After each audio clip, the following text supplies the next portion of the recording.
Try that again. Hi, everybody. Welcome to the Survivor Prom Sleepover event. Thank you so much for waiting and being patient with us today. I am so grateful that each of you have joined us tonight.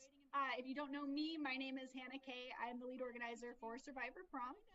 And I just wanted to hop on here first to be the first one to kind of chat with you guys, tell you a little bit more about the event and kind of what we're to expect, as well as give you kind of a rundown for tonight and what we're doing here. So if you guys have any questions, please just drop them in any of the social media chat channels and they will be forwarded to me and I'll do my best to answer your questions for you. If you don't know me, again, my name is Hannah Kay. I've been in the Survivor advocacy world for a couple of years now. I started out in like TikTok advocacy where I got to make some really fun videos, as well as do some fun interviews and some magazines, fun stuff like that. From there, I also volunteered with a couple of the nonprofit organizations, including Breaking Code Silence and Unsilence. However, this event is completely our own, right? This is an event that is entirely put on just by survivors, no organization, completely unaffiliated. And I'm so incredibly proud. I can't shut up about how amazing our community has been in coming together and raising funds for this event. We have raised to date about $10,000 for Survivor Prom, which goes to a number of things, expenses for the event, including food and beverage. We're renting a dance floor. We're getting a photo op area, as well as things like security and insurance and a couple other things that I will share some graphics of later on. But we're super grateful that you guys are here, and I'm going to pull up my stream now and answer any questions you guys might have. At Prom, before I do that, at Prom, I also want to tell you guys the theme of Prom is essentially just taking back prom. Now, we didn't call it that because we were educated and learned that taking back prom is a phrase associated with an event for sexual assault survivors, and we don't want to step on their toes. So it's not called Taking Back Prom, but it's kind of Taking Back Prom. This is an event that is very symbolic of us taking back this time in our lives. I often say it's reclaiming that night, but it really is a symbol of reclaiming those years. There are many things taken from us during those years, beyond just sweet 16s and proms and birthdays that, you know, some people may find silly, but those were very meaningful to them when they had them as kids. And people still talk a lot about their high school experiences, even today.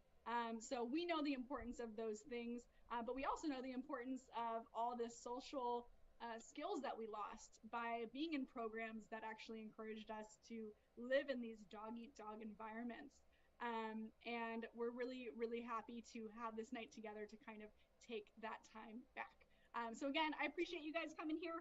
I'm gonna open up the stream now and answer any questions that we might have. I'm gonna be here. I've only talked for 4 minutes, but I've said at least 10 billion words. But I'm gonna be here until 7, answering questions, talking about prom, talking about tonight and the schedule. We will kind of go from there. But let me just pull up my stream here. Excuse the typing.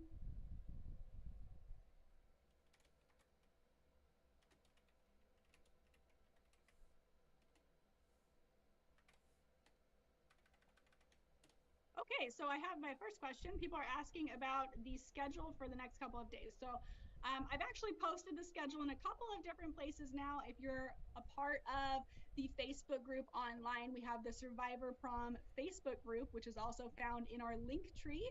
So if you're looking to join that group, just go to our link tree and look for where it says Survivor Prom Facebook group.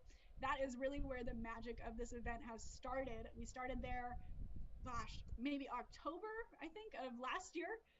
You know, we had an idea, we started telling people about it, people started joining that group, and today that prom committee, as I call it, has over 900 survivors and allies attending, and mind blown, amazing. I love that so much. So if you guys are looking, to join that group, that'll be in the link tree. And I completely forgot what I was telling you. Schedule. schedule is the following. You will find that in the Facebook group, but you'll also find it on Instagram. If you're not following us on Instagram yet, our Instagram is at Survivor Prom, as well as our Twitter at Survivor Prom. The schedule is as follows. So you guys are hanging out with me until 7 o'clock Pacific Standard Time tonight. After we get over, our good friend Rebecca, if you guys know her, she is amazing, funny, beautiful, all the great things. Rebecca is going to be here to go over some jokes with us. Rebecca's been doing comedy for a little while now. We've kind of seen some of her amazing TTI humor, and I'm so grateful that she decided she would be a part of this event with us. So she's going to be on here at 7 p.m. Pacific Standard Time to make you guys laugh. And we will also have a Zoom link for anybody that wants to join, because this girl needs an audience. So everybody is able to join that Zoom link at 7 o'clock so that you can laugh out loud with her, okay? So stay tuned for that link at the end of my session. After Rebecca, we have Lucifer, aka Jordan, who's going to be on sharing a little bit about his experience, as well as his podcast that he's had so many episodes of. I've been blessed to be a part of one of those episodes, and I'm sure he'll be happy to share that with you as well. I talked about Survivor Prom and my story, but he's going to talk about kind of his success, kind of what he's been through in life, and his podcast, Straight Out of Bullshit. I don't know if I can say that. BS. He's going to talk about that there as well, okay?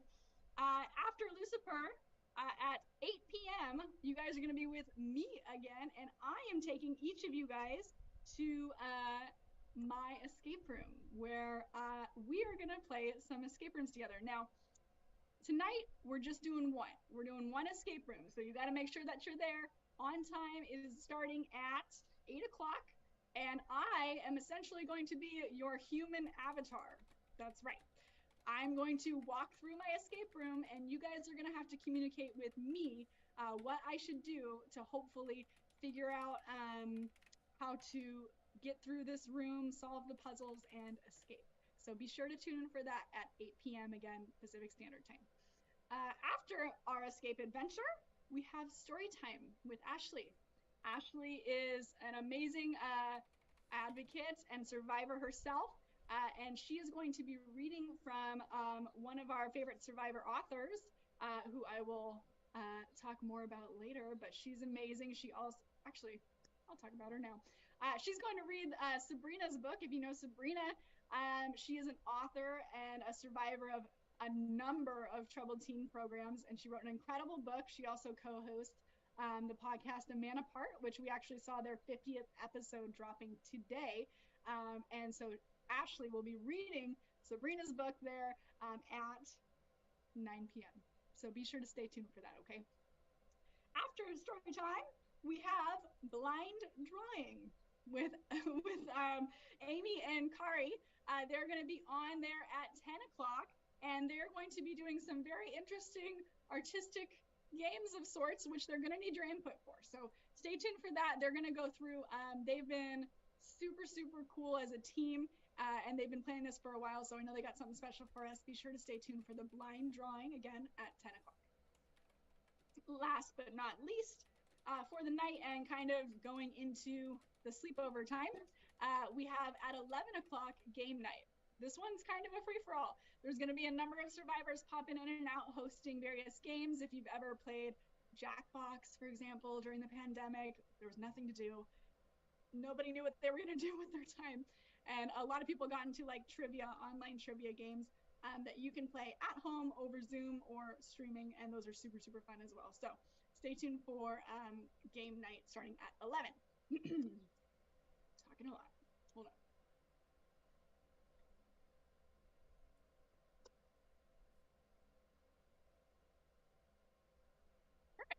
So I'm going to pull up the stream again. That is the schedule for tonight. I'm going to go through the stream, answer any questions that we might have about the events.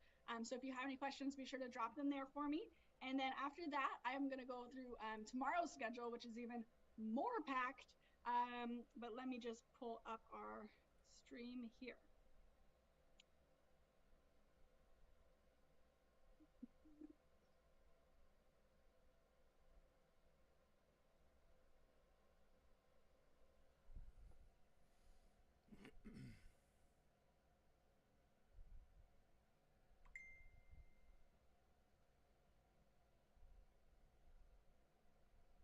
Technical difficulties. Hang tight, y'all. We had never done multi-channel streaming before. Right now we're streaming live on Facebook, YouTube, Twitter, something else that I can't think of right now, Twitch. So we have a lot going on right now. Big thanks to Chris, who is the man who helped us set up, as well as James, who put us in contact with him. He helped us set up this entire thing in, a couple of days. And we were able to actually hop on here and stream all over the place, which is super cool because I didn't know how to do that, but we're all educated now. All right. So I had to pull Twitch back up.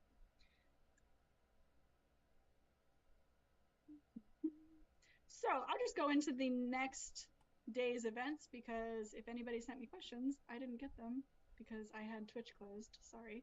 So let me go into the next day's schedule for us, and hopefully that will get you excited about what we have going on tomorrow. Now, I will say this. This is a fundraiser. So we are looking to raise money for Survivor Prom. And this event is free. Nobody's being charged anything to be here, right? No one's being charged anything to play the escape rooms or the games, nothing like that. See the comedy, nothing. What you can do, though, to help us out is at the bottom of your screen, you should see our Venmo as well as our Cash App. If you would like, you can go to our link tree, which will also have our official CauseVox donation page where we're keeping little tracker of how much we've raised. You can also donate there if you feel so inclined to do so. That is what this event is for. That's why we pulled this together. And one of the things that, one of the fun surprises we have is if tonight, we just started 13 minutes ago, if tonight we hit $11,000 in our fundraising, I'm going to do what I call my personal hell, which is a cold plunge into the Pacific Ocean at 6 a.m. tomorrow before we do our sunrise and sounds session, which is part of tomorrow's schedule that we'll get into. But I'm going to be here at the beach, and if we hit $11,000 by the end of the night, that's what's happening. Cold plunge. I'll look terrible. It'll be great. So if you want to donate, help us get to that. It'll be very, very fun. Right now, again, we are at about $10,000. So let's try to raise $1,000 tonight and wreck my morning tomorrow. Okay. Let's go into the schedule for tomorrow as well. 6 a.m. Shoreline, sunrise, and sounds with Hannah. I'll be there at the beach. I live in Huntington Beach, so I will be there filming the sunrise. And we'll play some nice public domain meditation music, and we'll just kind of wake up together, just get the day started. After we're woken up, we are going to have morning coffee with Will, who is notorious for his very interesting and diverse conversations. Great man there. He's actually another one of the amazing souls that have put together this event. So thank you, Will. So be sure to tune in there with him at 7 a.m. tomorrow for coffee. And after that, we have music with Emmanuel. If you guys know Emmanuel, he is one of our greatest allies in fighting against the troubled teen industry. He is a doctor. He is a musician, apparently. And I know he's a dancer. So I'm very excited to see him at prom as well. But he will be on for a little while in the morning, 8 a.m. music with Emmanuel. And after that, we are going to have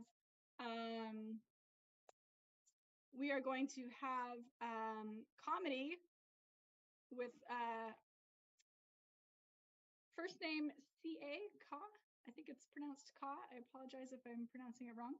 But we're going to have comedy with Ka. They're at 8:30, and that's going to go for an hour, after which we will then have another escape game with me at 9:30, followed by, and this is the big one, 10:30 to 2:30, we have a Dungeons and Dragons session with Spencer, Mickey, Jenny, perhaps Will and I are also joining. I'm not entirely sure yet, but that's what's happening tomorrow. So stay tuned for the D&D session, but even cooler after that, we have at 2:30 tarot reading with Arlette, which is super, super fun. She'll be there doing the tarot reading. If you've ever done that before, it's super fun. Super fun. Sorry, people are saying they're having tough time hearing the volume. Let me see if I can fix that for you. If you're having tough time hearing the volume, please let me know, and I will see if there's something to be done on my end. Hang tight with me.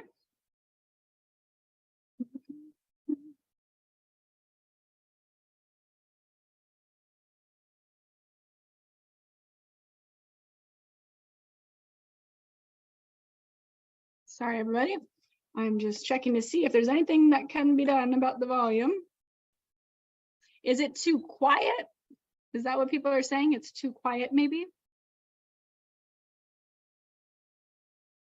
Perhaps there is something we can do. Wait, what? Something's way better? Oh, I did nothing. So I'm glad that it's way better. I'm glad I fixed it. I don't know what I did. Okay, volume. Beautiful. Should I just repeat the last 18 minutes of things that I said? Did you guys hear enough? We're raising money. We have cool stuff happening. Tune in. Oh, thanks, Will. Okay, so bullet points for those of you who could not hear me because we're a disaster. We're raising money for Survivor Prom. You can see our Cash App and Venmo at the bottom.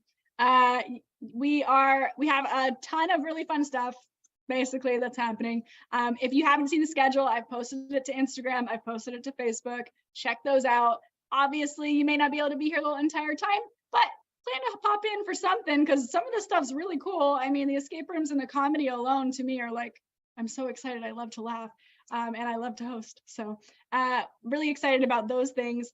Yeah, that's the gist of kind of what's going on this weekend. Oh, and the cold plunge possibility if we hit 11,000, which is miserable, but also necessary. So if you want to donate, I will do a cold plunge at 6 a.m. tomorrow in the Pacific Ocean if we hit 11,000. Very cool. So yeah, that's the gist of the events.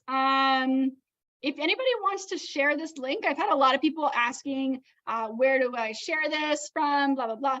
Just share the actual link, like the Twitch link, if you have it. It's actually in our link tree.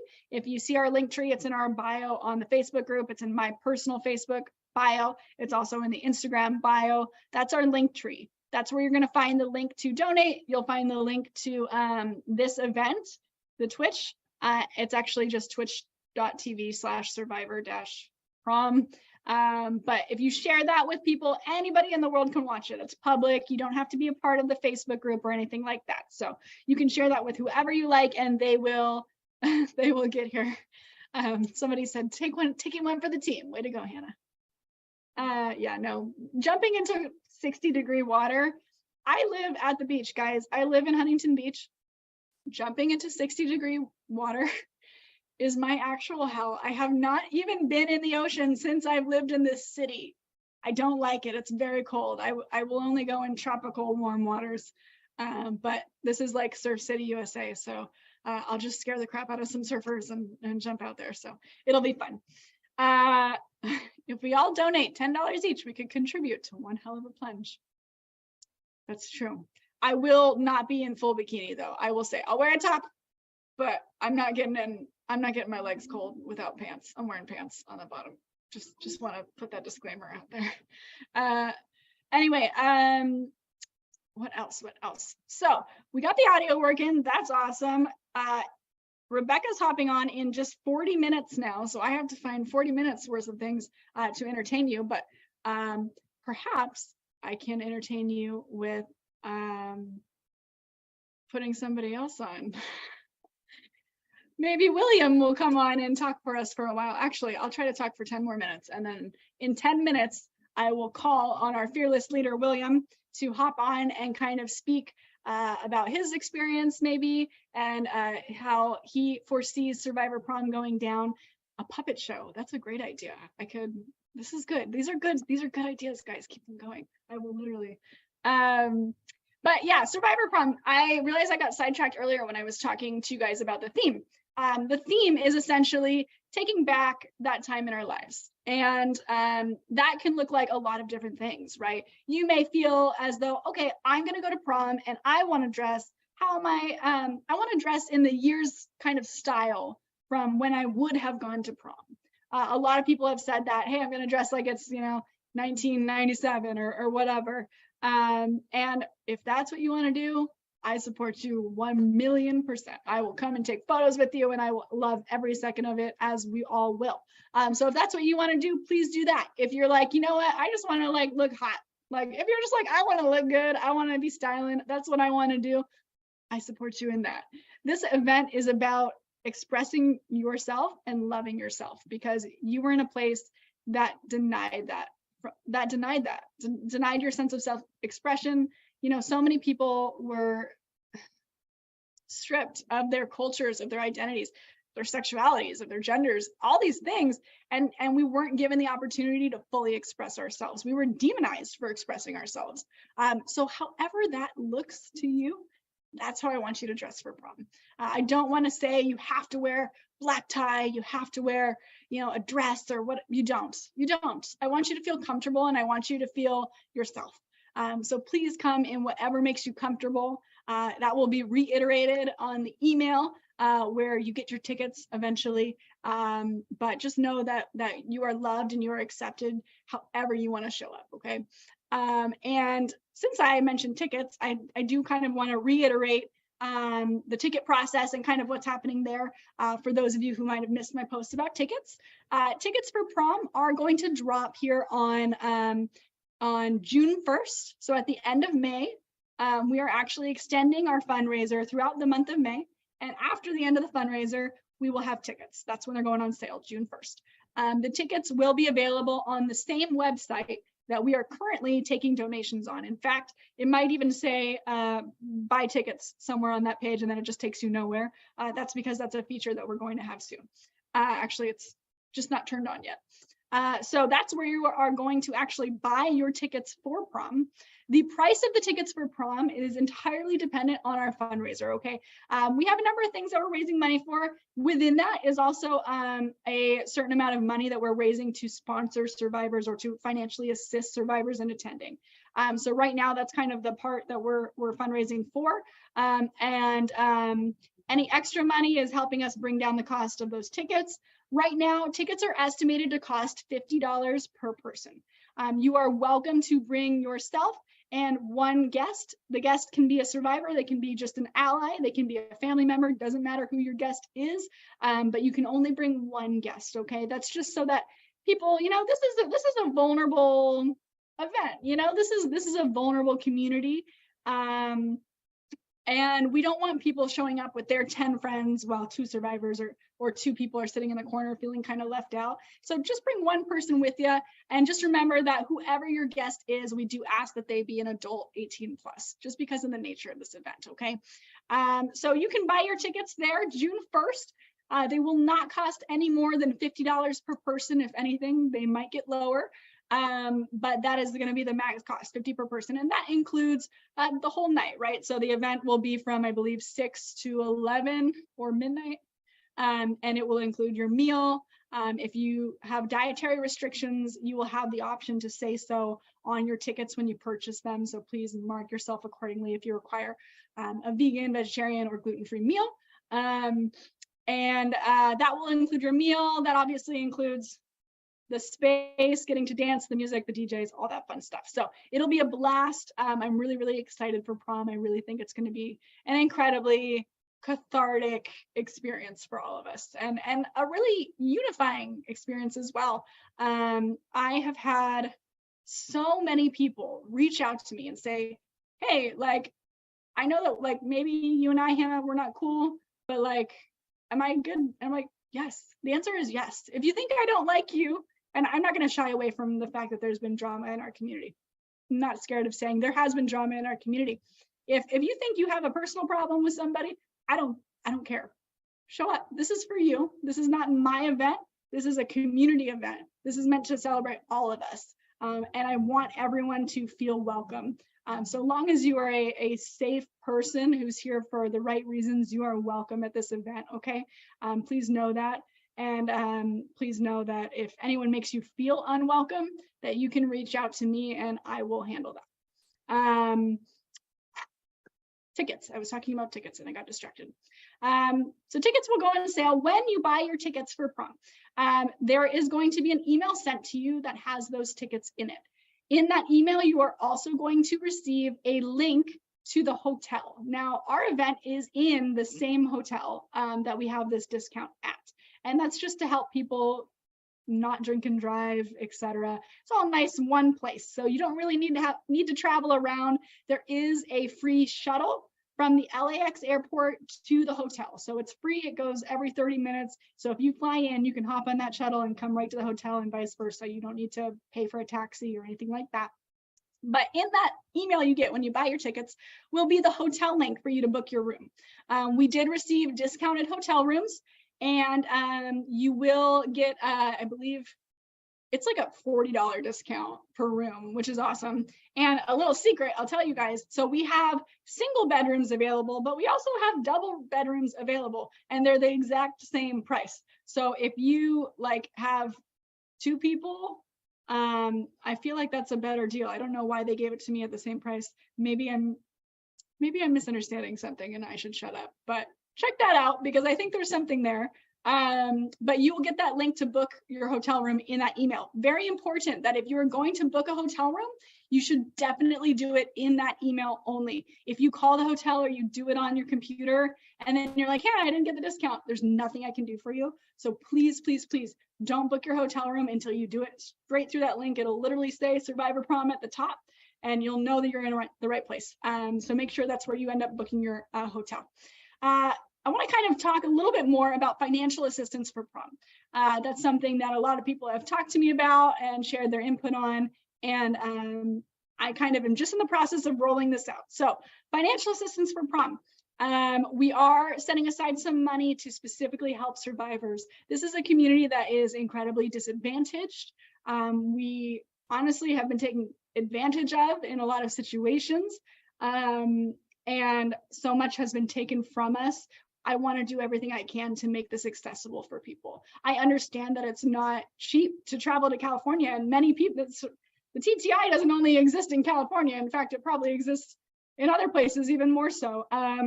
But I know that it's not cheap to get here.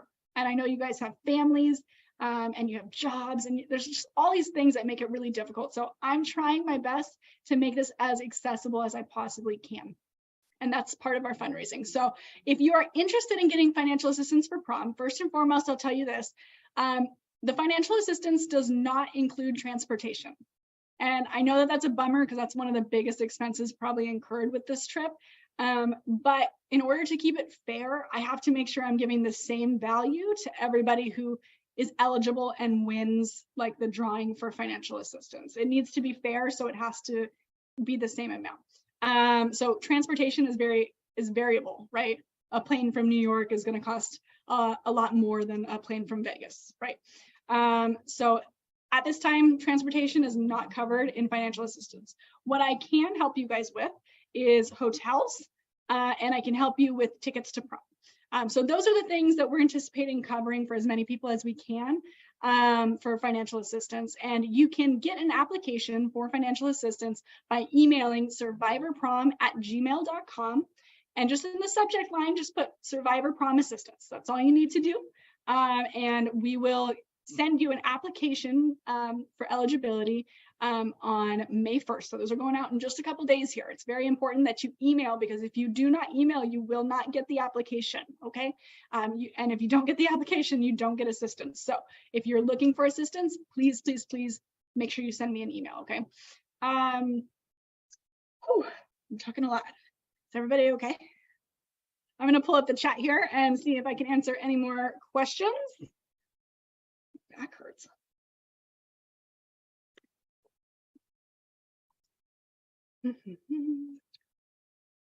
Somebody wants to do Survivor Mad Libs. The question is, are you okay, Hannah? Ryan, if you know Ryan, everybody, he just reached out and asked if I'm okay. I am okay. It's a little hot. I get nervous when I'm on camera sometimes. But no, I'm doing great. I'm really, really excited actually to take you guys to my escape room. A lot of people actually reach out to me and ask me, hey, I would love to support you in your escape rooms. What's your escape room? And I am an incredibly private person. I'm like, do I have something in my escape room? Sometimes I have like clothes or like merch for my escape room. I'm like, is it just sitting in the background? And I'm yeah, so I'm incredibly private. So I don't usually tell people. I did one time, and I allowed some survivors to come to my escape room, and that went fine. And then I told somebody else, actually, I told 2 other people what it was. And one time I had random people show up and they were just looking for me, and it was really uncomfortable for my staff. And then the other time was cool. It was just somebody else who was in the area and she came and played, and that was cool. But anyways, I'm super private, so I don't usually tell people like where I live or where I work. But now I get to just take you guys there, and I don't even have to tell you where it is or where I work. I just get to put you right in there, and then you still don't know, but we still get to have fun. So I'm actually super good. I'm really excited to do that. And I'm really excited to show you guys kind of what I work on. Dablixky 88 has a question. How is prom different from a regular prom? Because doesn't prom involve bringing a date? Yeah, so you can bring a date to prom. If you buy a ticket for them, you're allowed to bring 1 plus 1 to the event. So you can bring a date, you can bring a family member, as long as they're 18 plus, you're welcome to bring 1 person with you. But yeah, as Crazy Maid said, a lot of people do bring friends to prom as well. I mean, it's kind of prom season right now, so it's kind of fun to be doing this in the midst of prom season, since our prom is actually in the off season. But there's a lot of hype around prom right now. Good time to buy a dress if anyone's looking for a dress. But kids are like having their proms right now, and it's been really interesting to Amanda and Bill, gosh, it's been really interesting to kind of talk to my friends' kids who are having prom right now. And I'm like, hey, like, how much your prom ticket cost? I had my friend's kid tell me the other day his prom ticket costed $150 for prom, and I was just like mind blown. It could be because we are in California and things are incredibly expensive here, but I couldn't believe that they're getting kids to pay $150 per ticket for prom. That's just wild to me. But makes me feel better. Makes me feel better that our tickets are only $50, maybe even less, and include a meal. I don't think proms usually include a meal. I don't know. Is there anybody here who's been to prom that's like, oh yeah, I got a meal at my prom? I think they have like, it's like punch, right? Like we have punch, but I don't think they get anything else, like some snacks maybe, I don't know. But we will have punch, and we will have meals for everybody. And oh gosh, Amanda and Bill said my prom cost $60 per person 22 years ago, and the teachers served the food. Well, we are actually going to have like carving stations. So there will be, from what I understand, there will be like stations where servers will cut like meat for you or whatever, and then there will be the vegan, vegetarian, dietary restriction area for those people who selected that. Yeah, and there's no staff allowed at this prom, correct? No staff are allowed. Even if you're a survivor and maybe you believe in good residential treatment centers, unfortunately, that's just not a point we're willing to kind of argue at all. We'd rather just protect people. We don't want anybody to feel triggered or unsafe at this event. So no program staff allowed. If you work for an RTC or something now, just know, we're going to ask you not to attend. Let's see here. Getting more comments, more and more comments. Tell me about your proms, guys. If you went to prom, I want to hear about it, because I never went to prom. There are some people there are some programs, TTI programs, who actually, they had a prom, like a really terrible, crappy, strange prom, from what I understand. My program did not have any prom. In fact, dancing was a sin, and also music. Even Christian music that was like on CDs were usually sins. We were hymnal only. So I did not have a prom, and I was utterly torn up about it for like years. It was a large part of why I really wanted to push doing this. And yeah, so some people got to get in the TTI, got like really crappy proms as well. And this is for them too, because you deserved better. Trust.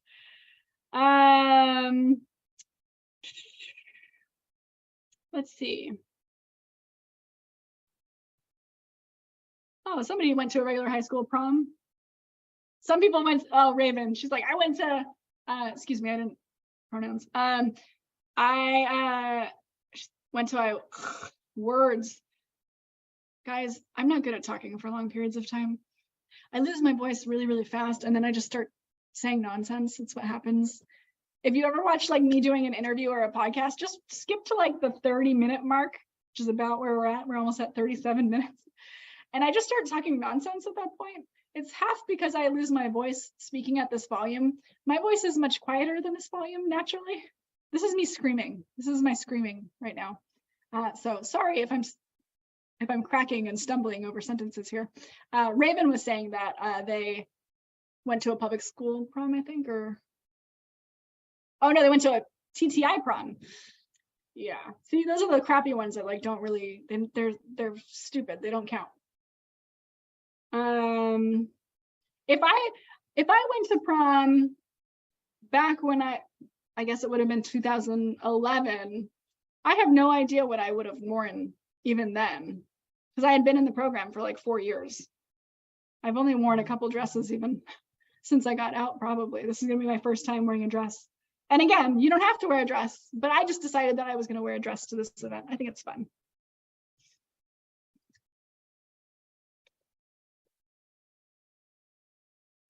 I think it's so fun to have this opportunity for us to all come together too. Like we know each other kind of. The community is pretty tight, even though it's a large community, it's pretty tight. And I think it's going to be really interesting to have kind of a class of sorts, right? Like I feel like a lot of people went to their TTI programs, came back, and you know, they didn't know anybody. So it's kind of a different beast. Even if you did get to come back and go to prom, it's just like a different beast. I'm very excited to do all of the prom cliches, right? Like we're gonna have the photo booth, you know, where you can get with whoever you brought with you and do like the terrible like prom poses, you know, with the cheesy background. I'm so excited for that. I think that's so much fun.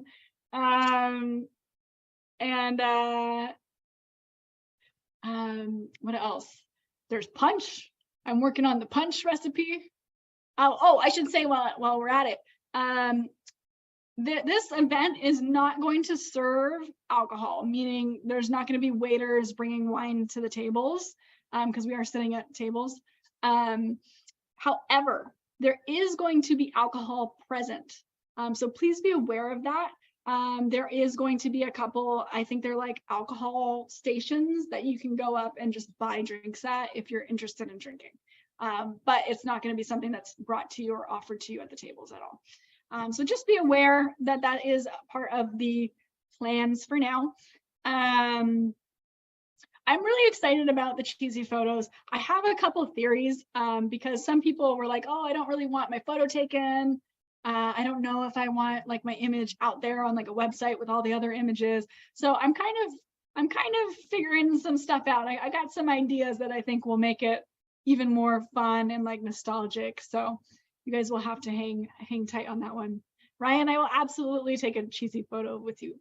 I will take cheesy photos with everyone. I will just stand at the cheesy photo booth and I will be everyone's photo partner, and that will be my job for the night.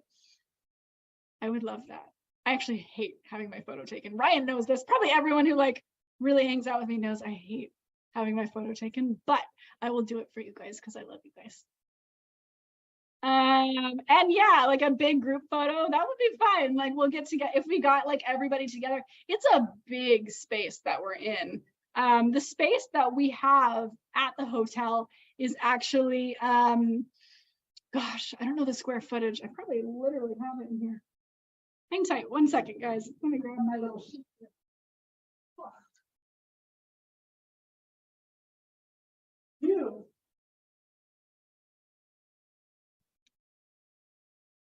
Me. It's like I planned this. So I have the Hilton capacity chart. These are all the meeting rooms that they have. Crazy. Let's see here. So yeah, we have all these meeting rooms. I considered a number of them, as you can see. The one that we currently have, it is estimating that it can hold up to 380 people for that event. However, I don't think that this is taking into consideration that I'm also renting a dance floor, which is going to take up, you know, a large chunk of that. And so my guesstimate is that it's actually going to better hold. And it's also not taking into account the photo booth. I don't know how much space the food carts or the booze carts might take. So it's not considering those things either. So my guesstimate is that it's going to hold closer to 300. The initial round of tickets that we are releasing is 180. And then after the initial 180 are sold, we're going to reevaluate and then probably offer some more tickets after that. In fact, almost surely we'll offer more tickets after that first round. But we just need to reevaluate at that point to see if we're going to move to a bigger space like the International Ballroom, which was my favorite space, but very expensive. But it is possible that we do grow into that space. If we sell, I would say if we sold 350 tickets, I would move us into that space at that point. I would have to crunch the numbers to like know for sure again, because I haven't kind of reconsidered that in a while since I've been there. But I would say if we sold 350 tickets, which is, you know, 175 survivors and their plus ones, that's all we would need to sell. We could move into that bigger space, because the bigger space, oh, I thought maybe I had more pictures. They gave me this nice little thing when I went to visit the hotel, and a nice pen. These are very nice pieces of paper. Anyway, if we move to that bigger space, they actually have like it's very grand, right? It's like a big tall ceilings, you know, the giant chandeliers. It's fancier than the one that we have currently. So I would love to sell that many tickets so that we can be there and kind of do that together. But yeah, we'll see. We'll see. Invite your friends, or I mean, not invite your friends, invite your survivor friends and their plus ones. You know, this event could definitely be shared if you guys are in any existing program groups that, like, you know, your specific program has. Share Survivor Prom with them. Like, if you're like, I need motivation to go, I don't think I'm going to know anybody, get people from your program to go with you. It's cool. Like, I'm trying to convince people from my program to go. So just ask people to go with you. Somebody was asking if we were going to live stream prom. Yes and no. So I'm kind of trying to figure out what that looks like, because there are people who requested, you know, I don't really want to be like doxxed or outed that I've been at this event. And so I'm kind of navigating that and keeping in mind that this is a very traumatized community, and I want to be respectful of a lot that we have going on here. But I am trying to find a way to live stream some of the event. Because we don't actually have speakers for the event, excuse me, there's not really a ton to live stream. I mean, there's music, obviously. Like I can put the camera at the DJ and we can kind of all listen to the music on the live stream. I guess we can kind of watch people dance. I don't know that people will be that thrilled with watching that for like 5 or 6 hours, but hey, like, it's an option.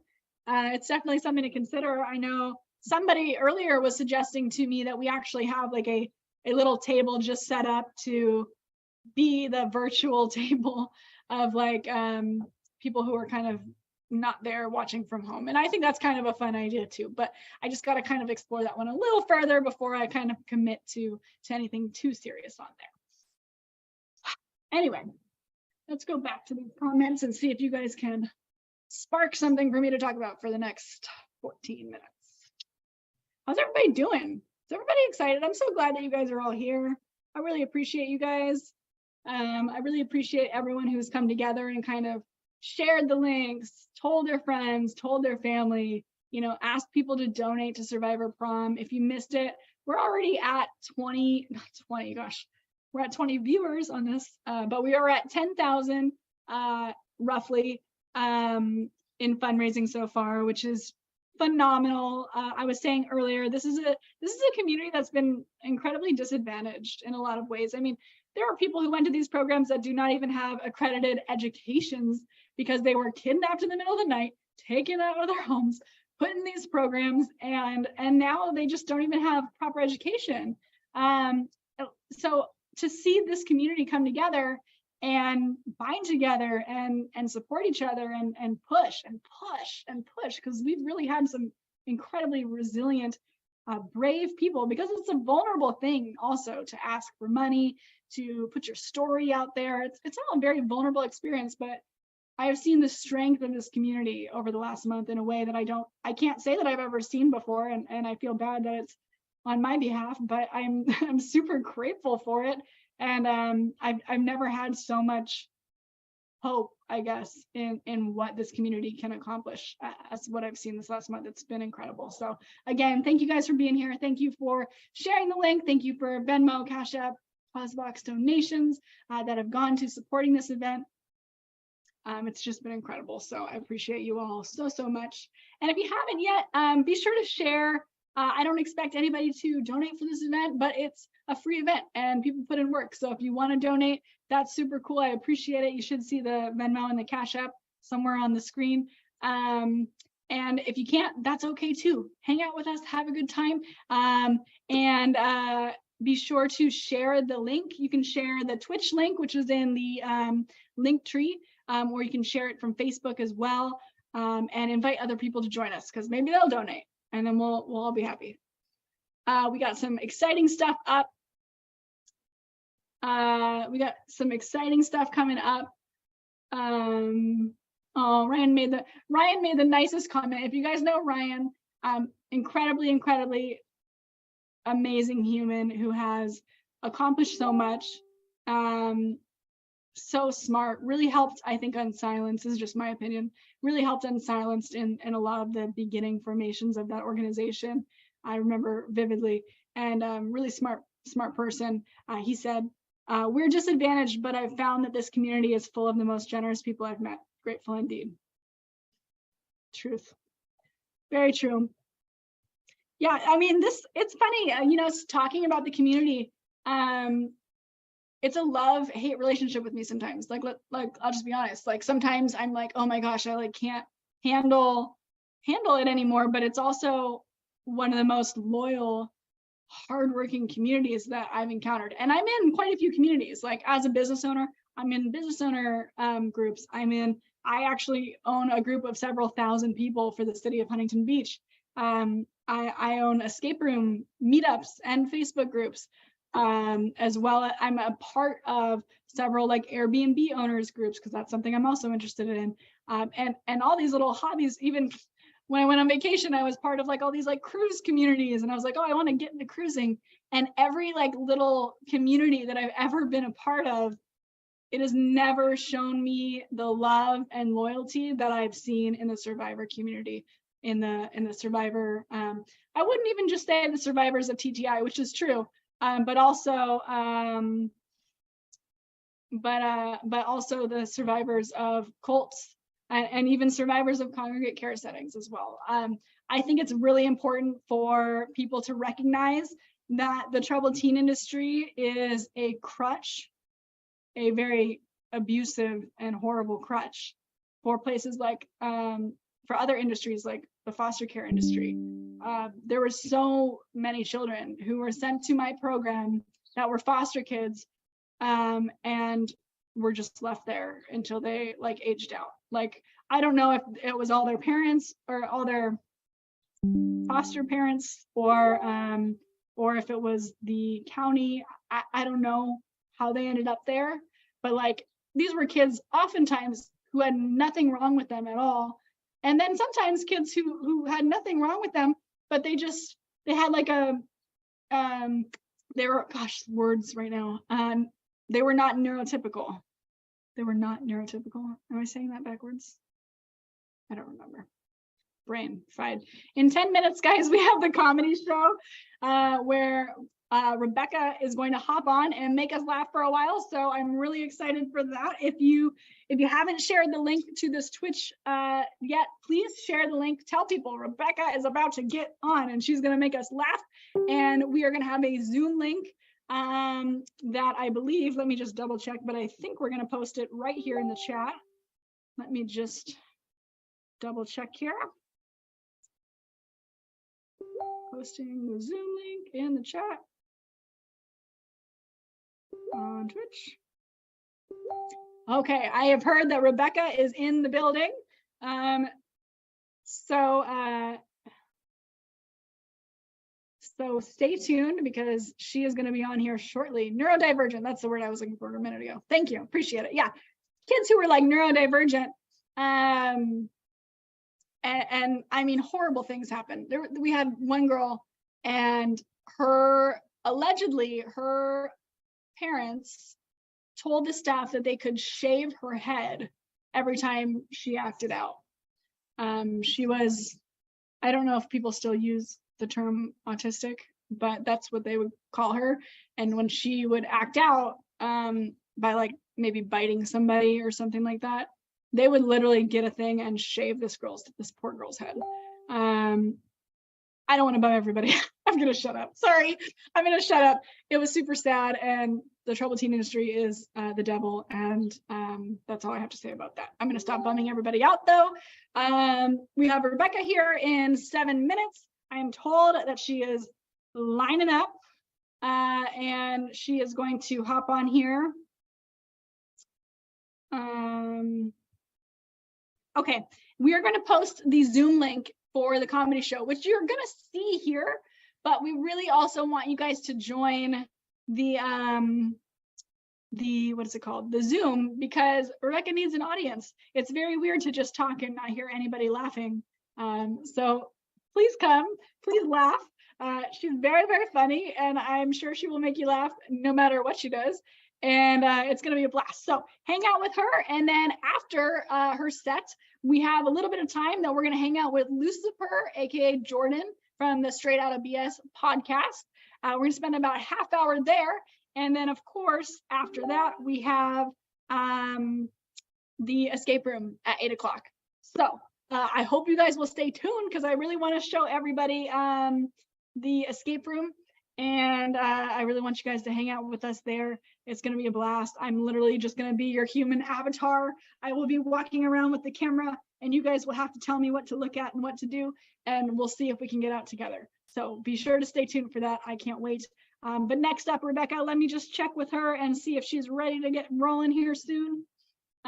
This has been an amazing opening chat. I really, again, appreciate all of you guys for being here. I promise that I won't get on and bug the crap out of you all again until it's my turn. Again, you're just going to see me here at the escape room. You'll see me at Sunrise and Sounds, where we are going to watch the sunrise together in Huntington Beach tomorrow morning at 6 a.m. Pacific Standard Time.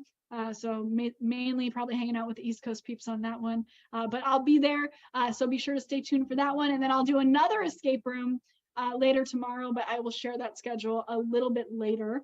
So yes, we have William getting ready with the room right now. As soon as he's ready with that Zoom, we will go ahead and we will drop the link. Then you guys are welcome to join. And you can have your mics on so that you can laugh, but not heckle, but you can laugh, and we'll all laugh together and have a good time. But let's just see if we're good to go.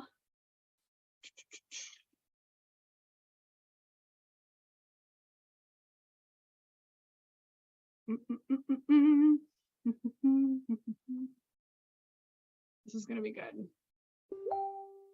Very exciting times. Live studio audience. Yes. Well, you can't be a comedian and just be talking. Like right now, I'm just looking at a black screen and some comments on the side. I can't even see myself right now. So if I've had like eye boogers or snot coming out of my nose this entire time, I apologize.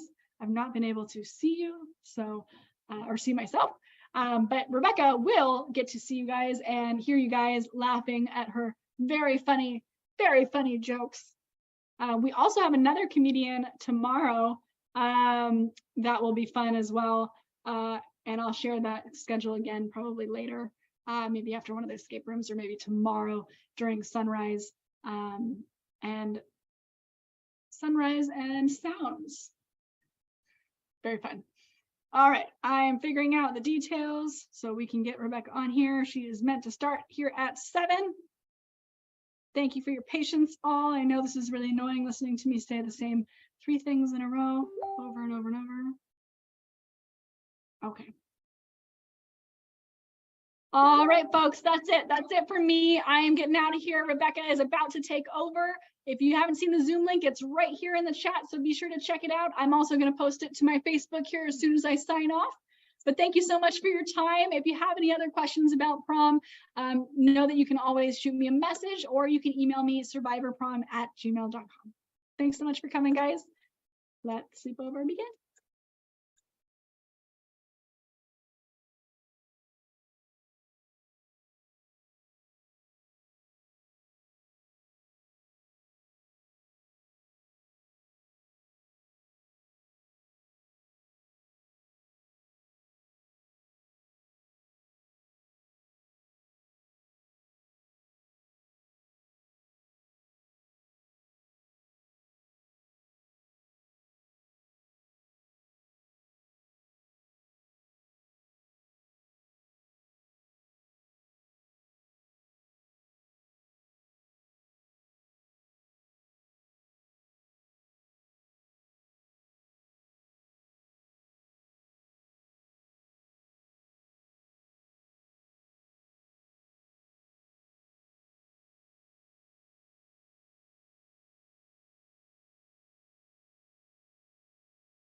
She's fine. Everything's fine. She said that she was called vulgar names, slapped across the face, and choked. I was like, that sounds like my sex life.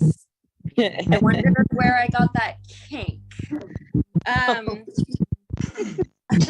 So how do parents how do camps get parents to send kids to these programs anyways? They're like, it's hypocritical. Your kid do drugs, have sex, run away from home. Do they sigh too much? Do they wear a side ponytail? Okay, that's ridiculous. Do they have a mental illness, or would you like to give them one? Do they have any thread of hope in their eye? You can send them to Montana. I got sent there because I actually just really wanted a Pepsi. Like Pepsi. Yeah. Now, actually, okay, I don't get that. Love that Pepsi. I need to understand. That is a suicidal tendencies reference for those of you who don't like punk rock. I got sent there because I party too much. And as you can tell, that's worked out really well for me. It's like kind of hard to tell that joke with a post-nasal drip. My friend Steve got sent there. Kind of stuck. I'm stuck in Utah, so I can't find any parties here. It's all Mormons. That sucks, man. Mormons suck. They suck so much. Yeah, I heard swear. it's called Utah and not Utah. They drive horrible. That's for sure. They're overprotective too. Like you can't do anything. The cops will they have arrest people just for seeing one dude drink one beer and they get arrested like that. I mean, I believe that. Actually, I heard that we weren't supposed to drink while on camera for this, and I'm like, ooh, have you guys seen comedy? Anyway, I got sent to the TTI because I told you guys because I party so much. My friend Steve got sent for conversion therapy. And I'm sure everyone already knows here, but that's pray the gay away. And every time I ask him about it, I'm like, how did that go? And he's like, it was so successful, bitch. Sure. So my adult life has been interesting. I got knocked up in college. So I recently wished the father of my abortion a happy Father's Day. And then I let him know he owes me 6 to 8 weeks of child support. It actually, on my end, it would have been a good move to pull the condom out of the trash can because he's a tech worker and I'm from Seattle and it's actually hella expensive there. So I probably in hindsight, I should have had his baby. Anyway, I was considering getting my tubes tied and I decided to talk to my primary care provider about it. And she's like, we're going to need your husband's permission. And I don't have a husband. I'm divorced. But can you tell why? But I figured, if I don't have a husband that I can get to sign off on that, I can probably get my dad to sign off on that. He's kind of cheap and it would lower the cost of my dowry.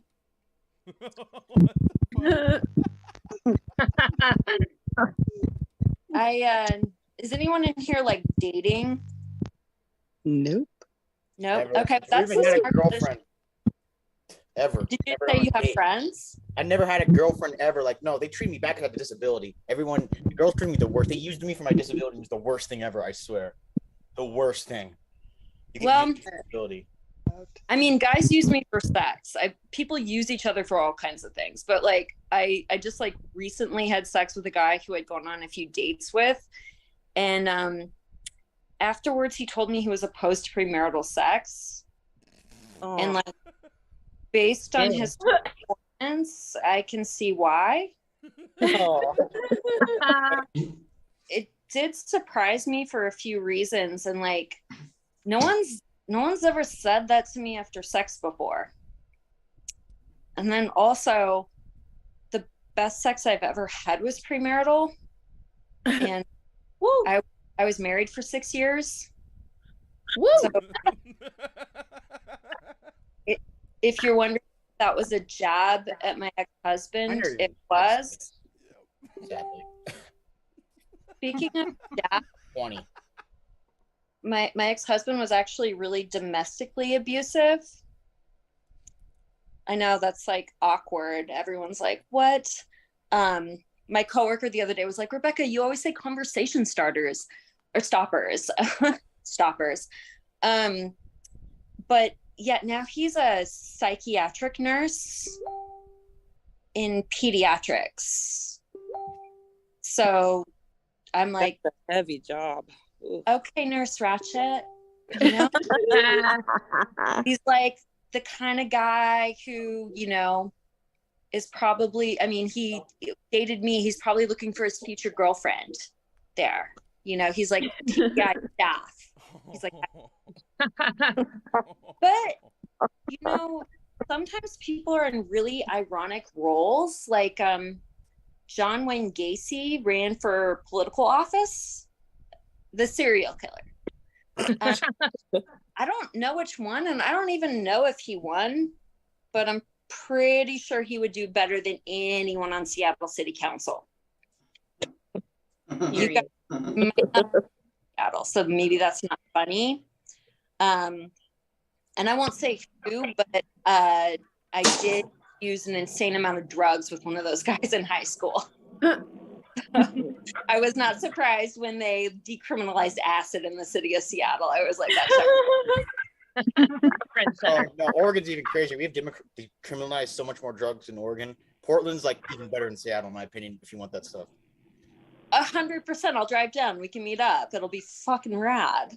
Ted Bundy worked at the crisis clinic hotline, and I just kind of figured if he could do it, I could do it. So I did. I volunteered there in high school, and it was cool. There was just like a lot of sexual callers, and I'm going to be honest, that's really awkward when you're 16. Going back to the guy that told me he was opposed to premarital sex, he also told me that my pooch makes me look pregnant. Damn. That's nice. I hate yeah, like this, I swear. The thing is that like most TTI survivors, I've dated so many assholes. I'm going to be like a statistic. I'm going to be murdered by some guy who claims to love me. That was a violence joke. Okay, you guys, that's all I've got for my set. So, Hannah, I hope you have more time to fill. I'm sorry, I don't have a full solid 30 minutes. Well, maybe we can all share different jokes from our programs. Fuck yeah, let's do it. All right, I'll start. So I'm Crystal. I was at Casa by the Sea from April. Hi, Crystal. September. A what? I said hi, Crystal. Hi, sorry. It's okay. All right. So the plumbing in Mexico is pretty bad. Every time we sat on the toilet, steam would come out. So your butt was literally getting a sauna. Programs outside America? Yep, that was an incident in Mexico. And you knew everybody's digestive problems because guaranteed you have to stand outside that bathroom and listen. Shit. Oh shit. Yeah. So you knew when everyone got Montezuma's revenge. You're like, ooh. You're like, oh yeah, there we go. Down the hall you hear the echo. Dude, I feel like we all learned all kinds of weird shit about each other. Oh, for real. So we're gonna get in another comedian just because I don't have a full solid 30 minutes who's gonna jump in and do some stand-up, it sounds like. I guess I will. I could tell you all the crazy story about me at my place and how like you could say I beat the system in some way.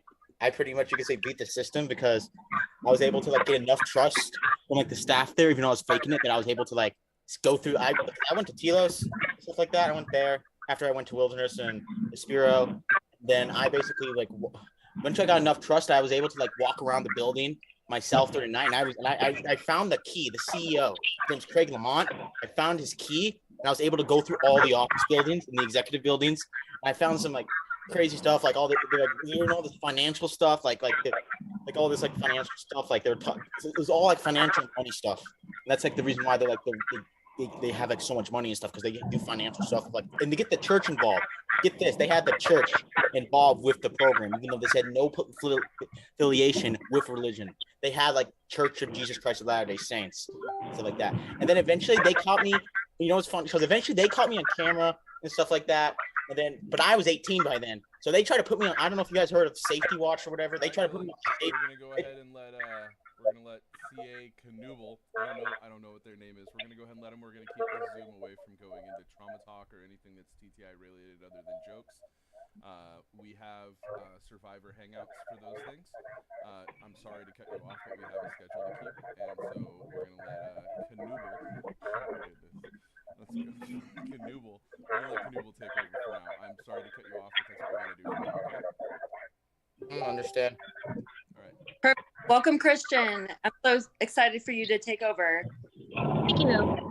I can't turn my camera on. It's disabled. But my name's CA Campbell, really quick. I'm a comedian. I thought you did a great job. You're hilarious. Thank you. One of my favorite jokes getting into dating, because I've had a major issue with dating myself, is it's really hard to choose what kind of man to pick out of the screen names that I see. Like for example, There Big you Butt are. Hey, Big Butt Searcher Mike, or like, Jim from up the block 527. Some of the names they pick on these dating apps, it's kind of like it's giving bottom of the barrel for me, I've also noticed, for example, I used to be a very big girl. Somebody told me the other day, actually recently, that I look like an overweight Anna Paquin, and honestly, I'm riding that compliment until I die. Genuinely, I'm riding it until I die. I have a problem with dating, and I just honestly stopped because I'm in my 30s, and a lot of my friends are married or in serious relationships, and the problem that I'm seeing is they think because I am single and the lifestyle, the comedy that I have, that I want their man.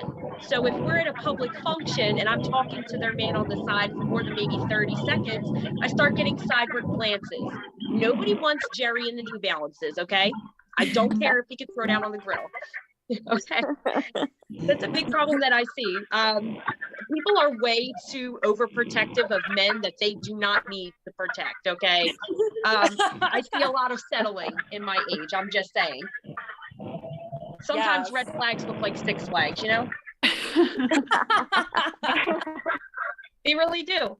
I used to be very toxic. I will say that. I used to be a very toxic person. One of my favorite things to do is the 3-day block rule, where if somebody was talking too much for an unsaved number, you know what I mean? I would, number one, save them as I thought they were. So there's a lot of people saved like broken, annoying, or talks too much, something like that. But beyond that, I would save them or I would block them, because anybody contacting someone for 3 days with no response would delete your number. But then I'd unblock them in a month or two, and then I'd text them again, and it worked every time. So I used to be very, very toxic to people. Now I'm happy to say that I am only slightly toxic to everyone around me. Woo! I call it positive toxicity, okay? Yes. Where like I'm toxic, but I don't encourage other people to do the same. I also like to start stuff with letting people know in advance that I'm mentally ill. And the reason why is this. Number one, my mating call is the sound of a shaking pill bottle.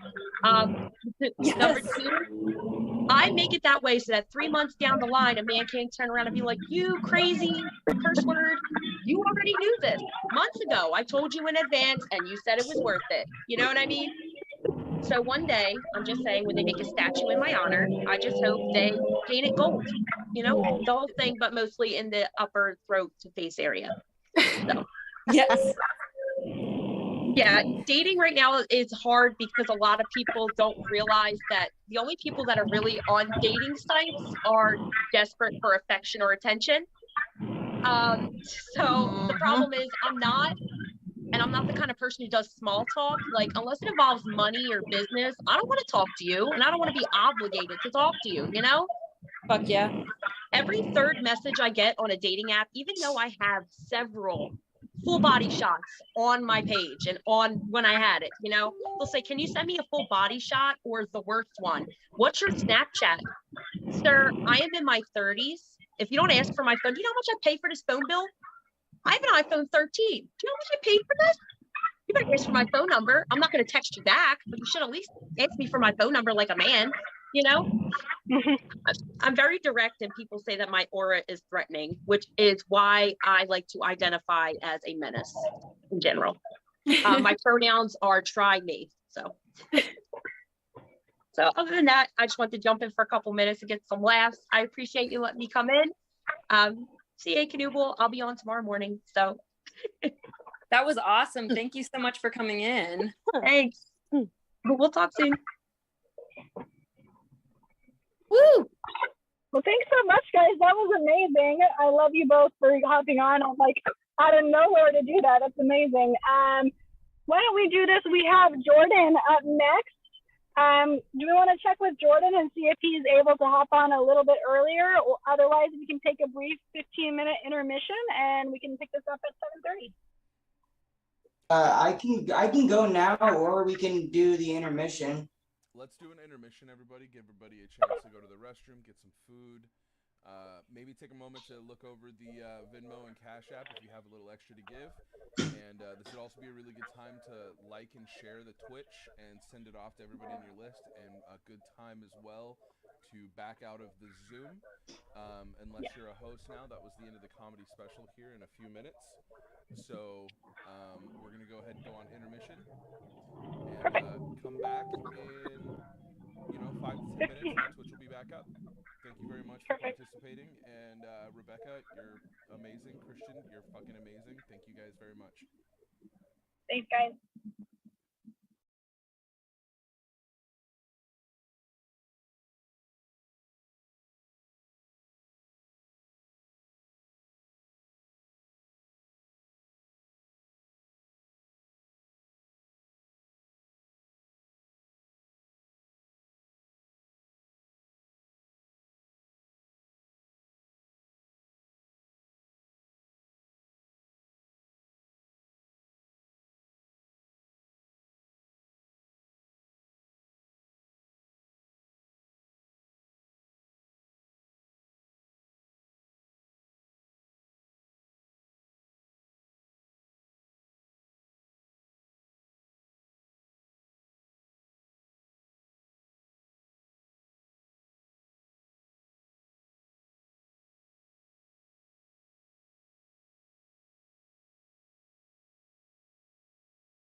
my name is Jordan Von Erickson, and a little bit of background about me. I spent 22 months at Spring Creek Lodge Academy, starting on January 23, 2007. I was there 22 months. After I graduated, I got pretty heavy into drug use. I'm an ex-meth and heroin addict. I have 2 years and 5 months in counting off everything besides weed and methadone, which is my form of harm reduction. In that time, I've become an independent artist and poet. After getting sober, I wanted to get back to the survivor community in some way and give people a platform to share their stories in a judgment-free, encouraging, positive environment. That's when I decided to put a plan to action and started the Straight Outta BS podcast. We currently have over 57 episodes and are planning on many more to come. A large majority of the people I've interviewed have gotten back to me after the interview and explained how it helped them. It really feels good when that happens. I even plan on interviewing my mom sometime in the future to let her tell her side. If anyone is interested in being interviewed on the podcast, you can reach out to me via Facebook. My name would be on Facebook, Lucifer Morningstar. That's LUCIPURR space MORNINGSTAR. And also I have 3 Facebook accounts, one for a backup, one for my main, and then one for the podcast. So the podcast one is my actual name, and that's Jordan Von Erickson. So the last name would be V as in Victor, O-N, and then space E as in Edward, RICHSEN. Let's see. And then there is a Patreon setup on my for my podcast. If anybody wants to donate to my work, I have one person donating right now. But all that information is available on my YouTube channel and on my Facebook. If you want any of that information, just message me and let me know. Did I say oh yeah, okay. So my email, if anybody wants to reach out for an interview, that is straightoutofbs podcast@gmail.com. So that's STR8 and then OUTTABSPODCAST@gmail.com. And we will coordinate an interview, or if you have questions, just let me know. And let's see here. I don't know, I'm going hella fast, so this is like not going to be 30 minutes. So I apologize, but I'm also, like I said, I'm a poet and an artist. All of my music is straight from the heart. I've been through a lot of stuff. I've seen a lot of stuff in my life, and I really, that really comes out in my music. I try to express like things I've been through, what I'm doing now to thrive in my life. And like, because before it was about surviving, now it's about thriving in my life. So my music is a big part of my life. It's a good outlet for me. And yeah, sorry, I'm not really looking at the camera. I have a hard time with eye contact with people, especially when I'm on live, and probably why I'm talking really fast too. But so I apologize for that. Some of my inspirations for my music are Lil Peep, Juice WRLD, and Pink Floyd. My band lab is Grim Vizzle. That's GRIM and then VIZZLE. I have quite a bit of work on there, so if anybody wants to check out my music, that'd be awesome.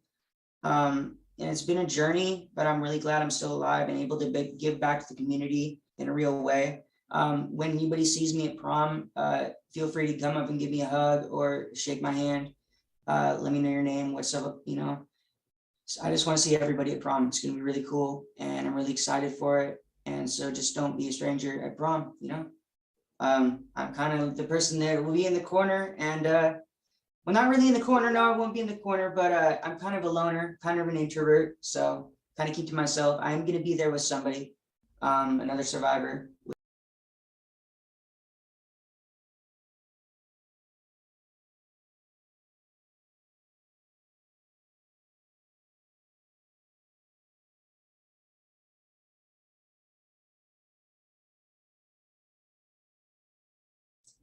How did I get, okay, I'm hella confused. So I got muted. Okay.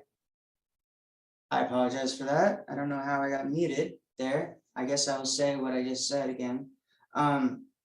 So it's been a journey, but I'm glad I'm still alive and able to give back to the community in a real way. So when you see me at prom, don't be afraid to come up and give me a hug, shake my hand, stuff like that. And yeah, I want to see everybody at prom. It's going to be awesome. I'm going to be there with another survivor. It's going to be cool. I'm really looking forward to it. I've been saving all my money. Well, not all my money, but a good portion of my money towards it. So I have a good amount saved up, and I'm really looking forward to it. And yeah, that's pretty much all I have. That's pretty much all I have. Jordan, tell us a Yeah. little bit more about your music. What kind of music do you do? I wish you could play some right now, but we don't have that embedded into the OBS software. But tell Yeah. us a little bit about something. Or if you really want to, you can give us a little bit of one of your poems, if you have one of those on deck ready to go memorized. Okay. Anything you want to do. You're still wide open. It's been 5 minutes. Oh my God. Don't Okay. worry. We got Okay. plenty of people to help you out, carry you on with Okay. questions. Okay, cool. And we'll keep you updated if anything pops up in the Twitch chat. You're good to go, bud. Okay, cool. So my music, I make it pretty much a bit of everything. I mean, I make rock and roll, hip hop, I make dubstep, I make D&B, I make all sorts of stuff. Like I swear I like invent new genres all the time too. So it's pretty cool. I do have a lot of my lyrics. Let me see if I can pull up one that would be like reflective to like one of my favorite ones. Let's see here. Because I write lyrics all the time whenever I'm going through something, like even if it's just like a few lines, I'll write it, especially if it rhymes. I'm just like, oh, that's kind of catchy, you know? Because I don't want to do something too heavy. So a lot of my stuff's really heavy. Come on. Okay.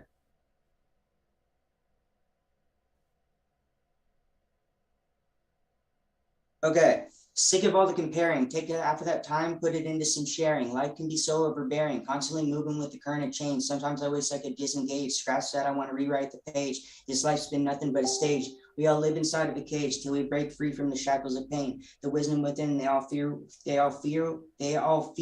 will remain unless you hang yourself by your own chain. But if you shall remain, you'll be glad that you came. The power within, it cannot be tamed, but it can be managed if only you try. Grab onto the talons and fly right on by. The world's so much better from the sky between you and I. I got to smoke when I fly. So I do a lot of crazy stuff like that. Let's see. I have so much music. It's crazy. Let's see. Okay, thoughts flowing in my head. Some days I don't want to leave my bed. Misery all up inside of my head. Sometimes I contemplate about reaching for the lead, but I fight through my emotions instead. My whole life been filled with regret. Enemies coming straight for my head. Sometimes I wish I was dead. Sometimes I wish I cared less. Honestly, so scared of success. These drugs make it hard to look in the mirror. Addiction isn't crystal clear, but you can't put me in a box. I gave up on all them hard drugs. Not worth the struggle just because. Leaving the madness in my wake could have prevented this. Lots was at stake. For goodness sake, I hope I make it out alive. Smoking weed been just great. Envision then create. The truth is I'm gonna elevate. Eat my cake and have it too. You can't find people like me. I'm a sucker for you individual. Kill him with the flow like you already know. That I put my heart and soul into every line because you know if I blow up, at least I was real. If I don't blow up, at least I was real. There's more to life than $100 bills. I hope that you know I be taking joints straight to the dome mixed with the methadone I'm on. Every day I got it going on. Don't sleep. Don't step on my lawn. I refuse to be greedy because everyone's got to eat. Don't shit where you sleep. I hope I don't go out like Lil Pete. That shit wasn't neat. Flip this on repeat. I'm from Walnut Street. My words pack the heat. I'd be living in these trees. Light went up and smoke for me. So I do like a lot of, I don't know. I think it's pretty good. I do a lot of different kinds of music. I really wish I could play some of the music like my D&B and like dubstep and stuff because like I get really into my music and I really start feeling it and it's really cool. I like it. It's dope, dude. It's dope. What do you got? What do you got on deck next for your podcast? Do you have any interviews coming up? I do. I have a few. Let me look. I have at least 2 coming up that I know about. Let's see. Yeah, I have. I have a survivor that's going to come on. She's probably going to come on in like a week or so. And then I'm thinking about getting my mom on because my mom's been wanting to come on and do an interview about like her experience and like her side and like her going through the seminars. That'll be really fucking interesting because there's not a lot of parents' perspective. I know from my program experience that my parents were basically brainwashed by the IFB as well. And you know, they were convinced that the program that they were sending me to was supposed to be something fantastic and amazing, and you know, even more so pushed down the road of, oh, guess what? Everything that he tells you is a lie because we've already convinced you that everything's gonna be golden, baby. Yeah, yeah, yeah. My parents almost like it was pretty much creepy. Like my parents were like kind of like robots almost. Like when I saw them, like they were as much of a robot as I was at that point in my program. Because by the time I went to PC1, I they were gonna send me to Tranquility Bay. Like they had it with me. Like they straight told me that that if I didn't shape up, that they would just send me to Tranquility Bay in Jamaica and then tell my parents afterwards, after the fact. So by the time I went to PC1, like I was, I just realized I was like, look, I'm gonna have to play their game. I'm just gonna have to do what they tell me to do to get out of here. Like I can't fight this because for the first like year I was there, I was rebellious. I was getting, removed every day, going to intervention, all that. I was just like, fuck this is stupid.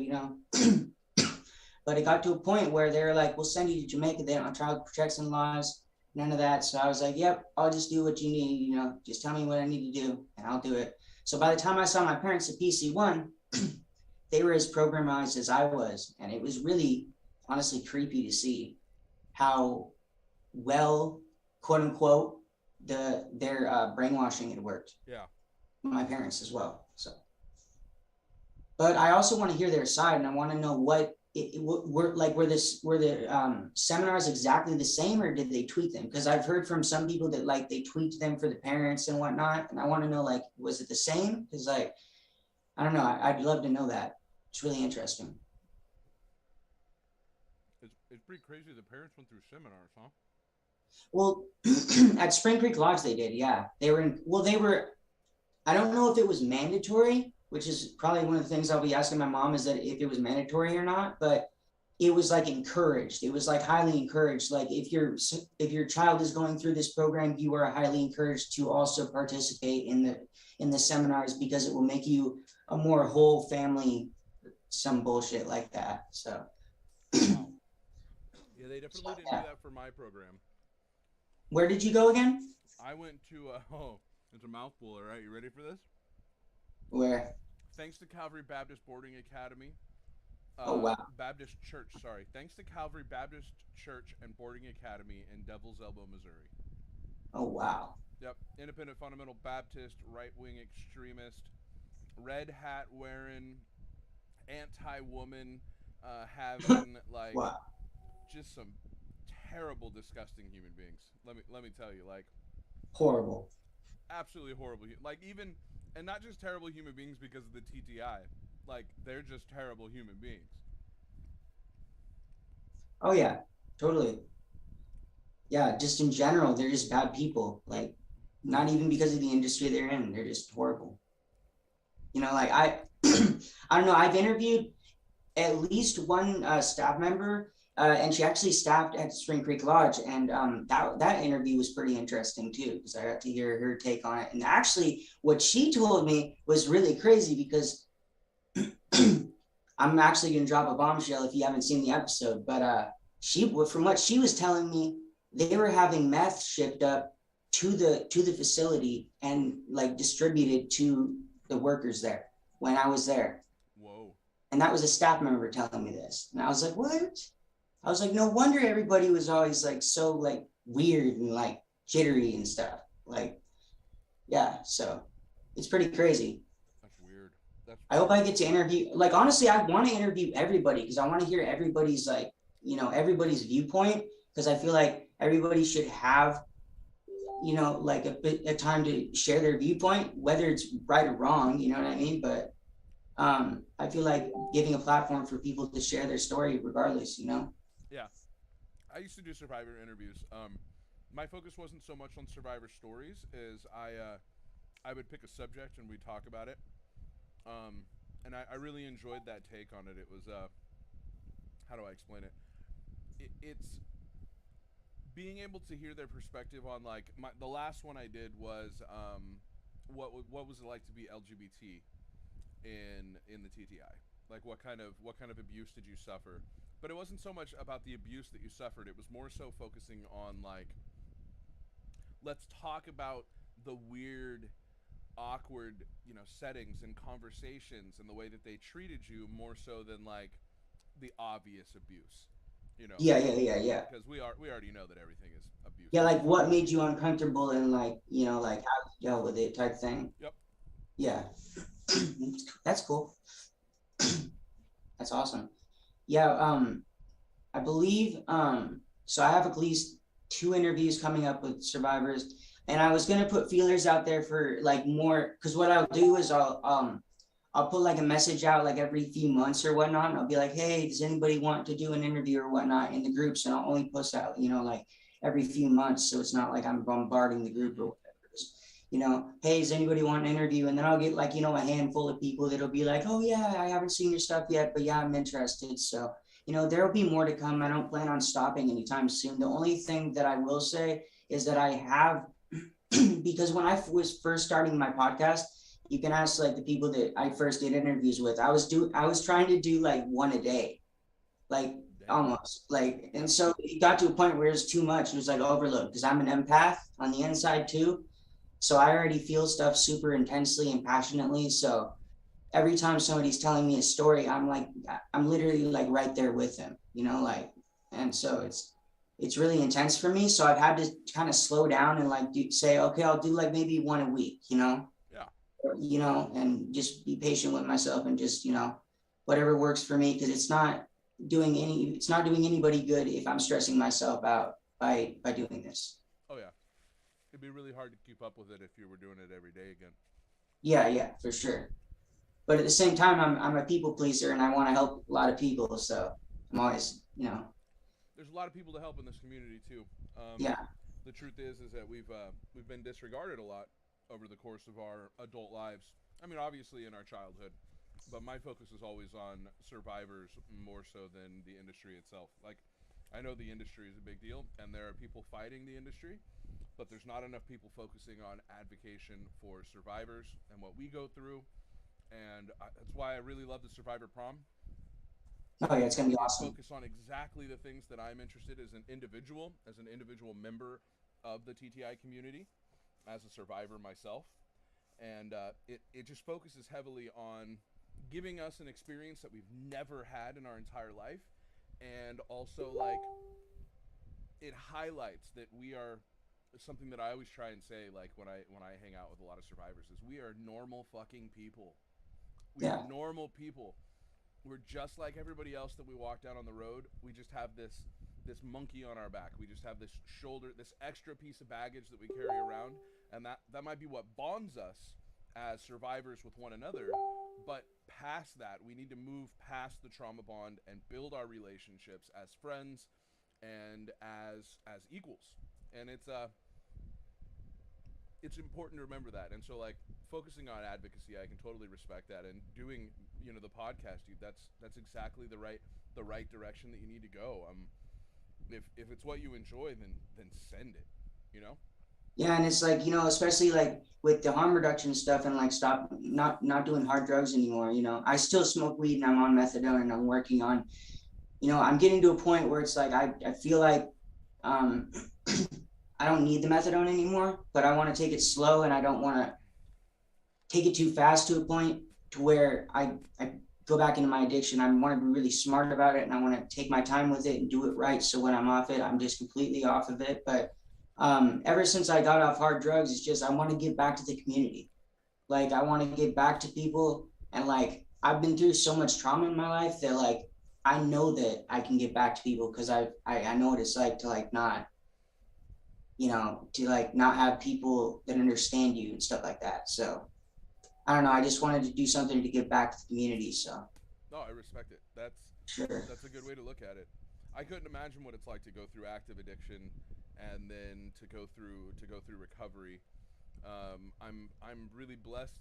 I say blessed kind of liberally. I don't believe in any kind of blessings, but yeah. I definitely, I don't know how I did it, but I somehow skirted getting heavily addicted to a lot of things. I spent my time shoving things in my nose. I spent my time, huffing things out of a rag, and I just stepped away when it was time. And so to go from active addiction and to go into recovery and then take on the weight of this community, that's a big deal, and it should be lauded and praised. But on top of that, like, I'm sure that throughout your recovery, finding this community, that you found a sense of peace and calm, knowing that you're not a. This is a big one for me, dude. I'm not fucking alone anymore. Yeah, for real.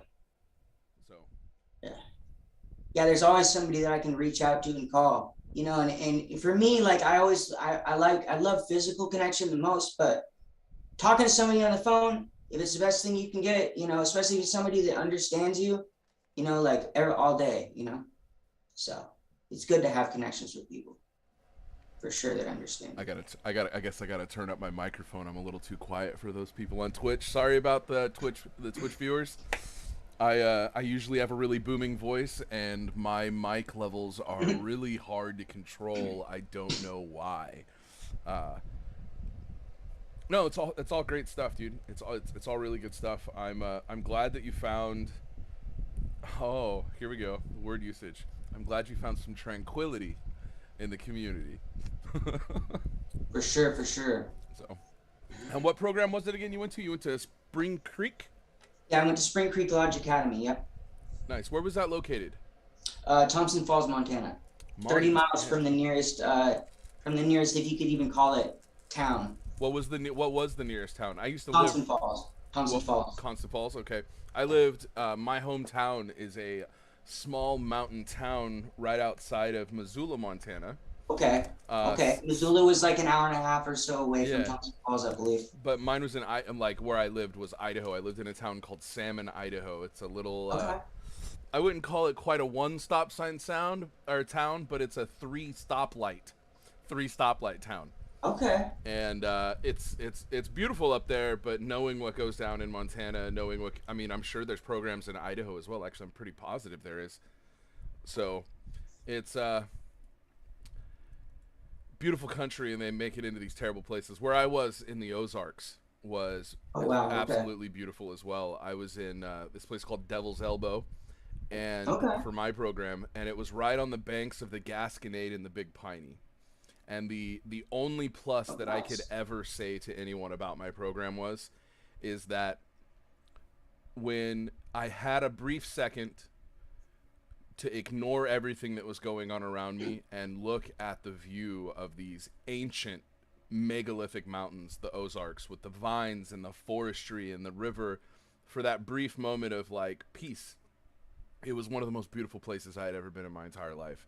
And so it's a really interesting juxtaposition between the atrocities that we suffered and the beauty that we witnessed. I've noticed a lot of programs are like that. It's very surreal. Yeah. Like, honestly, like it really is, because like, you know, at Spring Creek Lodge, like when it snows a fuck ton, but like it's pretty fucking beautiful. Like even when it's not snowy, like in the place we were, it's pretty fucking beautiful. But like the place you're in is horrible. But like, you know, if that was any other place, you know, it'd be a ski resort or something. Actually, funny enough, I thought that when my parents were driving up that long driveway, road up to Spring Creek Lodge, I straight thought it was a ski resort when we got there, because snow was everywhere. It was snowing heavily, and I straight thought it was a ski resort. I was like, "Oh, we're going skiing." They're like, "Yeah, that's what we're doing. We're going skiing." Well, Jordan, it was wonderful having you on. We've got 5 minutes until Hannah does her free virtual escape room. I hope the Twitch viewers and the other social media viewers are excited about this. This is the first time Hannah's ever done this, from what I understand. So this is going to be super excited. Go ahead and do your sign off, and we will move to an intermission immediately afterwards and give Hannah enough time to get set up and start the next show. All right, cool. Thank you.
Hello, everybody. If you're sitting here waiting around during the intermission, I'd like to give a moment to remind you to get yourself a snack, maybe grab a soda, whatever your favorite is. Currently, I'm drinking a Diet Coke because that's what was delivered to my front door.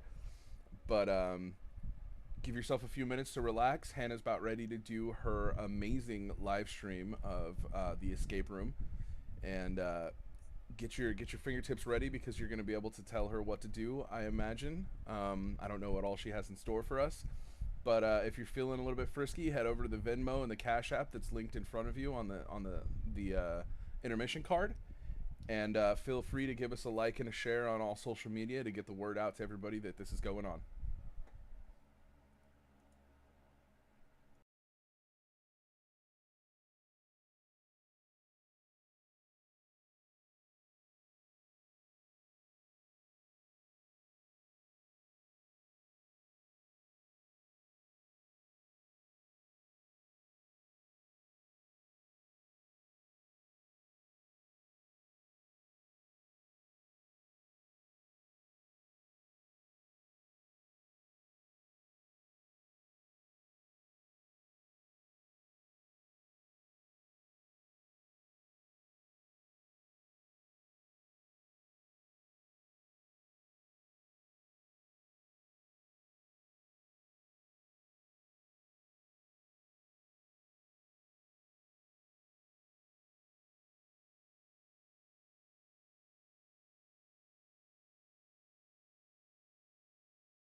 Thank you, SMH.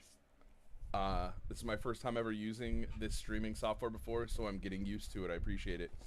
We're waiting for Hannah to get her camera on and get set up for her escape room event. And thank you everybody for stopping by and hanging out. If you're feeling a little frisky, head over to Venmo and Cash App and do everything you need to do there. Remember, we're going to try and get the donations up so that we can drop the price of our prom tickets, as well as go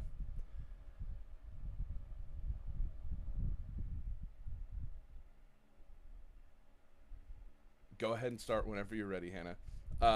We're trying to get the prices of our tickets down, as well as help those that want to come to prom that can't afford it otherwise. So I'm going to pass this off to Hannah. I'll catch you guys in a minute.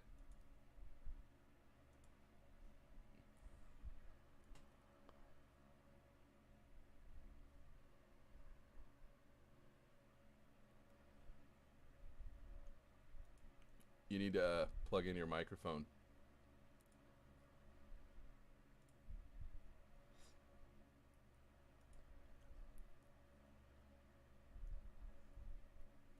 Hannah,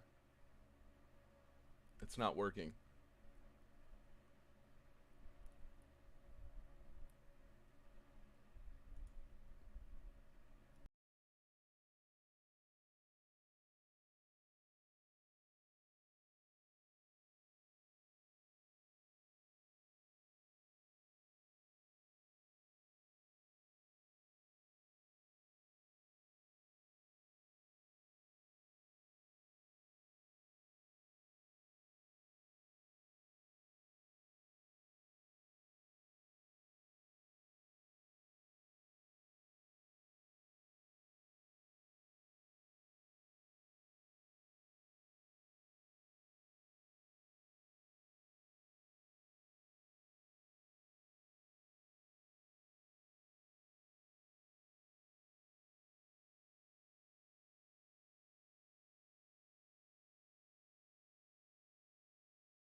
Kaylin, can you please restart the video, please?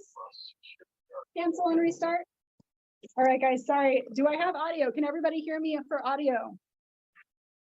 All right, my bad, guys. Let's try that again. All right, so we are in my escape room, and I am today going to go through a live escape room with you guys. What I need you to do if you want to participate, please sign into the Twitch stream. That's where I'm taking instructions today, okay?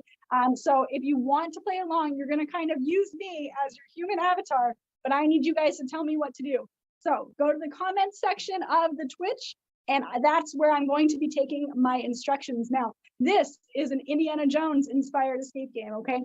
That means that if you've seen Raiders of the Lost Ark, it is when the Nazis are coming and they're trying to find this artifact, this ancient artifact, the Ark of the Covenant. And we need to find it before the Nazis do. Right now, we are in a German tent undercover, and that is why you may see some interesting German relics, okay? So if you have any questions or comments or directions, be sure to put those in the Twitch stream. We're gonna go ahead and watch a quick video about this room together. And hey, Will, can I turn the camera around? Is that a thing? Oh, yes, I can. Okay, we're gonna watch a quick video together. And then after that, we will have 1 hour to figure this out. All right, Kaylin, play the video for me.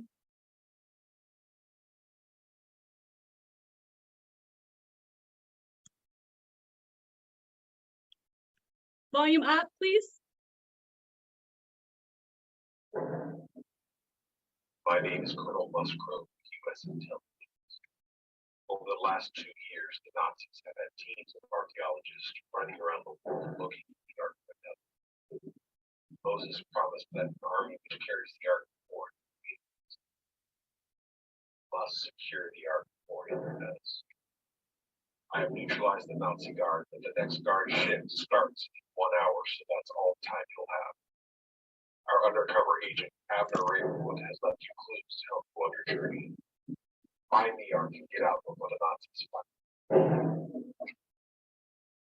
All right, guys. So we're in a room, and first things first, I'm gonna check my comments and see where you guys think we need to start here. I'll just take a quick scan of the room, and you guys can help me figure out what we should do. You can keep that volume up, Kaylin.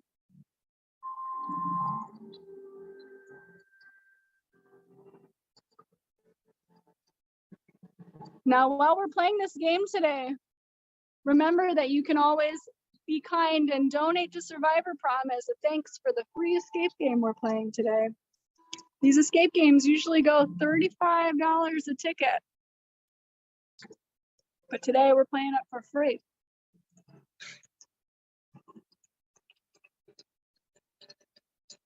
We'll do a quick glance over and then you guys can tell me what you think we should do.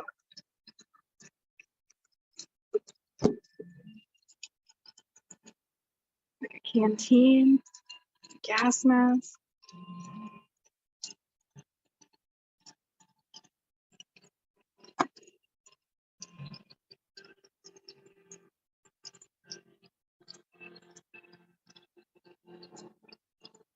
Three-digit lock.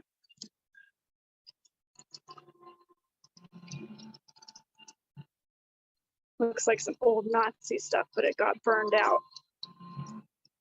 I wonder what did that.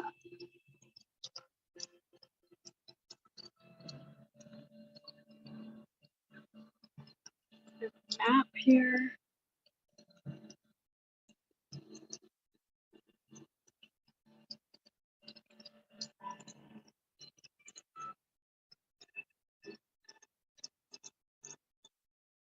German flag. It's like an umbrella.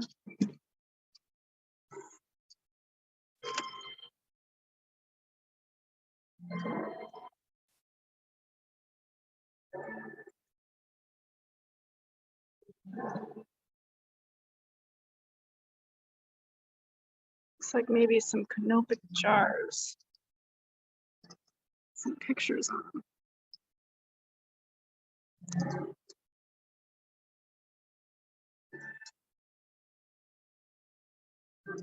There's an eye on this cat. It's peculiar.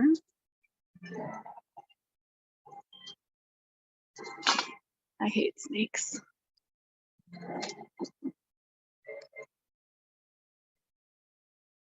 What's this? Cup, bottle, radio.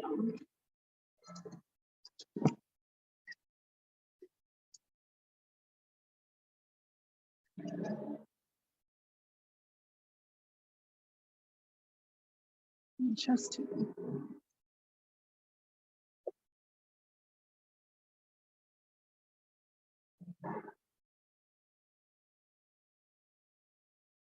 I don't know, guys. That's pretty much the whole room. What do you think I should do?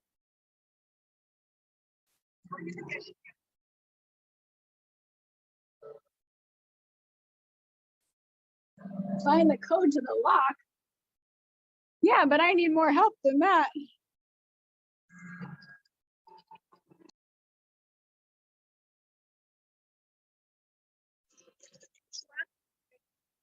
For this one, this is a 3-digit lock. This one, it's a 4-digit lock. Do you know what else? I think I saw one over here. Another 3-digit. I don't know, guys. Where should we look for these codes? Maybe there's something we can open.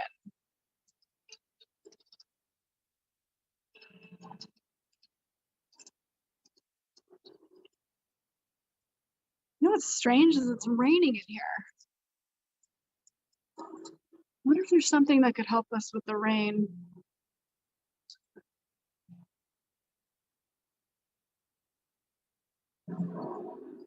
Okay. Well, the trunk says cup, bottle, radio.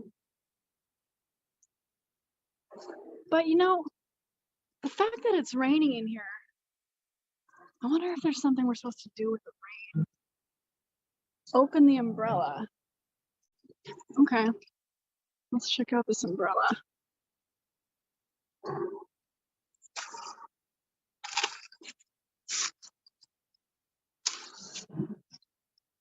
If I can get it to open.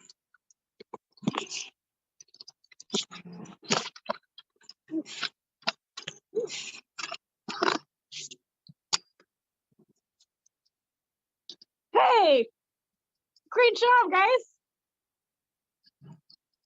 9, 1, 7. 917. Good one, guys. Now, where were those 3-digit locks? Where should we try the 917? Maybe I should close this back up while you guys decide. So there's 2 3-digit locks. Should we try it on the chest or should we try it on the desk? Where should we put that 917, guys?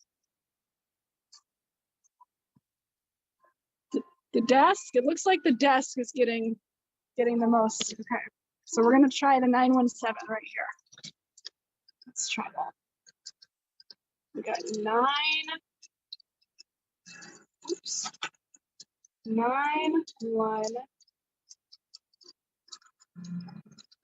7. Yeah, we did it! Great job, guys. What's in here? Looks like an old German book.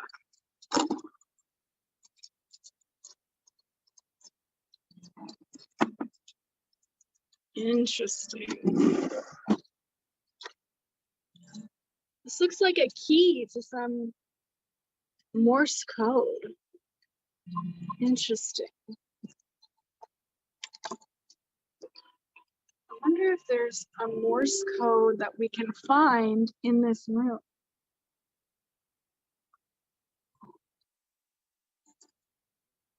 Let's take a look and see if we can find some Morse code.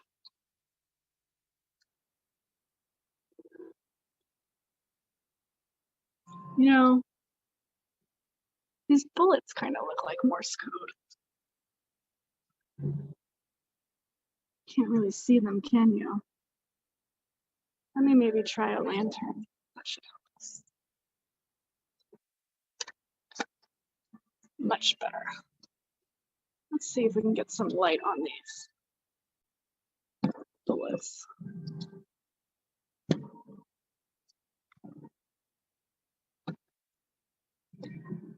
So we have 4 standing up,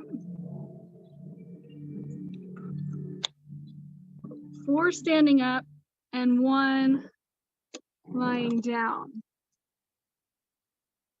Does that seem like a Morse code, maybe? What else? Oh, there's more of them. 2 lying down and 3 standing up.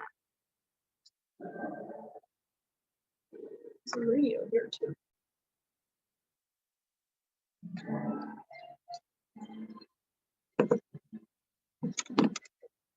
Then we have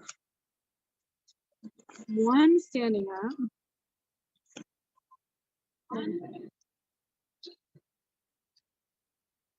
And 3, 4 lying down.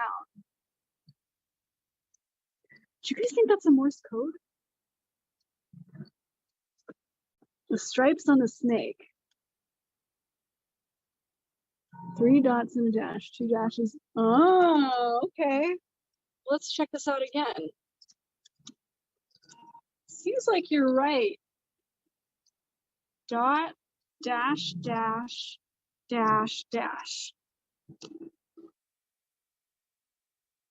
That would be the number 1. Okay.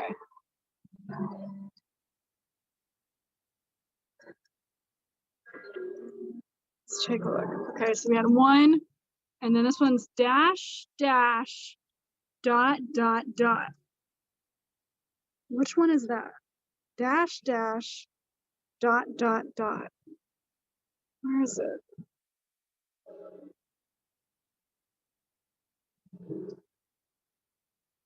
Seven. That would be a 7. And this one, 1, 2, 3, 4 standing up, 4 dots and a dash. 4 dots and a dash. 4. Well, we have 3 numbers, but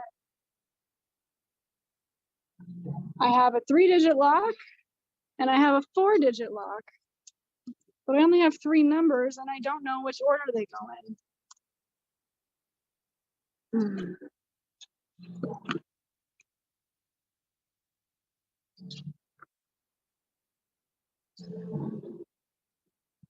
It's the trunk.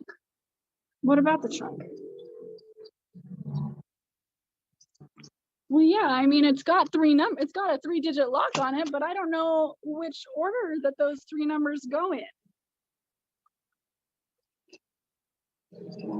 How am I supposed to know which order they go in? The number of letters? Okay, let's try that. We got cup would be 3 letters. So that was the 1. Bottle would be, wait, what? That doesn't make sense. Each shelf, the cup is next to the number. Oh, okay. So 1. So 1, you're saying that 1 would be the first number. Is that what you're saying? Okay. So then the bottle.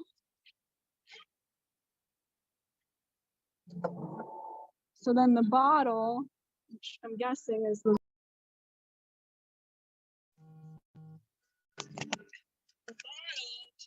whiskey bottle. That's going to be this one. Which one was this again? We have 4 dots and a dash.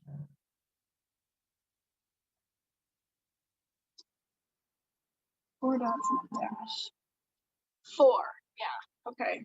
And then I guess the last one, that would be the radio, right? Dash, dash, and 3 dots. 7. Okay, let's give this a go. We have 1. Oops. 1, 4, 7. Nice. Good job, guys. Let's check this out. What we got?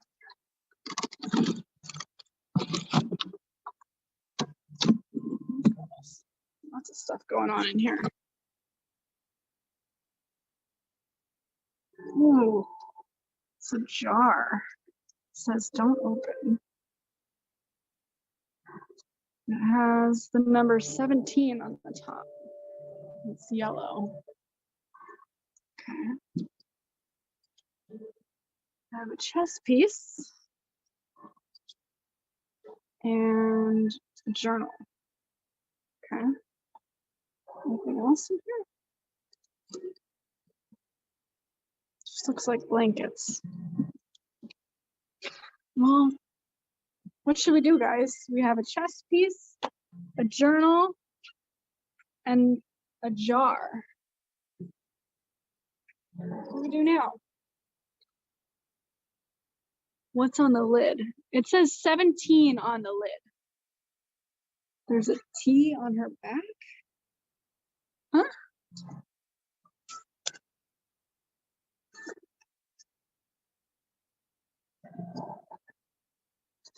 It's inside of the trunk.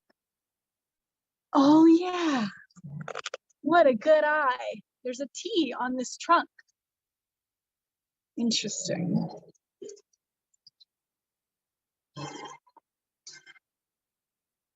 Well, what do you guys think? Should we check out this journal maybe?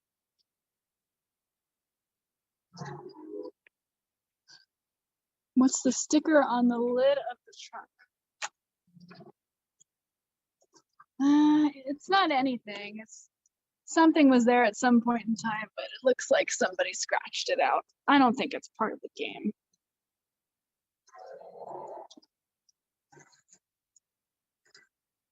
Okay, let's check out this journal, I think. I'm gonna hold my camera over here by the light.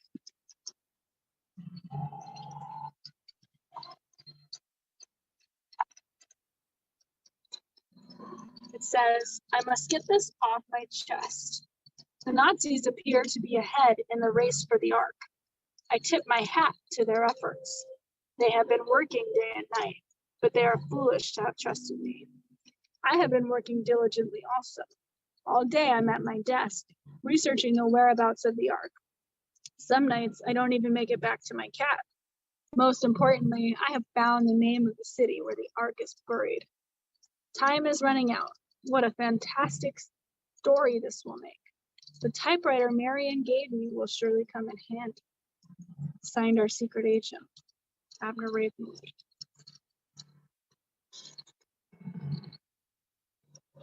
Symbol for life. That's all it's written in here. What do you guys think? The journal entry couldn't have been for nothing.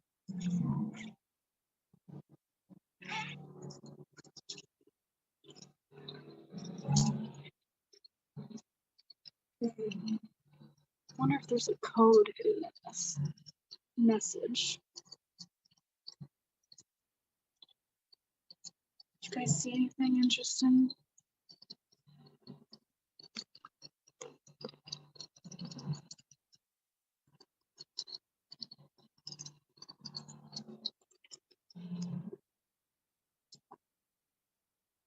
Bold T in the journal. Let's take another look. The T is pretty bold. You know what else?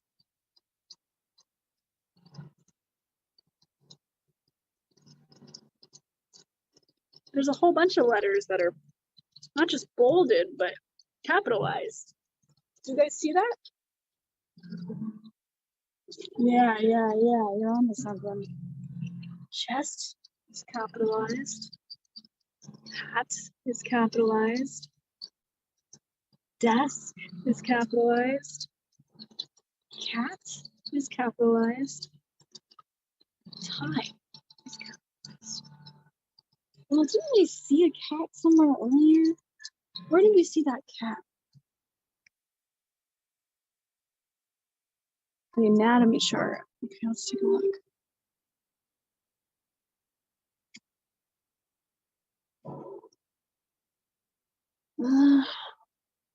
Nothing seems bolded here. Just a bunch of organs with numbers.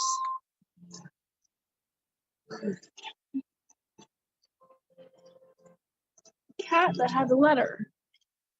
Yes, you're right. It was over here. I.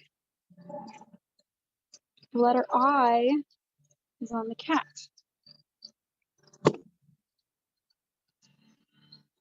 So, cat.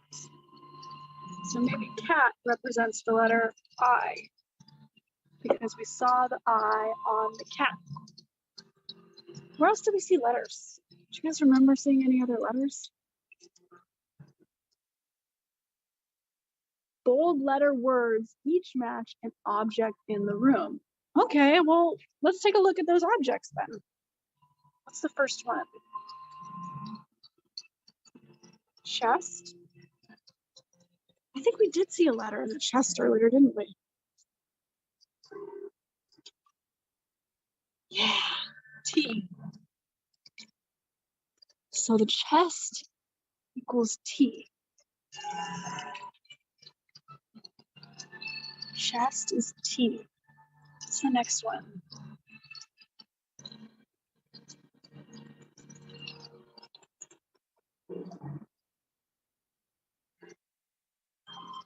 Let me get that journal and walk around with it. Maybe we'll find these objects. So chest equals T. What's the next one? What's the next capitalized item?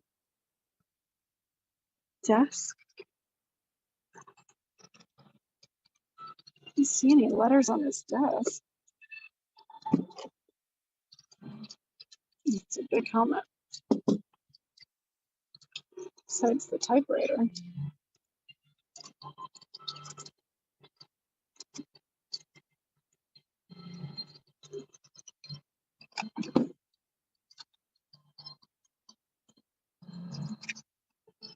Not a compass. Oh my gosh. There's an N in the desk. Good find, guys.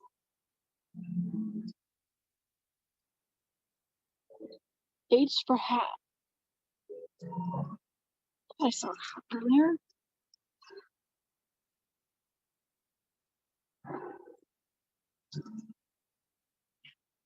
Get some light in here so I can see. Hey, look at that. There's an A. There's an A in the hat, guys. Good job. Okay, so let's put these together so far. The chest was a T. The hat was an A. The desk was a N. Cat, that was an I. What about time? We didn't find anything with time. So we have TANI. I didn't see anything with time though. It's not a clock in here. Hourglass.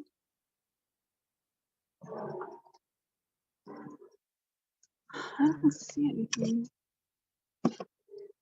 Oh, the hourglass has an S on it. Okay. Okay, guys. I think we're on to something. Here. So we have T in the chest, A in the hat, N in the desk, I on the cat, and S on time. Time is running out. What a fantastic story this will make. The typewriter Marion gave me will surely come in handy.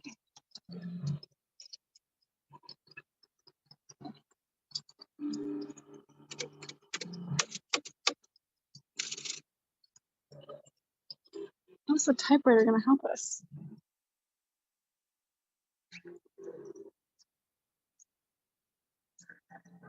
Type Tanis. Okay, let's maybe give that a try. All right, we're typing Tanis.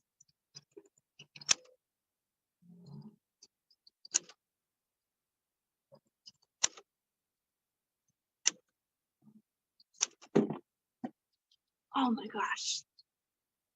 Something just opened. This just fell out of the desk. Oh my gosh, let's see what we have. Get some lanterns going here. Okay, so this just fell out of the desk when we typed the letters into the typewriter. Let's see what we got here. It's like a mirror. Oh, it's really a mirror. And it has 2 numbers on it. It says 1, 9. Strange. And it's got the symbol on the back of it. What are we gonna do with that? Oh goodness.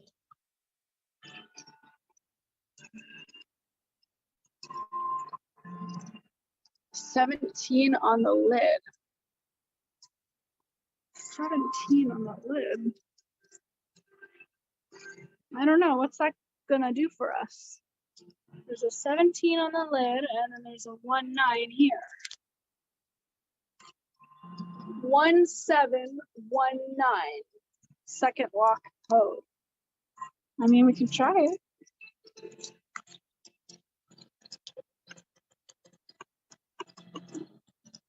One, 7, 1,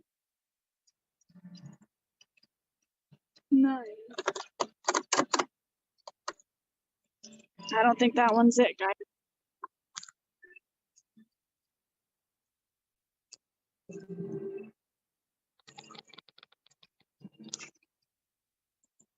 Somebody's audio is on right now. Check your audio, please. So we still have this mirror. I think the 4-digit code has something to do with the bottle things on the wall and the anatomy poster. I think the 4-digit code has something to do with the anatomy poster and the bottle thing.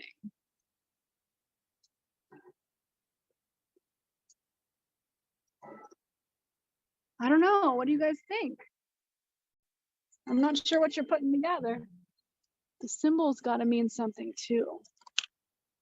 Yeah, you're right, but I haven't seen that symbol anywhere.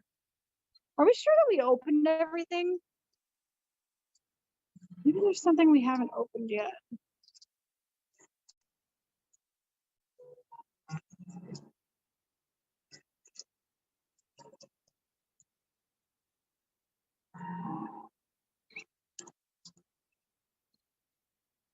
Oh, the things by where the cat statue was. Okay, let's take a look at those.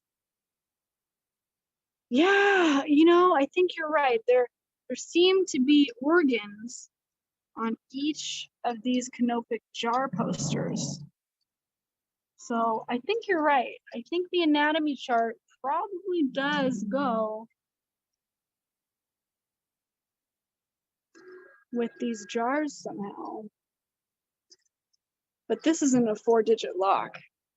So maybe we're getting ahead of ourselves. Let's focus on what we found. It told me that every time we find something, it will help us get to the next step. Each organ corresponds to a number for the lock. Okay, let's take a look. Lungs. That's what I think they are, at least. Let's see here. Lungs. 13. I don't know, because if each of these are 2 numbers, it might not work. I don't know. I think that one's maybe a stomach. Stomach, 17. I don't know. We only have 1 jar with 2 numbers on it.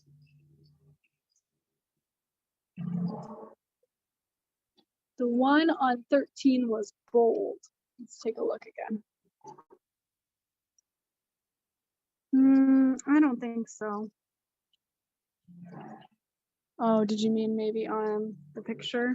I think it's just part of the artwork behind it. 17 on the jar. That's true. This jar does have 17 on it. Just like the stomach. You know what? I think this will fit here. I think that's where these jars go. Stomach. 17 is the stomach on there. What do you guys think? It says don't open the jar, so I'm not going to open the jar because that would make me a douchebag escape room player. Is anything written in reverse anywhere? Not that I'm seeing. I wonder if there's something we haven't opened yet.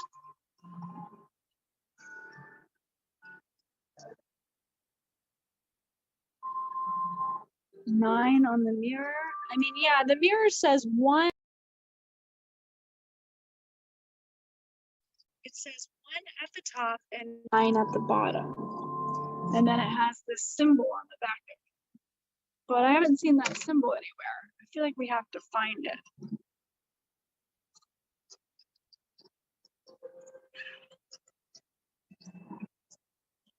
Wait a second.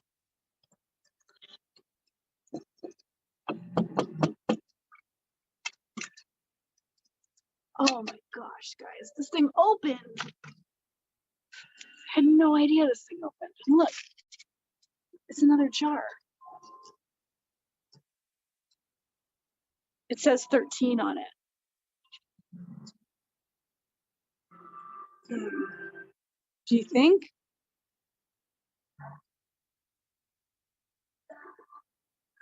Lungs. I think we're on to something with this. Should I put 13? I think these are lungs. What do you guys think? I don't want to make any wrong moves here.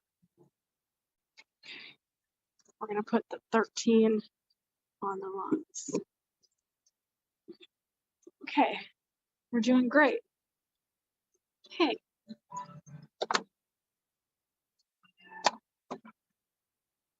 That's that symbol from the mirror.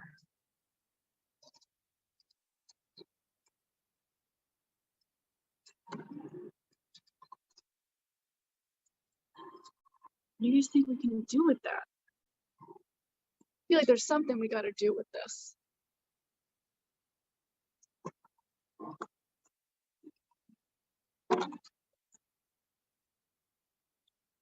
Put the mirror and see what's up top. Match the symbols. Okay.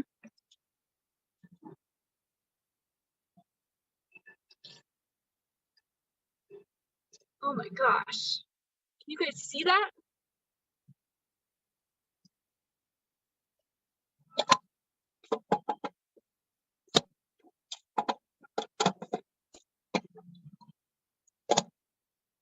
That's so bright. That's not gonna work. Staff must not be lighting up these lanterns very well. Let's try that again. Okay, I need to sit on the floor.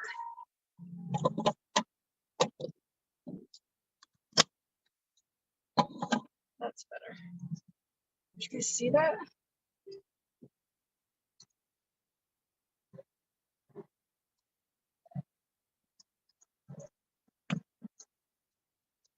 Did you guys see that?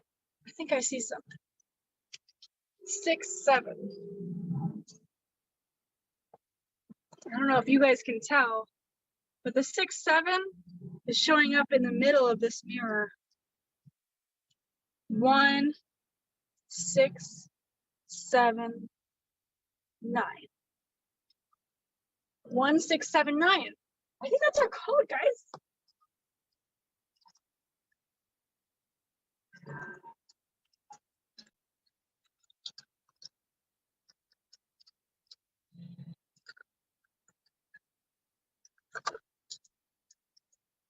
Let's see here. 1, 6, 7, 9. Yes. We got it. Good job, guys. What's in here? It's like a medic bag. I'm a little scared what's gonna come out of here. Ooh, we got another jar. We got another jar, guys. All right. This one says 14. 14. Liver. Ugh. Liver.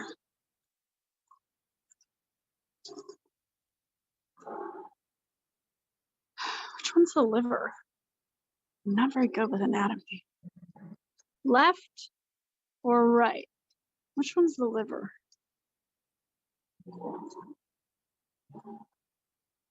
This chart should probably help us figure that out. Liver. 14. 14. So I guess the liver is shaped like that. Okay, you guys said left. I trust your judgment. Okay. We have 3 gross jars up. Feel like we just need one more.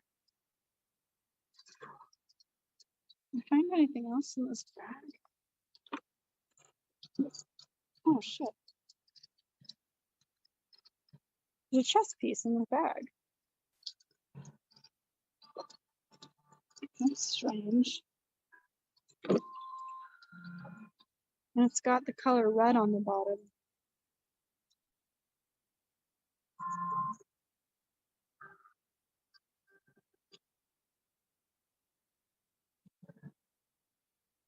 Goes with the other chess pieces. I found one earlier too. This one has yellow on the bottom. So we have red and yellow. You think they need to go on the chessboard, eh? But where do they need to go on the chessboard? There's all kinds of chess pieces here. I don't know where they go.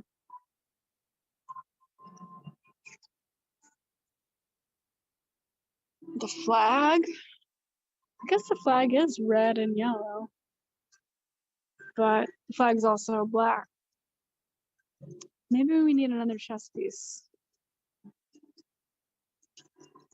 I'm not sure where we would find it.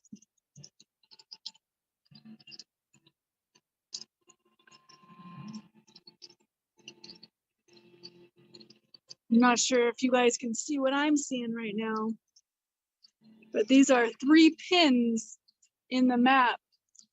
One of them is red, one of them is yellow, and one of them is blue. So are the chess pieces to do with the map or the flag? And where are we going to find this third chess piece? We're running out of time, guys. We only have 22 minutes left.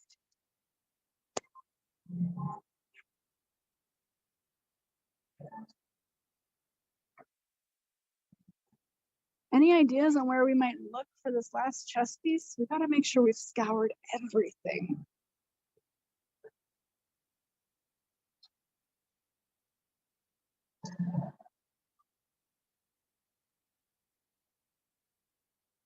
I feel like we've looked at everything.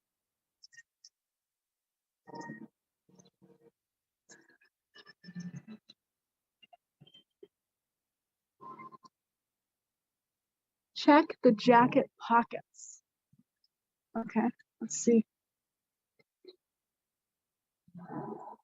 Nothing in there. There's an inside pocket. Oh my gosh. Good job. That was amazing. Now we have 3 chess pieces. This one has blue on the bottom. That flag has black on it, so I don't think these have anything to do with the flag. Maybe it's the map after all. Let's take another look.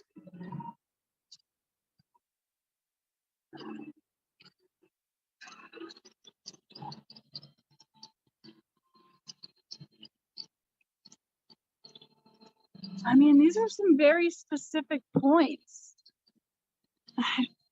But it doesn't seem like they actually are on anything. This one's in the middle of the ocean.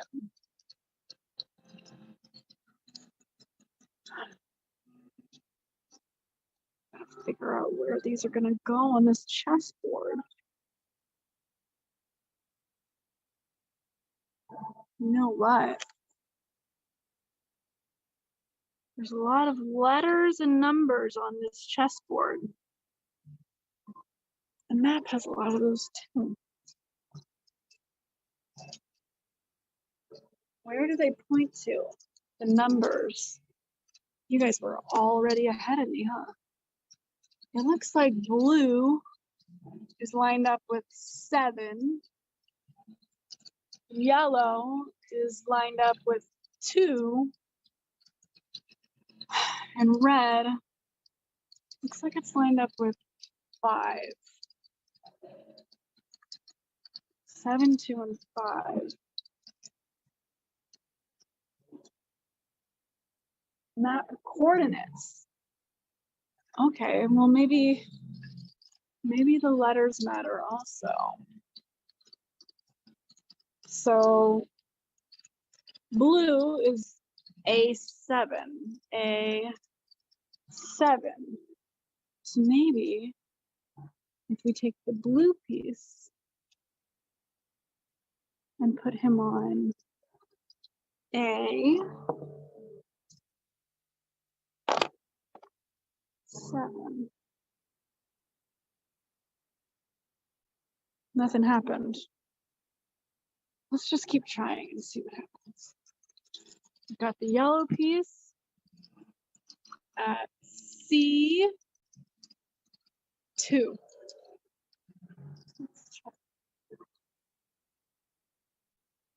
Yellow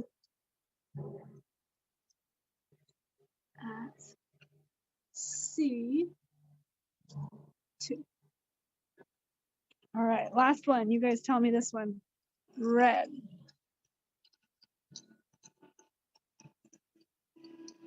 Which point is this red guy at?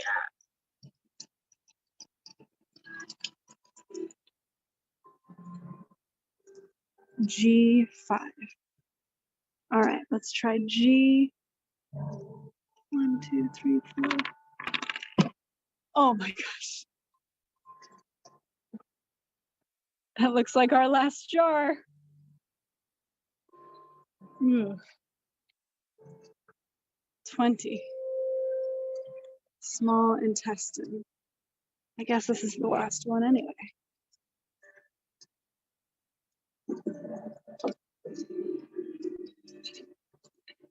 Oh my gosh, guys. Oh my gosh. What is this? Oh no, I thought we made it out. We still got a lot of work to do. I'm gonna come back and get my laptop.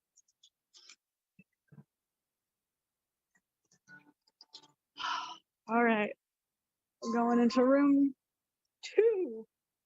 Let's see what can be found in here. Oh gosh, guys, we got a lot to do. We only have like 12 minutes to do it. Who's after me? Maybe we need to bump them. Oh gosh, guys, lots to do. Okay.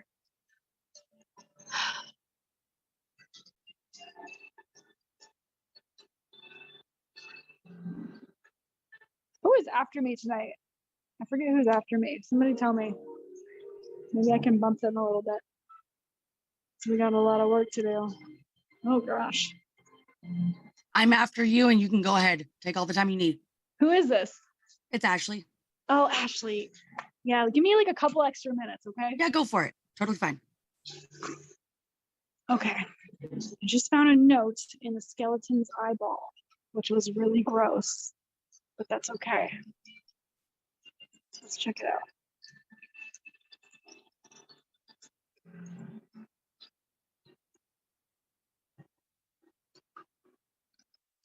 Oh gosh. The key to, oh my goodness, I need a light. Let's try to read this.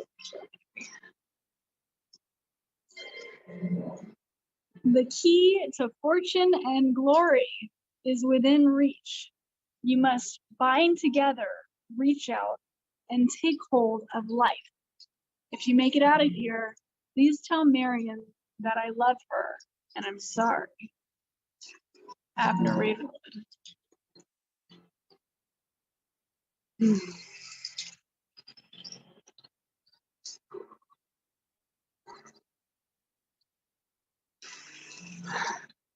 Take hold of life.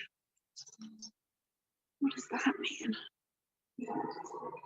I don't even know what the symbol for life is. This whole room is full of hieroglyphs.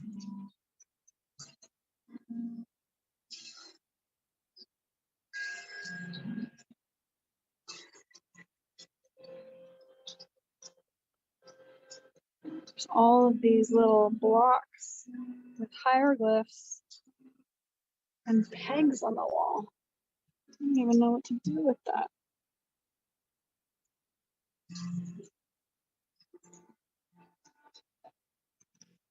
There's this table, and it's got colors on it on each corner. Red, green, blue, and yellow. Somebody said Ankh. That sounds familiar. Was that what's in the journal?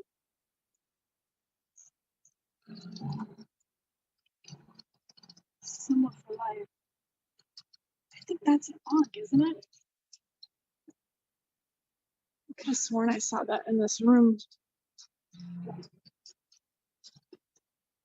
Life is a snake? I don't know if life is a snake. I think life is that symbol we just saw in the journal. And I thought that I saw it in here too, somewhere.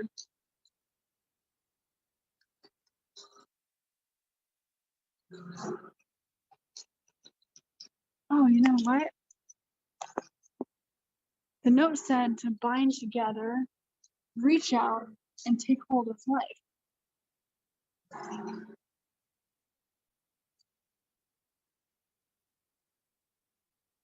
There's 2 symbols for life on the wall, but I'm all alone.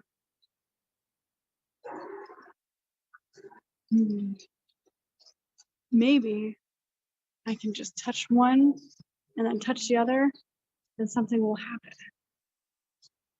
What do you guys think? I don't want to set off any booby traps here.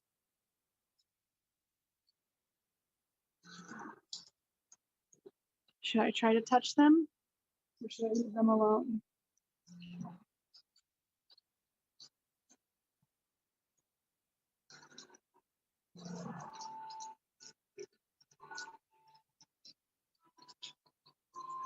Any thoughts on this one, guys? We don't have a lot of time left. Should I try to touch the Ankhs, or should I play it safe and leave them alone?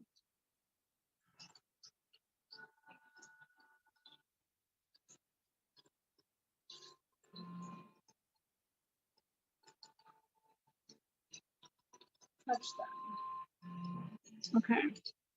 But if shit happens, I'm gonna come for you guys.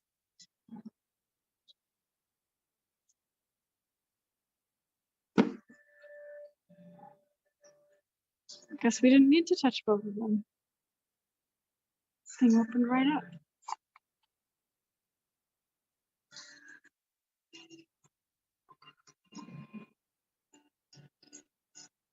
It says Xerxes, Ramses, Hatshepsut, and Djoser. I'm not sure what to do with that.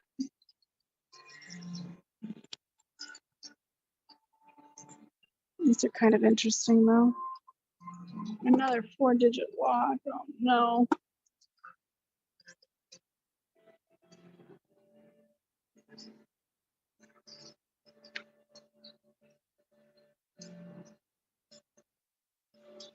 This says Ramses on it. I can't imagine they would want us to read all this stuff. This one says Djoser. I don't know how to pronounce his name, so if you're an Egyptian academic, don't judge me. I didn't have a real education.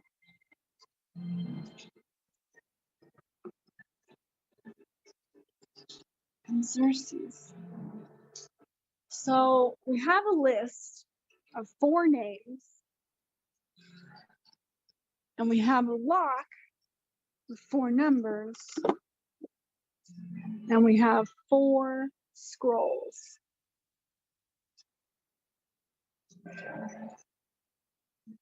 Where is Xerxes?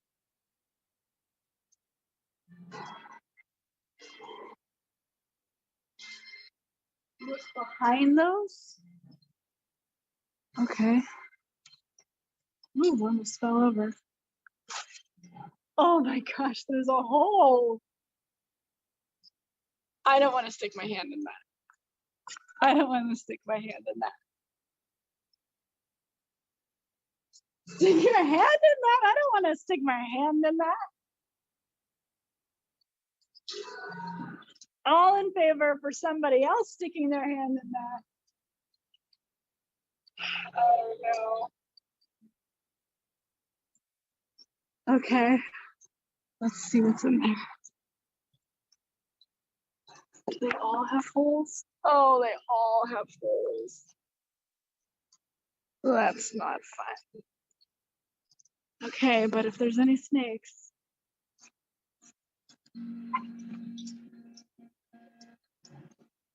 Ah! Just kidding. There's something in there, but I can only feel it. I can't see it at all. This one I'll have to just tell you guys. It feels like the number 2.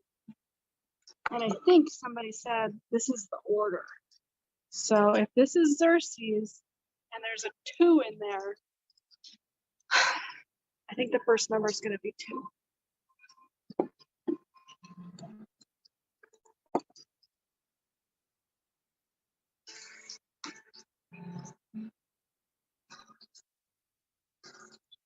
I'm just laughing at your guys' comments. Okay. So next on our list is Ramses. Ramses. Where is he? Is it this one? Ramses, yeah. Okay. Another hole. Okay. I'm feeling the number 8 in there. It feels kind of like an address thing that you would put on your house. You know, 3D. So we got 2, 8. Let's go to the next one. Hatch whatever the name is. That's this one. Ooh. There's a lantern in there. Somebody left a lantern in there. I will have to talk to the escape room people who work here about them leaving stuff places. Okay. In here, I feel the number has been also ripped up. That's pretty cool. The number 4. Let's put 4 in there. Okay, last one.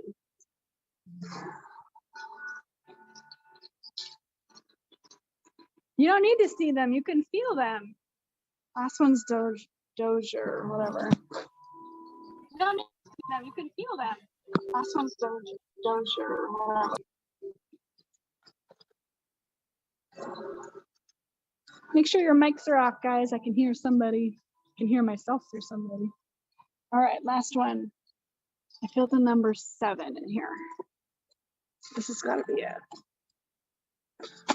Yes. Great job, guys. There we go. What's in here? Oh, it's a rope. It's just a giant rope.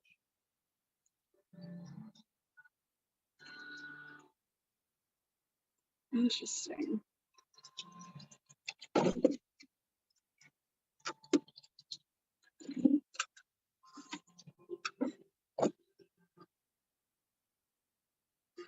I found, oh, there's my rope.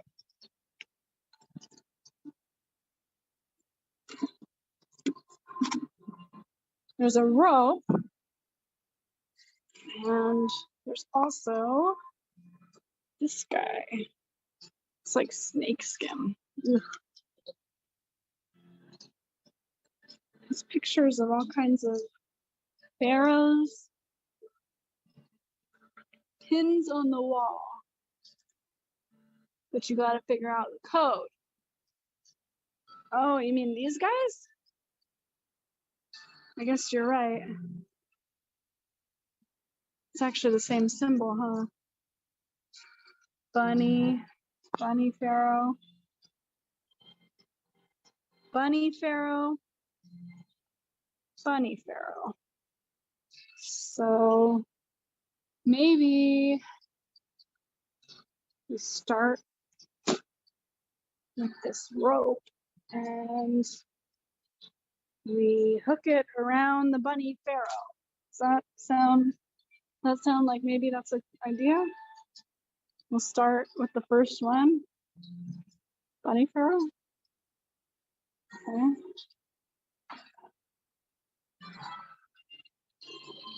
Second one, duck pharaoh. Well, this rope already has little loops made in it. And I guess this is the duck guy right here. Duck pharaoh. So I'll just go like that. Okay. Next one. Oops, I'm looking at the wrong people. Next one is the scorpion head pharaoh. Well, I guess this will just reach. There's the scorpion head pharaoh. There he is. I'll tell you guys because it's probably kind of hard to see. Scorpion head.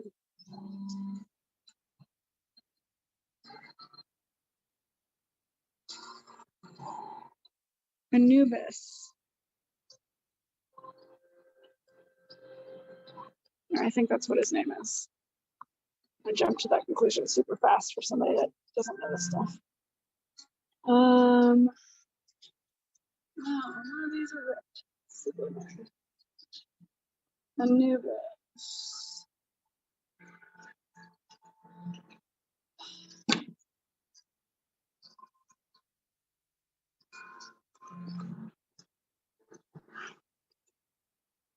Okay.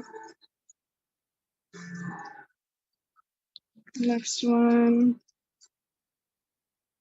The crown lady. This is her down here.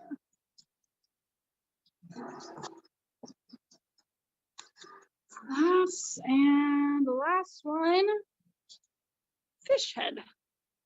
Who knew there was a fish head? Okay, this guy.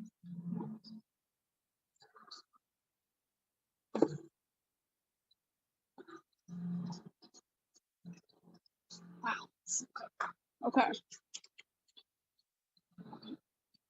So we've got the whole rope up now.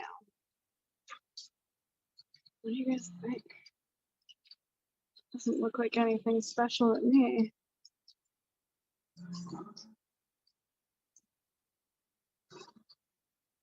There's a couple spots on this rope that just have like additional rope wrapped around them. I don't really know why that would be.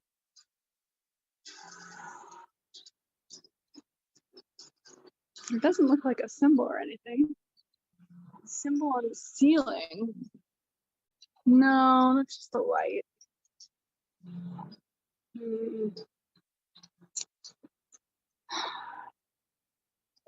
Wait, what's this?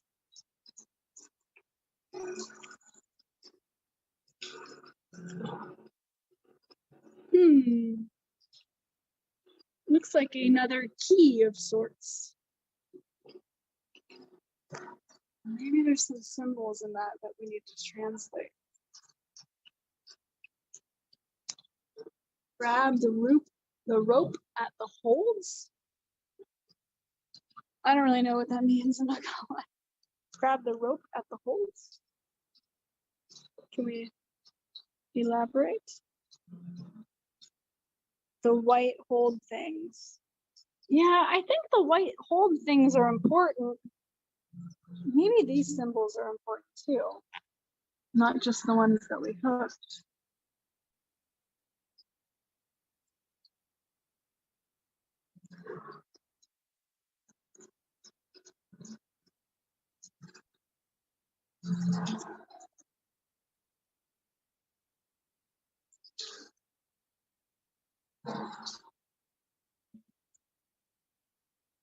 The extra spots you mentioned do match the card. Okay, so you think that those symbols, we need to translate them? Okay, well, let's take a look. The first one kind of looks like a line with like two other lines through it.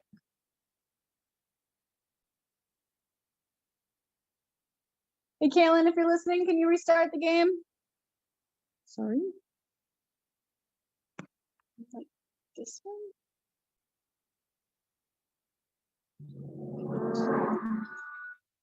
So S is the first letter. Okay, the second one on the row, I guess, is that little candy cane looking one. Candy cane. Which one's the candy cane?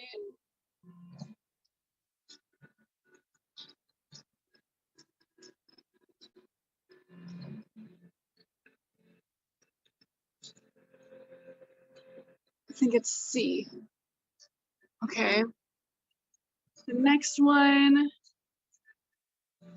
kind of looks like this bird.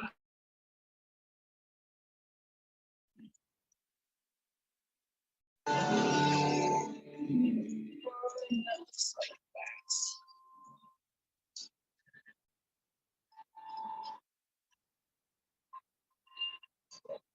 that. A? I think it's A. Okay. And then the lion. It looks like a lion.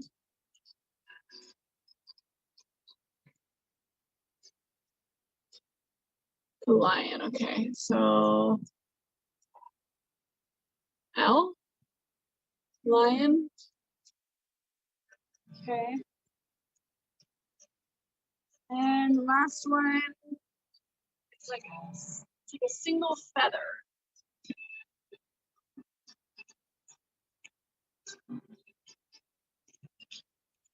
Like a single feather.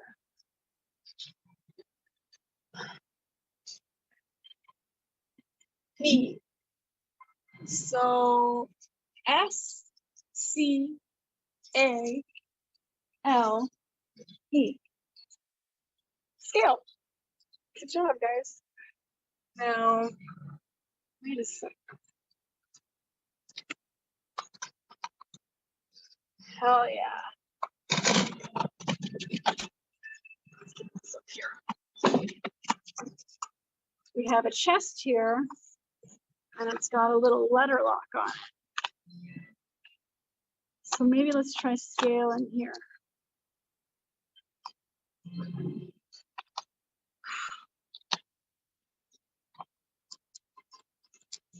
S C A L.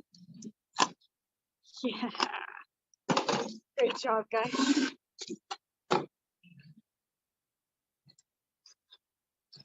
Oh, interesting. We have a piece of paper and it's got colored squares and holes in it. Interesting.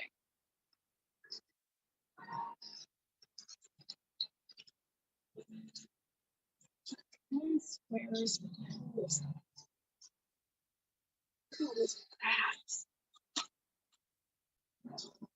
There's all these bags that are full of something, I don't know. What's this?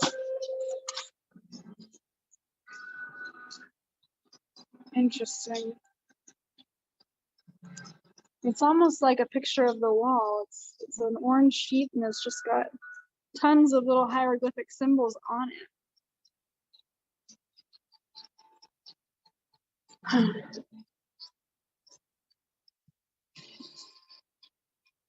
You can put your T in there. Okay. Well, that's a weird way to solve an escape room, but you know. What should we do, guys? We got this piece of paper with these cutout squares. We found this orange one. Found a bunch of bags. Dead guy is still here. We got a big old crate. I don't know if you guys can even see this thing, but we got a big old crate. I suspect that the ark is in here. Lays out. Match the colors to the light. I'm not really sure what that means either. Do you mean like hold it up like this?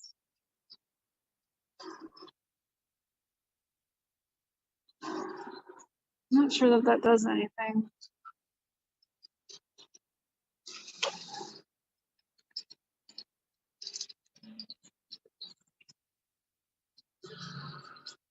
I can't open the bags because they're sewn shut.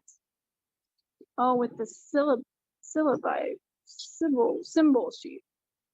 I'm trying to read your.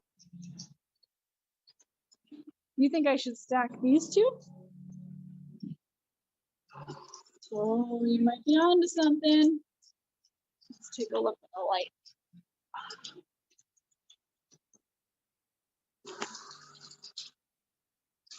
So when I put the colored squares over the orange sheet, some of the symbols appear inside the colored squares. Interesting. Because we have colored squares here, they're pretty big.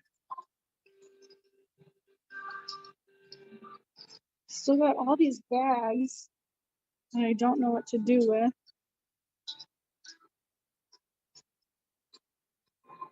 The crate has a giant padlock on it. Can you see it? It's like a giant padlock right here. So we're gonna need a key to open that.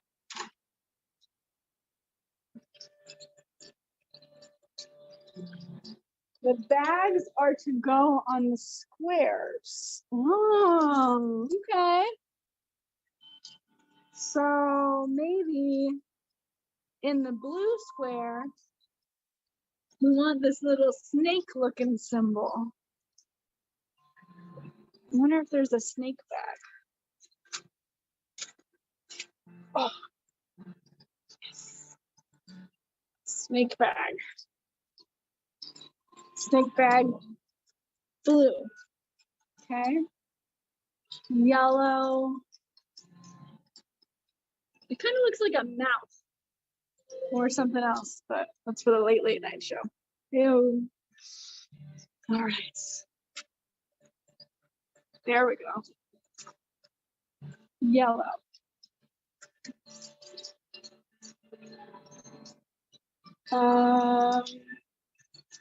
Red. What's red?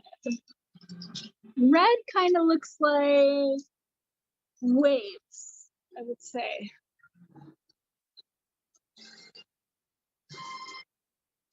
Waves.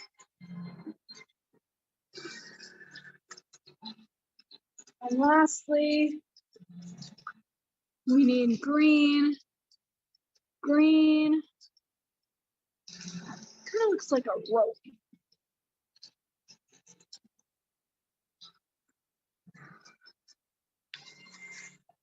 Heck yeah.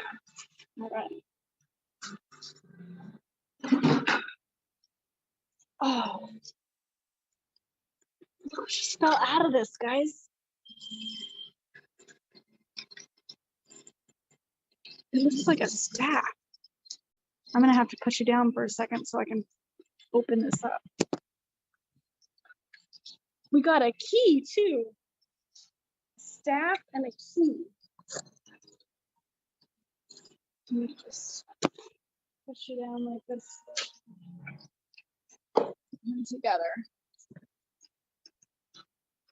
The staff looks like it is 3 pieces and it twists together.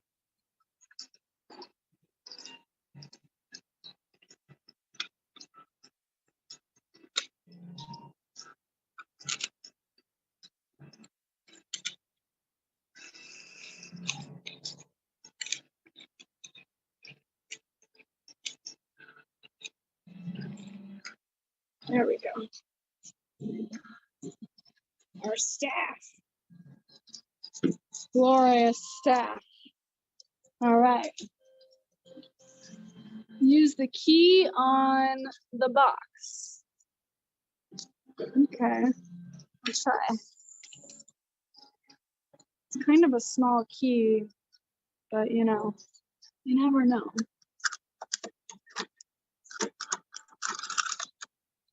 I don't think that key is gonna work for that lock, guys. This must go somewhere else.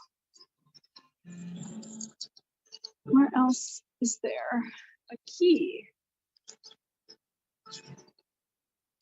We have this big old golden box over here with holes in it. The cage. Does the cage have a key on it? Oh, it does. The cage does have a key on it. Let's check it out.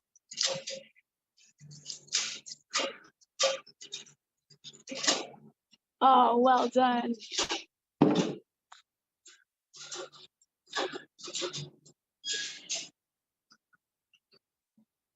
I'm not messing with that.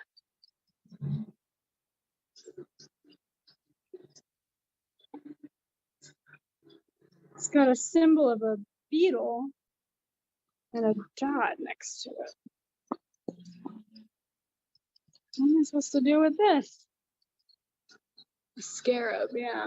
Match the staff to the hole. I don't know, is there a scarab over here? It's kind of hard to see.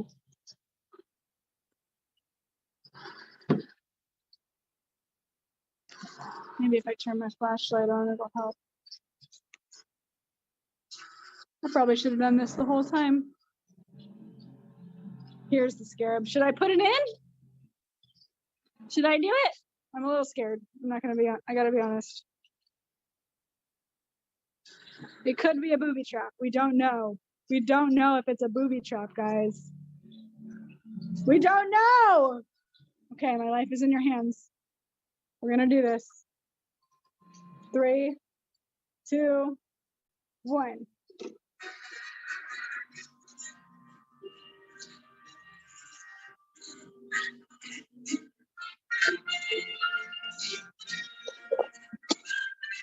Guys, I think we did it.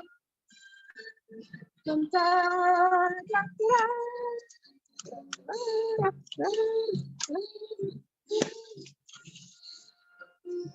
we found the Ark of the Covenant, guys.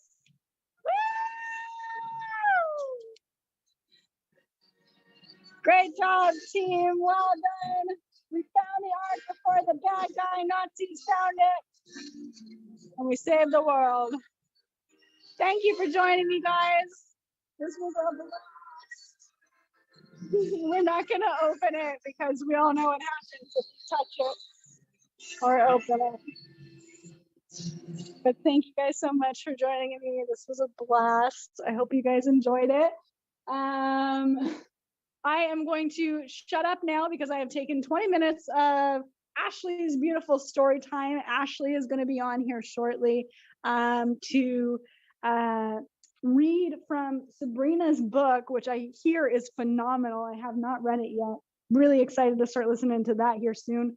But definitely tune in because I think that reading is going to be beautiful. Sabrina is an author, a troubled teen survivor, and she went to a number of programs, and the story is just, it's out there. I got to spend time with her and Jeremy on their podcast, A Man Apart, just a couple weeks ago. That episode dropped today, and that was just an amazing experience as well. So if you get a chance, please stick around, hang out, listen to Ashley read, and thank you guys again for hanging out with me tonight. I'm going to be doing another escape room tomorrow afternoon, I think. Actually, yeah, like morning, afternoon.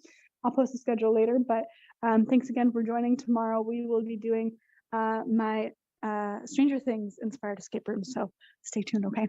Thanks so much again. Have a great night, guys.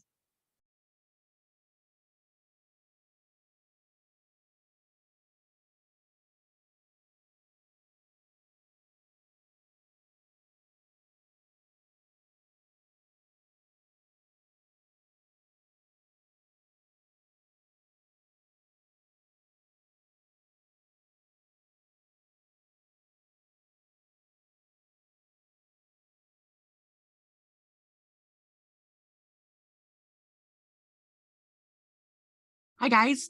I'm Ashley or Nora. I'm a TTI survivor from a Utah wilderness program and a Montana therapeutic boarding school from 2003 to 2005. I became part of this community because of Sabrina. I found her videos on TikTok actually through Adoptee TikTok, and she was the first adoptee survivor I had ever come across. And she just welcomed me into this community with completely open arms, and it's just been incredible. So I wanted to kind of include her in this.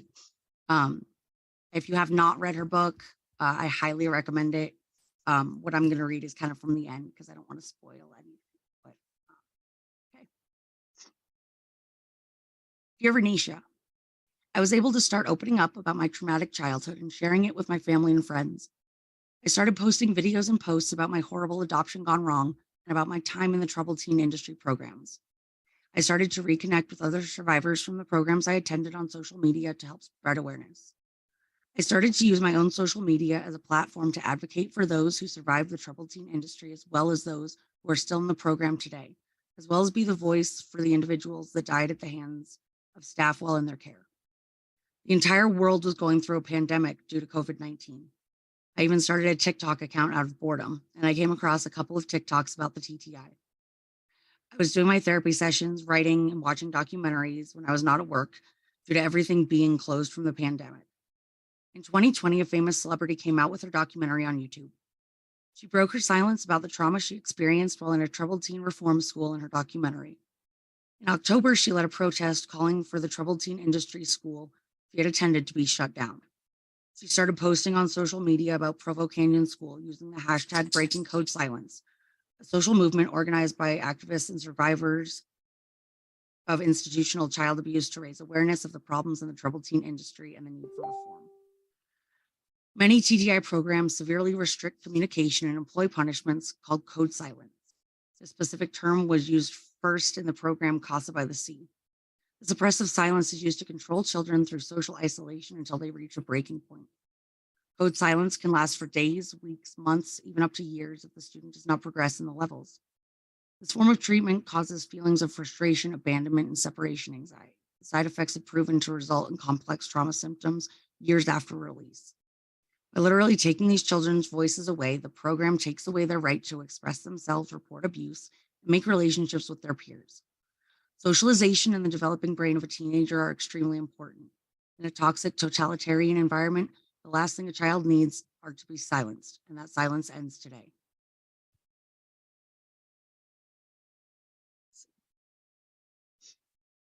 Dear Renisha, it's 2023. Why is this shit still happening? For 3 years, survivors have been sharing their stories and advocating for change. I'm starting to feel like nobody's listening, so I started to advocate more by posting videos on TikTok about what I had experienced in the TTI. I started to network with fellow survivors, and I even started doing podcasts.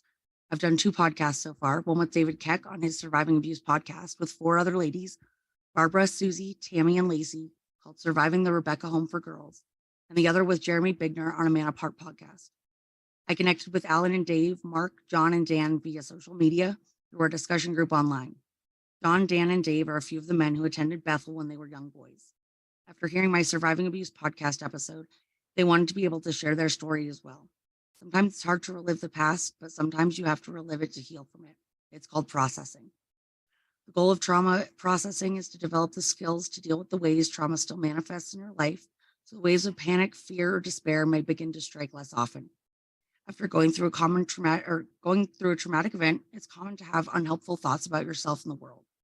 You may experience common symptoms such as depression, anxiety, fear, difficulty sleeping, self-blame, or helplessness. Ever since people's responses to overwhelming experiences have been systematically explored, researchers have noted that trauma is stored in a somatic memory and expressed as changes in the biological stress response. There are degrees of trauma. It can be emotional, mental, physical, or sexual. It can occur once or repeatedly. However, it is possible to fully recover from any traumatic experience or event. It may take a long time, but in the end, living free from the symptoms of trauma is worth every step of the journey. A person's trauma is a highly impactful part of their life. Though some feel it is an unbeatable force, healing from trauma is possible. Mental health professionals can help guide the way, but there's plenty a person can do to improve their symptoms at home. Healing from trauma takes time, persistence, and optimism. But when someone achieves their goal, the reward is worth the work. Therapy is an integral part of most treatment plans for recovery from trauma. Dear Renisha, I'm stepping into my purpose. I'm getting involved with advocacy and by helping others by giving the much needed validation to survivors who are able to finally gain the courage to feel comfortable sharing their stories. And it has helped me find my purpose in life. In 2013, I ran into the McNamara's in Eaton. For years, I felt guilty for not calling CPS or the police when I saw that Bill McNamara was staying in town and attending Gateway Baptist Church with the girls promoting his business. I didn't think anyone would believe me, and I lived for years with regret. I wish I had done something sooner. This was around the time I started to tell Holly about the abuse with Bill McNamara. I will say this, I have to tell you exactly how it happened in order for you to understand the shock and how scared I was to see this man again. I must speak my truth. Holly owned a business, and Jeff made the decision that the McNamara's could let the girls sleep at that business overnight. I remember getting a text message from Holly asking me to go unlock the doors for a group that was staying there that night. At the time, I was attending a baby shower in town, so I left my phone at the party and went to unlock the business for this group. I had no idea that it was going to be a girls' home for troubled teens as they pulled around back. I remember walking up to the door towards the ramp. There parked a trailer that said New Beginnings Girls Academy with the address 3111 Zepp Lane, Pace, Florida, and William McNamara's name on it. My hands started to tremble and shake. I couldn't believe my eyes. Bill McNamara was in my effing town at my parents' family business. I felt so betrayed. At the same time, I knew Holly and Jeff didn't know what had happened to me while I was at New Beginnings Girls Academy. I frantically searched for my phone in my pocket, only to remember I had left it at the baby shower. So I walked inside. There was Bill McNamara sitting in a brown chair asleep. The TV was playing in the background, but he was asleep, snoring. I snuck past him to the girls sitting at the table. They stared at me as I walked past them too. I went into my parents' office and went to reach for the phone on Jeff's desk. Jen McNamara sat behind the computer with a lady standing behind her. Jen looked up from the computer. "What are you doing here?" I said. "My family owns this business. I came to unlock the doors, but somebody already unlocked them for me." I grabbed the phone off Jeff's desk. I stepped outside and called Holly. My voice shook and trembled. I couldn't bear to tell her what they did to me. I was still so scared. It was like 14-year-old Sabrina was back, and she was scared to tell the truth. I told Holly, "There's some things you need to know about these people. They're not good people," I said. And then I had to get out of there. I hung up the phone and went through the building to the back door to get in my car and leave. As I was walking out the door, Bill McNamara stood up and said my name. He remembered me. He then reached out and gave me a hug. I just stood there with my arms clenched down to my legs. I couldn't move. I just wanted him to stop touching me. This man humiliated me. He made me feel worthless, dirty. He called me names like whore, abomination. I hated this man, and now he was touching me. I remembered every violent action. Every single thing came back to me that moment when he touched me. Oh, I cried the entire way to the baby shower. I was so upset that I got Aaliyah and left the party early, grabbed my cell phone and called Holly back, and that's when I finally told her what the troubled teen programs were really like. She believed me. Jeff didn't. I remember one day on our way to my cousin Abby's graduation party, I was telling them about some of the things that Bill McNamara used to do. Jeff must have gotten sick and tired of hearing it because he said, "Well, if you weren't such a handful or you weren't such a troubled kid and you just listened and obeyed, they wouldn't have done that stuff to you." Holly turned and looked at him and said, "That doesn't mean she should have been abused." Right then and there, that was all I needed to have the ability to finally share every detail about what happened to me in the troubled teen industry. I remembered. There's some things that are repressed. I still can't piece together certain timelines. I remember incidents, but I don't remember how old I was or where I was. Sometimes I remember certain things after conversations are brought up with other survivors. I know there's a lot more, but I guess it's a good thing I don't remember it all. For years, it ate me that I didn't call children's services or call the police when Bill McNamara showed up. Honestly, what could I have done? I didn't think anyone would believe me. It had been so long that he'd done these things. Would it even hold up in court? It would be my word against theirs, and we all know being in these programs how much they brainwash us. I didn't think any of those girls would be able to come forth and say what was actually going on. Because CPS likes to ask the children questions in front of their abusers, where they obviously don't feel safe. CPS needs to stop doing that because the abusers tell the kids not to say anything. The kids get threatened to hurt you. They brainwash you and tell you things like your family knows exactly where they placed you. Your family left you here for a reason. The abusers would make you feel like you are unbelievable. I also ran into Jack Patterson. He moved to Eden, Ohio, and actually lived in the house next to Gateway Baptist Church, right next to where my house is. I was told by Jeff Comley that Jack was wanting to open up another program for youth in my town. I was pissed. So my husband and I walked over to his house and I confronted him. I told Jack Patterson that if he opened up a program in my town, I would expose him and I would stand outside his place every day and protest, even if that meant I had to protest alone. Needless to say, he never opened up that program, and he eventually moved away after he didn't get the pastor position that was available at Gateway. Before he left, every time me, my husband, and kids were out and saw Jack Patterson, he would make stupid comments like, "Are you married? When you look at my hand, you can obviously see my wedding ring." And ask stupid questions like, "Are those kids by the same dad? Is that both their dads?" I don't know or understand why he was so obsessed by this, but I do remember it pissing my husband off. If anybody knows my husband, you know Dustin doesn't care who the F you are, he's going to tell you to F off. And he's going to tell you how he feels, regardless of who you are. Jack didn't like my husband much. Dustin instantly saw Jack Patterson for the con man he truly was. Jack Patterson's reclamation ranch was eventually closed, but he never really got charged with anything. Do you want to know why?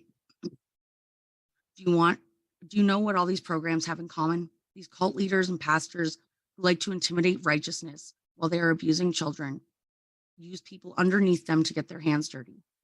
They'll hire someone to take the blame. That's the type of man Jack Patterson is. He's tall, funny, charismatic man, but if you spend enough time around him, you know he told the same raggedy ass jokes and the same sermons over and over again, to the point where a lot of us girls had them memorized. We could recite them as he was speaking at the pulpit. I remember one time sitting at Gateway Baptist Church during a service after Holly and Jeff invited me to come listen to him speak. Jack was talking about me.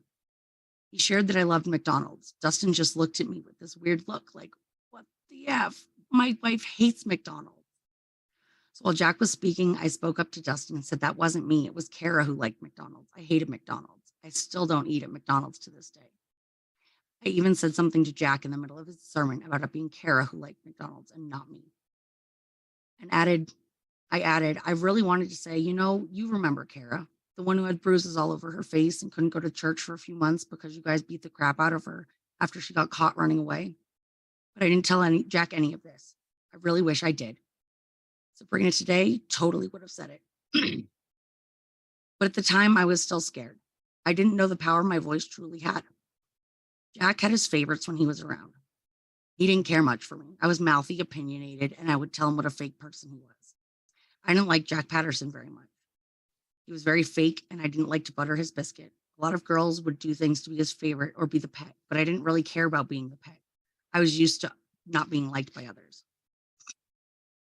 Today, Jack Patterson is still a traveling evangelical, going to different churches preaching. He no longer operates any home for troubled youth this time.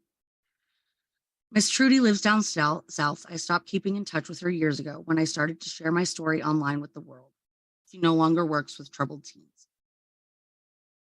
One thing that you have to understand is back in the 90s and early 2000s, there was no other way than by voicing what happened for us to be able to share our stories.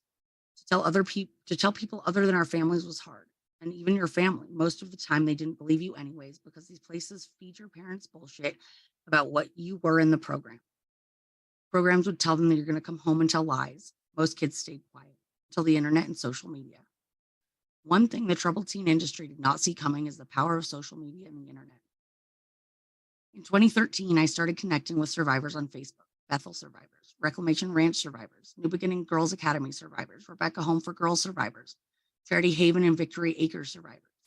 I started a small discussion group via Facebook Messenger between programs, and we would talk about what had gone on and what was still going on. From there, I slowly started to be able to make posts on my first personal Facebook pages about what I went through. I started to open up to my coworkers. I even told my boss. That was probably one of the best decisions I made, opening up to her. She was able to understand why I do the things I do, why I'm hard on myself. Why do I get so upset so easily? Why do I take things so personal?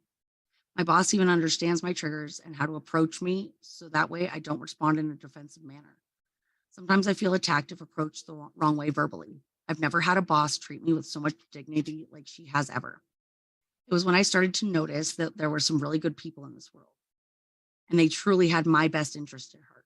They wanted me to succeed and understood that what I went through was some really messed up, effed up shit, but I'm still here.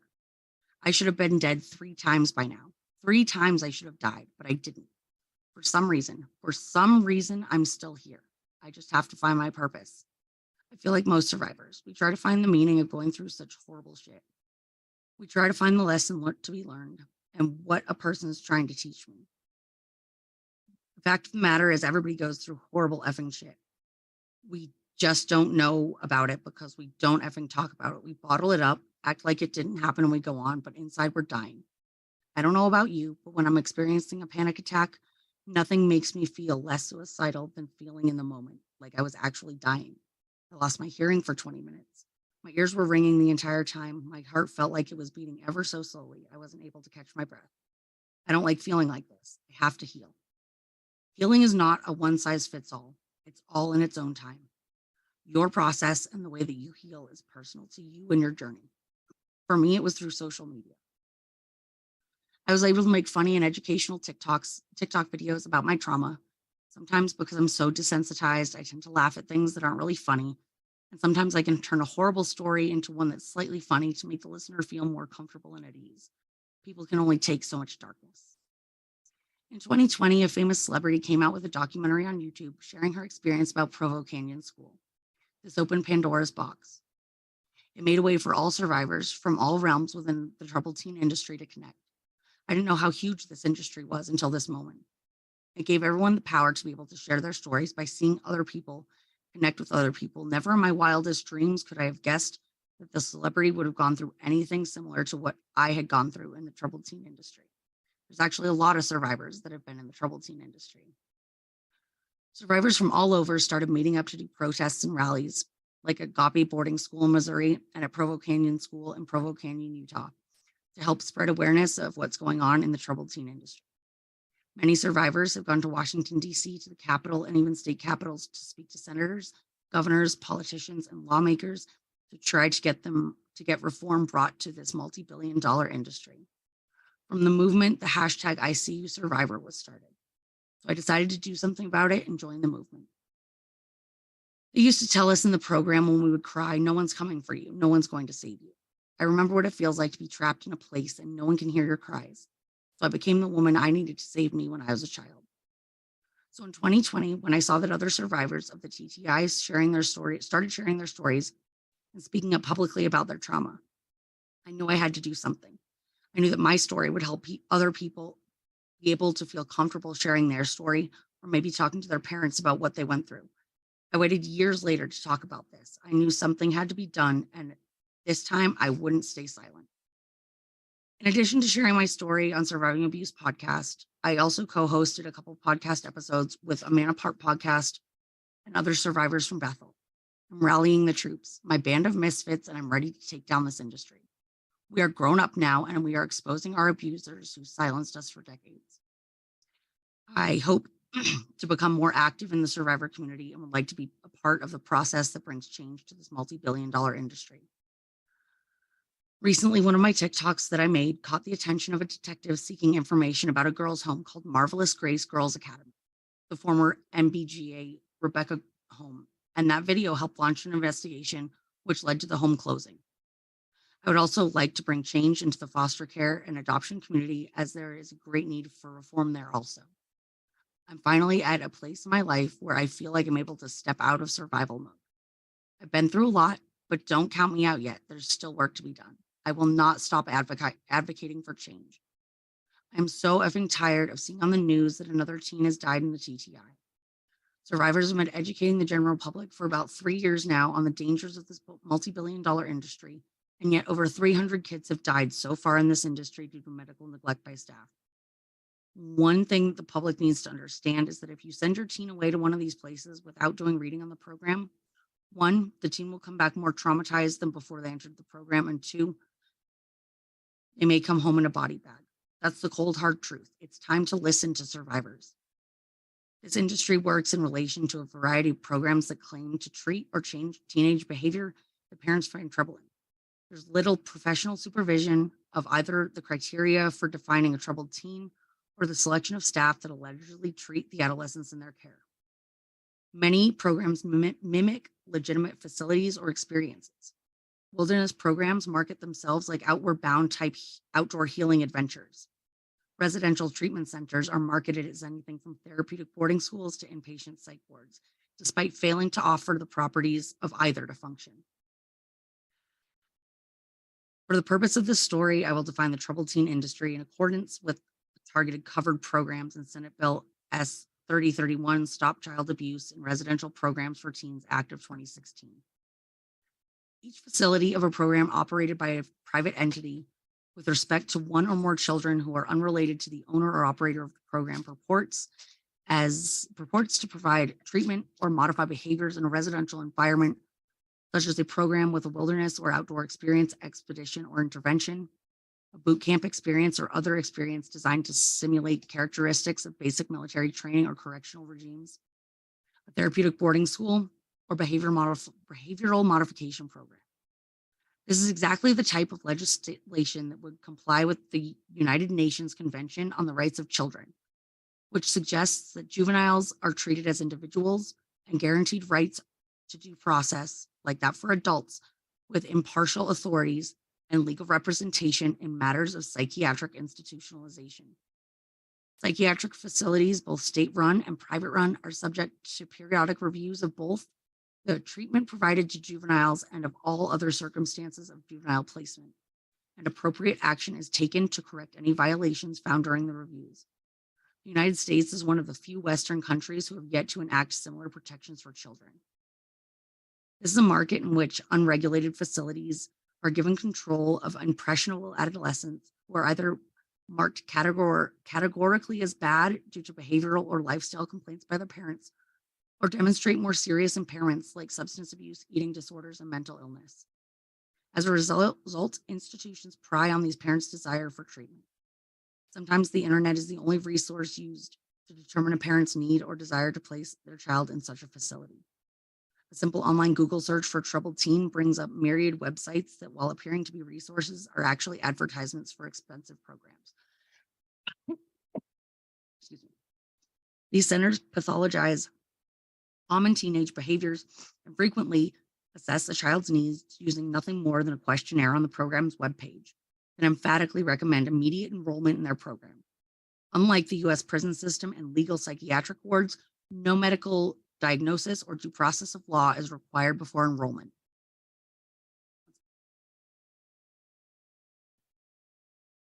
Troubled teen treatment centers cater to parents' desire for radically life-altering treatment that will change their teenage child's behavior.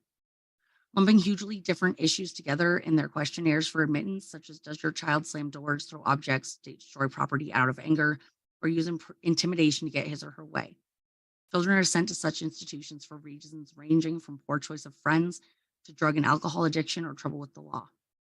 Yet despite the glowing reviews proudly posted by treatment centers on their websites, the efficacy of tough love behavior modification is unsubstantiated due to a lack of follow-up after patients are released.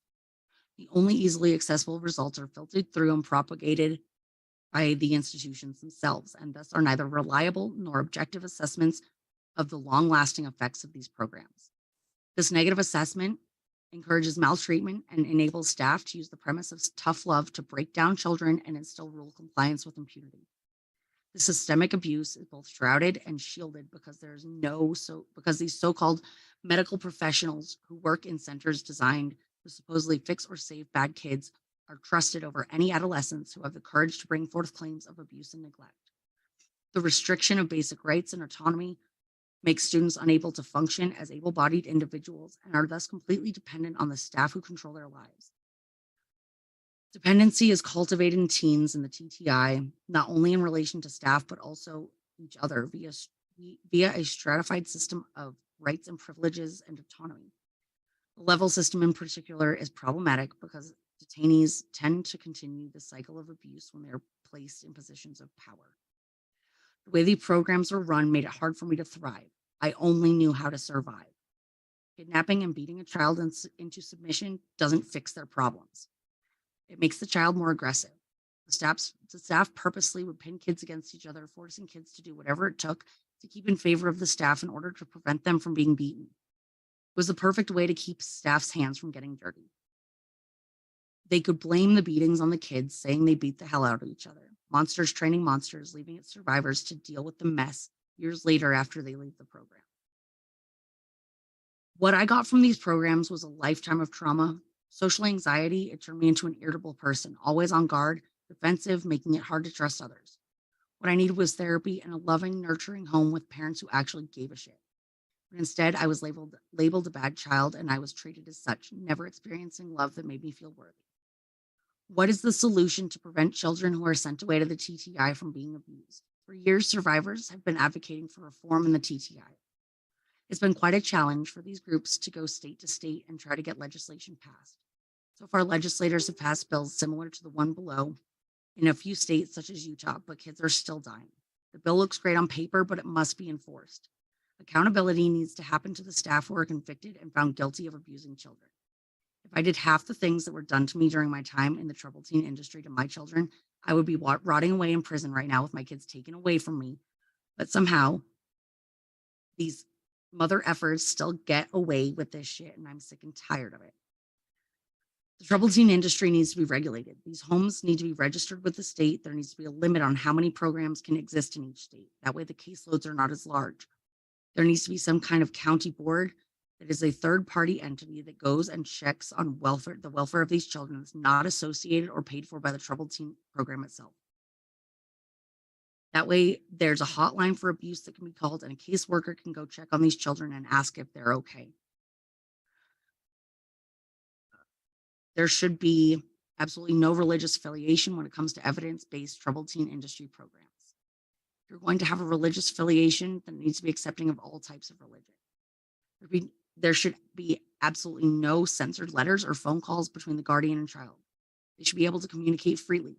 By implementing these safety protocols and legislation, it will help prevent kids from being abused, neglected, or dying in these programs. The troubled teen industry was one of the largest trafficking and child slavery organizations in America right now. We must take action now. If my story helps just one parent from making the mistake of sending their child to an abusive school, it's worth it.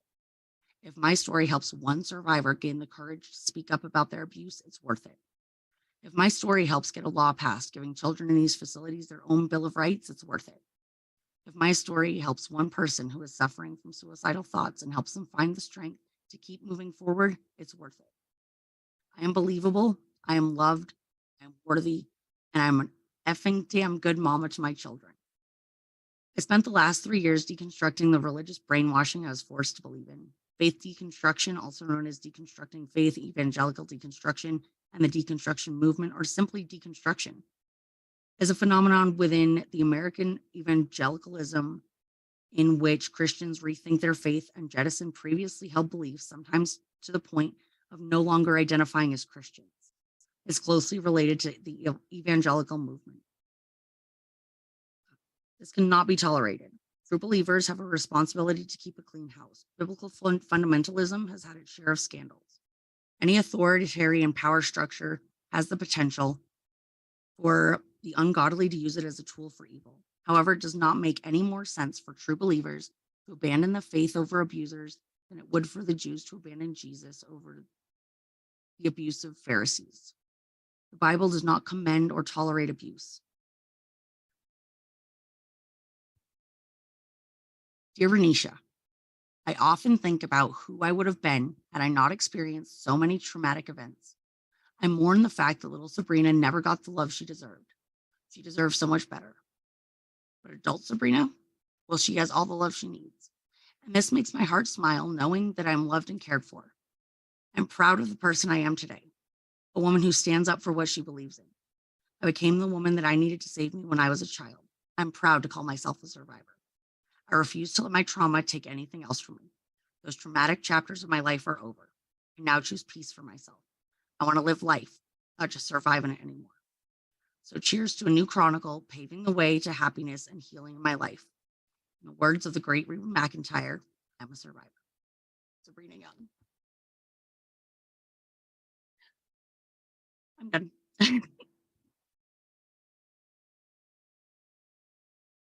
So yeah, that's last chapter or so of Sabrina's book. I really recommend you guys get it and read the rest. Sabrina's just incredible. And I wouldn't be part of this if it weren't for her. So thanks, you guys. Yes. Oh, you're fine. That's fine. Yes.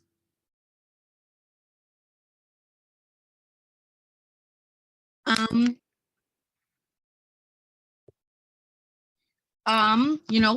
not sure. I can look up the publishing date though.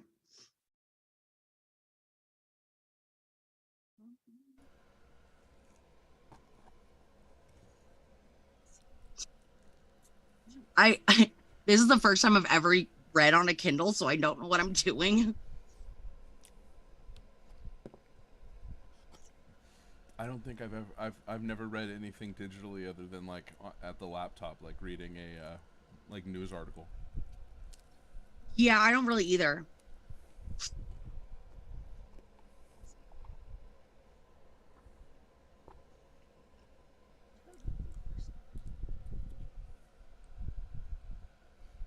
It was published January 25th of this year. Wow. But I know she's been working on it for quite a while. Oh yeah, of course. A book doesn't take a week. She did an incredible job though. And I'm so proud of her for succeeding in that. Was that was that your favorite part of the whole book, the excerpt that you read? I liked the whole thing. Yeah. But that seemed to be part that really portrayed the idea that healing is possible. Mm-hmm. And I think that's important. I agree. All right. Well, thank you for coming in and reading that for us. Thank you guys. Everybody have a good night. Yeah.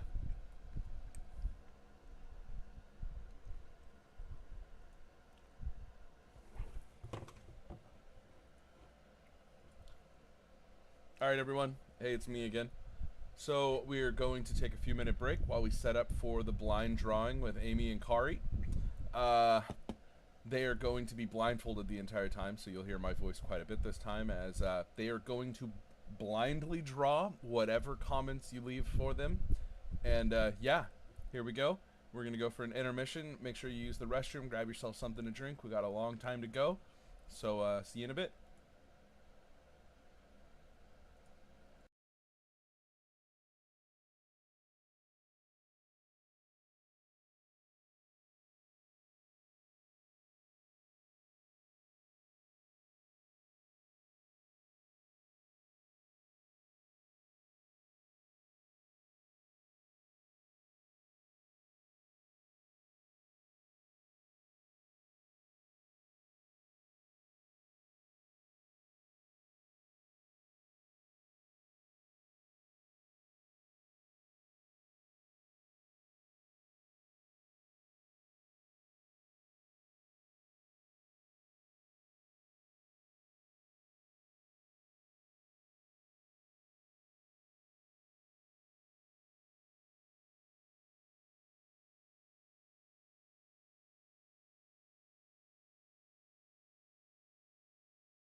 Are we ready? Okay. Are we ready? I think so. So, hello, everybody who's still there. I think so. So, hello, everybody who's still there. I think so. So, sorry, hello, sorry. Just 1 second.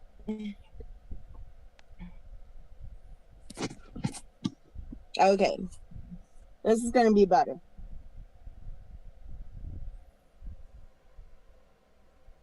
All right, we did it. Okay, so this is going to be blind drawing with Kari and Amy, and we are essentially two lovely people who are survivors of the troubled teen industry, and my name is Kari. I am a survivor of Cross Creek Manor and the WASP program. I went there in 2002 through 2004. Very interesting. And Amy, why don't you tell us a little bit about you? My name is Amy, and I am a TTI survivor. I also went to a WASP program, Spring Creek Lodge Academy in Montana. Very grueling 22 months of my life. A lot of things missed, which is why I am very big at wanting to help support this and making people's dreams come true.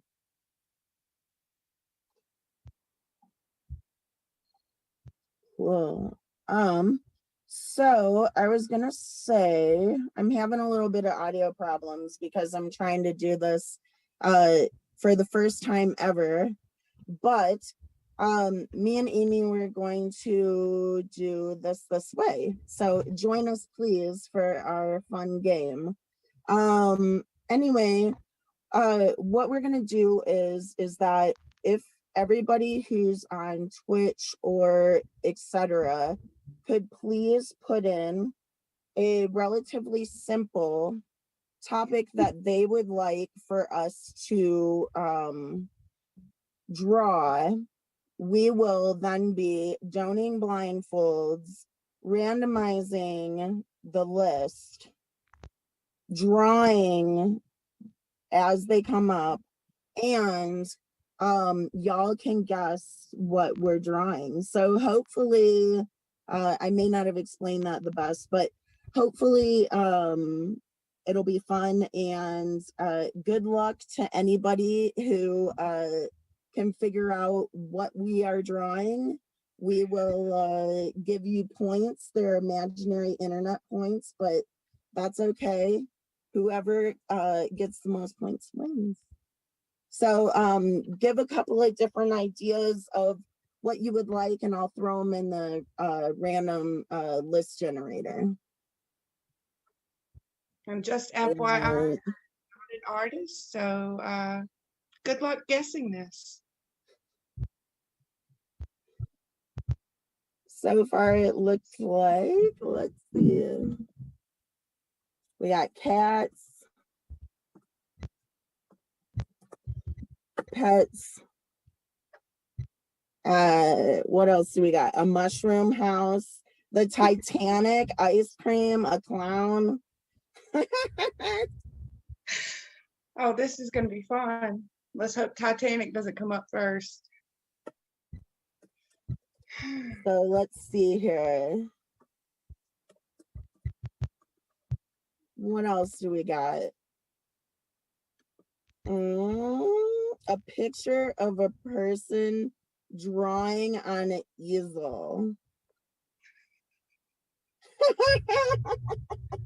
Here, I'll just stand here I and let you love go.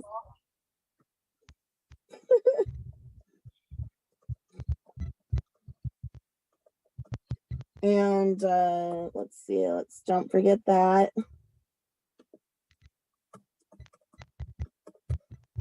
Does anybody have anything else they want to throw on there? Looks like a ice cream sundae and a star. And I almost forgot the firefighter. Oh gosh.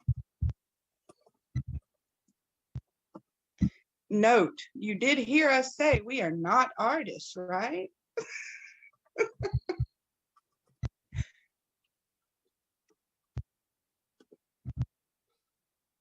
Okie doke. Oh, a nacho plate, the Mona Lisa. Thank you. That one should be interesting.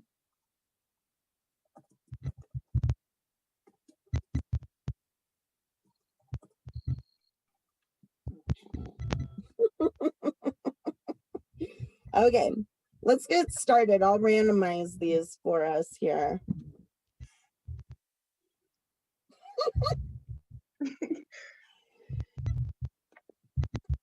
Good luck, Amy. I'm sending you over the first one. All right, good luck to you too, Kari. Okay, and in our wonderful best wishes, we will do the blindfold. I'll take my glasses off first. And then because I'm so technologically advanced, I have to turn my phone around. So just a second here.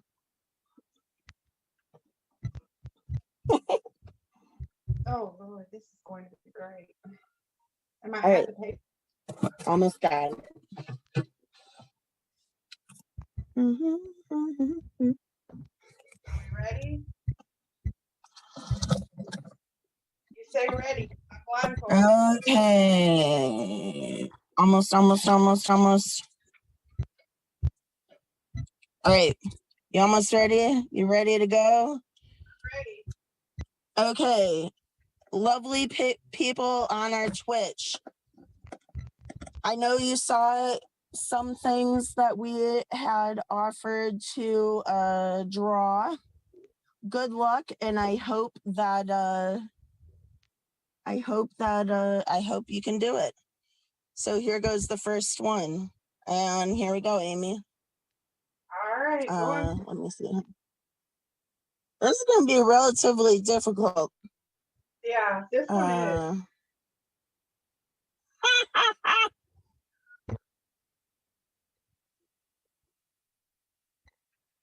Oh yeah, if y'all are guessing, Will is going to let us know if somebody gets it right. I feel like I'm drawing all over the paper. And I'm not even sure that I know what this really even looks like.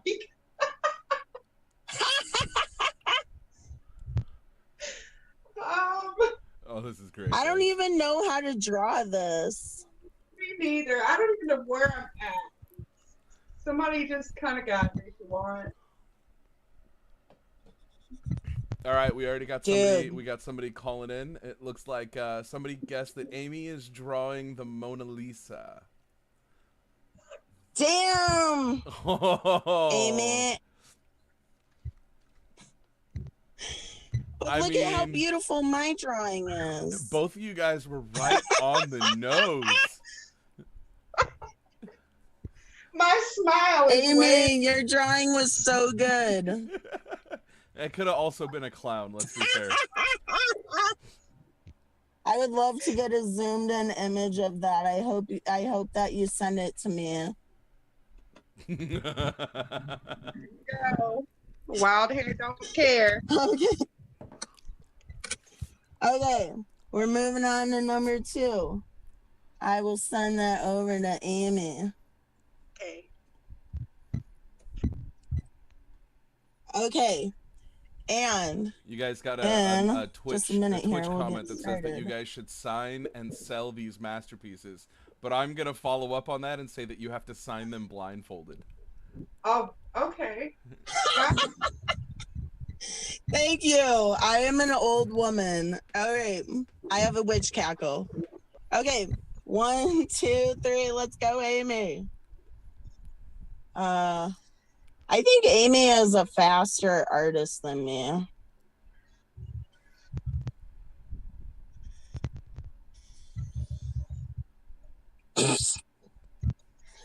Oh, these are great. These are great.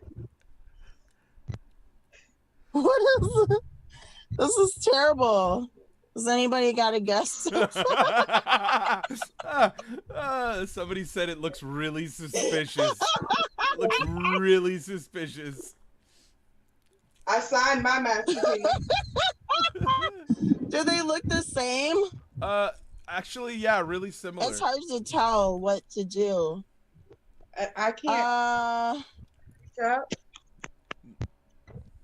Am I going towards the picture? Yeah. A little bit down to your left. Okay, maybe you're right. There, I don't know what else to do. I'm trying to. Oh, there it is. Diamond Novel Thrift, I think is what their name is. They just said they got it right. It's an ice cream cone. Oh, it's fantastic. This looks really like an ice cream, I have to admit. Yeah, it's a suspicious. It also kind of looks like a gooey duck and or a perhaps something else. Oh, it does look like a gooey duck. My cherry went to the side. I think me and Amy's actually look really similar to each other. Yeah, you both have the two little round dangly bits off the ice cream.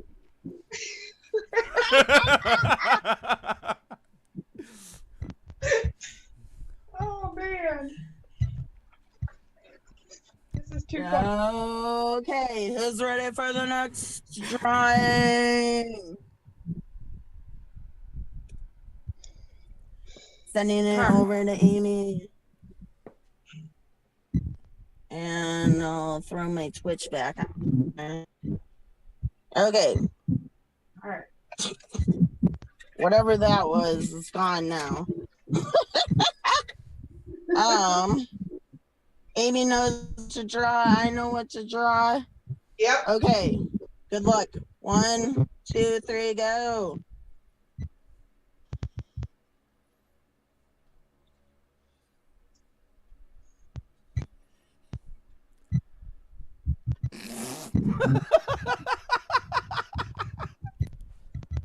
Is this more? Somebody said mushroom. Hold on, I'm not finished. It's close. That was close. Mushroom, whatever that was another comment. I don't know what's happening.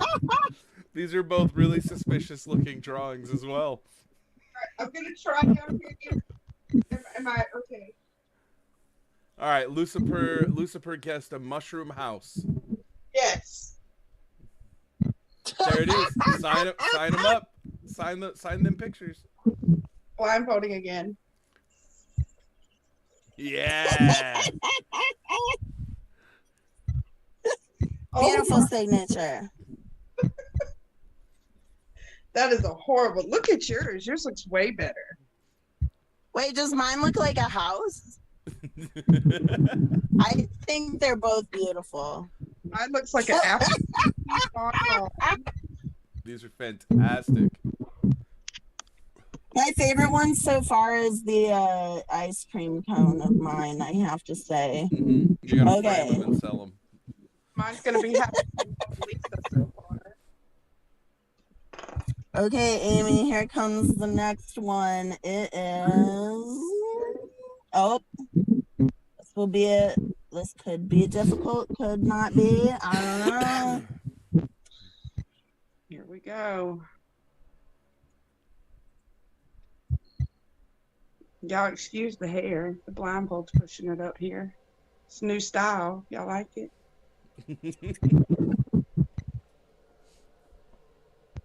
Oh, God. Yeah, this one's going to be interesting. You ready? All right, ready? 1, 2, 3. Do it.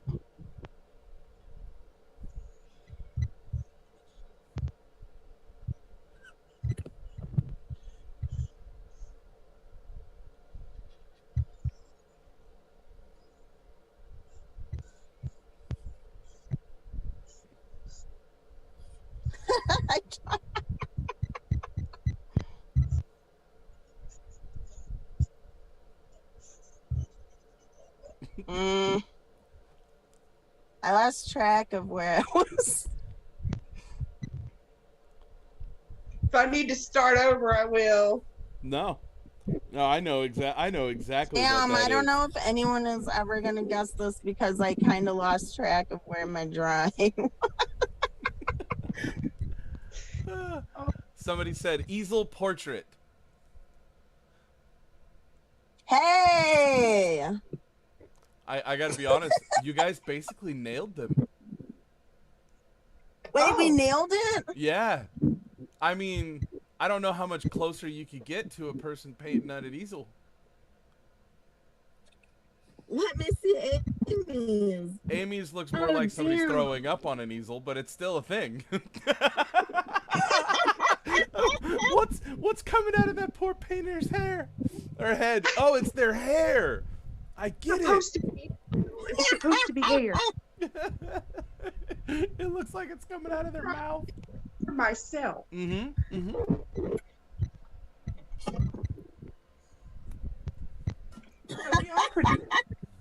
Amy, you are a true artist. An You are artiste. too, hon. You. Yeah, I gotta be honest. This has a career all over it. Hey, look at that. How many more items do you have on your list? Do you need more? Let me see. We're about almost halfway done the list. All right. Tell me So I sent Amy the next prompt. Now I already forgot what it was. I have no idea in the world how to draw this even without a blindfold on. So good luck, everyone. Good luck. Okay, ready? 1, 2, 3.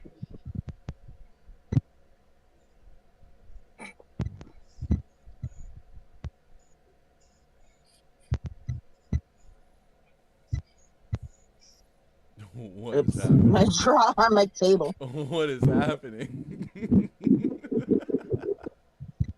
Oh.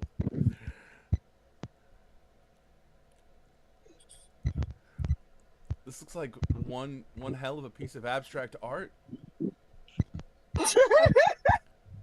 I don't know. Oh wow. I'm done. That looks like a. Somebody said it's a star. Oh, you got to keep drawing until somebody gets it right. Let's go. Okay, I'm gonna start over. Am I at the bottom here? I'm unsure Somebody how said to it. Somebody do said it's this. an angry cloud. An angry cloud.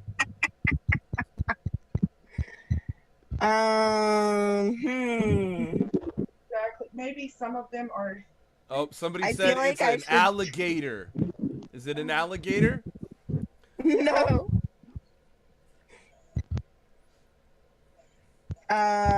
Amy's still going. I'm having a hard time, probably. Me too. This is not turning out. Somebody said I don't remember what they were. That's the point. Oh, it's a clown. Somebody said, is it a clown? No. No.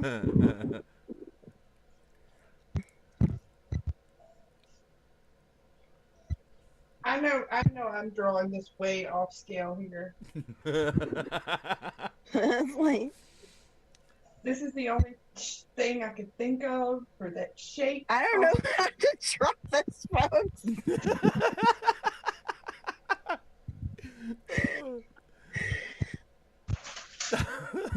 This was a very Now we got sprinkles. Are those sprinkles?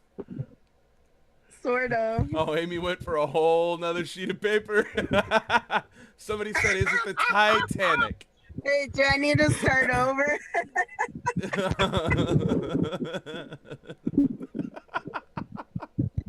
I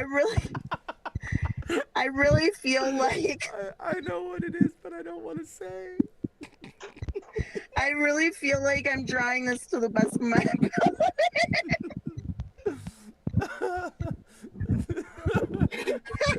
Somebody said, is it the Titanic? I think the Titanic would look better than this. So definitely not the Titanic. Excuse me. Oh. Wait, how do I Hold on. Let me think. dude, this is hard. I don't know if anyone can ever guess. Okay, I'm trying one more time. We got somebody that's like, it looks like, or like not. I don't even have an idea of what this is. Like, not even a clue. Pitchforks, maybe. Pitchforks? Can we write words? Can we write words? This one's really this one's really hard. I think I need to start over. Okay, I'm going Somebody down. said, "Is it cats?" Like just a bunch of cats. I hope we're better at drawing cats than whatever this is supposed to be, because Somebody said you most let's definitely see drew a here. pitchfork.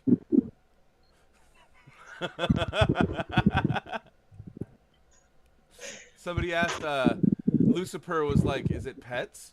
Just pets." Oh, I'm so lost on how to draw this. Let me think. Okay. I don't know what to do, folks. Going for a new. Pay attention to this. See that? I feel like this one's even worse than the other one. It's gotta be.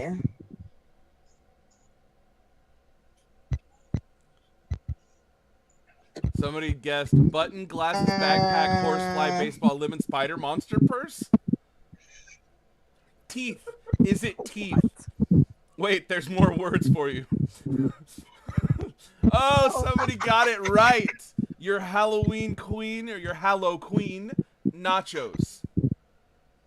It is fucking nachos. Ah! Oh, and then somebody followed up with the dinner. Yep, somebody had nachos dinner. Well, nachos could be dinner. Your papers look like. Hold on. That's a beautiful picture, Amy. Go back to the first one is amazing.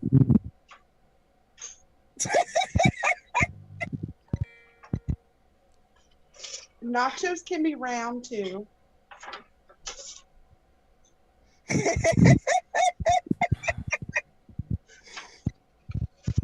That was horrible. All right, my dear. What are we moving on to the next one? What do we got? Somebody said lions, tigers, you'll and bears. love this one. They wanted to just point out that they that we should revisit the fact that they were correct, that they were definitely correct about the pitchforks, because it was just forks.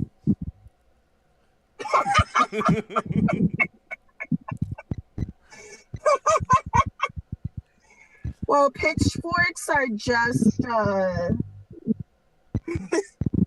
pitchforks are just really large forks, I guess. Yeah. Hey, what's going on, Acacia Moon's World? Welcome to the Hangout. We're watching Amy and Kari do blind drawing. So try and guess what they have coming up next. All right. You ready, Amy? Oh, I'm ready. Let's do it. It's Amanda Boyles. 1, 2, Hello, 3, Amanda. go.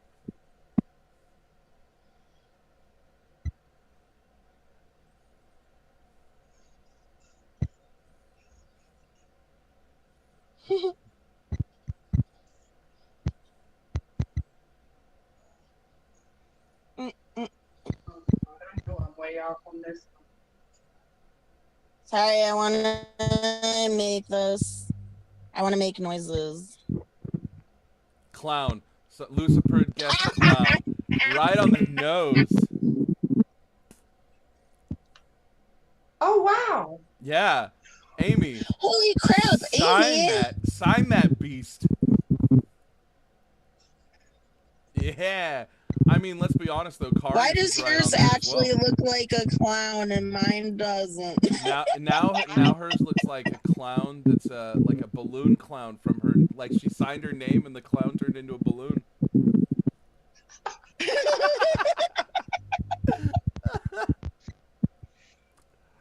I'm gonna draw a little.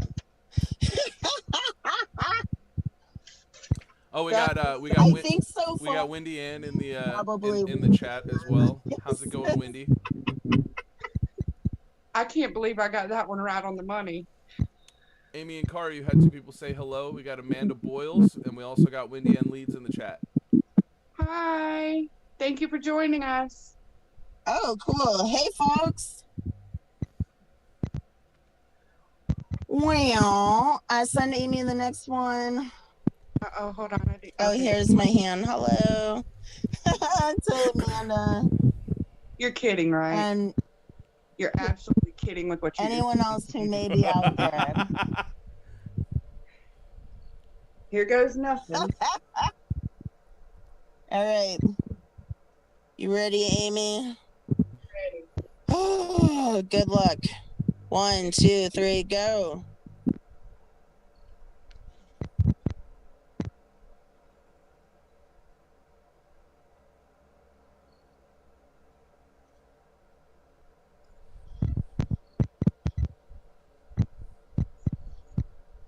Titanic. It was immediate. Lucifer with the quick draw. That does not look like the Titanic. Yeah. I mean, it kind of looks like you were getting there. I was trying. Kari's looks legit like the Titanic over there.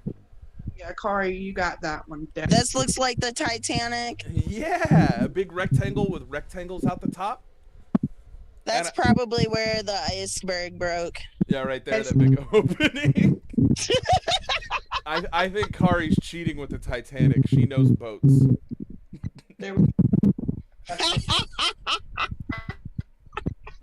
I would not want to sail on a boat that looked like that. Yep. Everybody, Dime and AMC both agreed with Lucifer pretty immediately. Like, yep, that's Titanic. We're doing okay, what is the next one? Lucifer said we should get some more words in there if we can. Okay. This one should be good. Oh, wait a minute. After this next one, when you guys put new words in, let us don't make us guess what they are. Put in some secret words. Okay. Yeah. Okay, that sounds good to me. All right, we already got a guest coming in. It's button, glasses, backpack, horsefly, baseball, lemon, spider, monster, purse. That's it. That's it. Wait, what's going on? You already had a guest come in. Oh, that is the spider monster purse? Button, glasses, backpack, horsefly, lemon, spider, monster, purse. Okay. 1, 2, 3, go!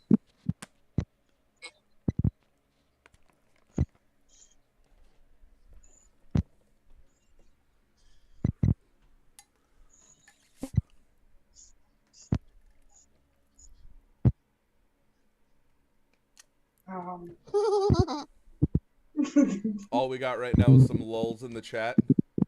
Okay, I'm going again. Oh, somebody has guessed, and they guessed a cat.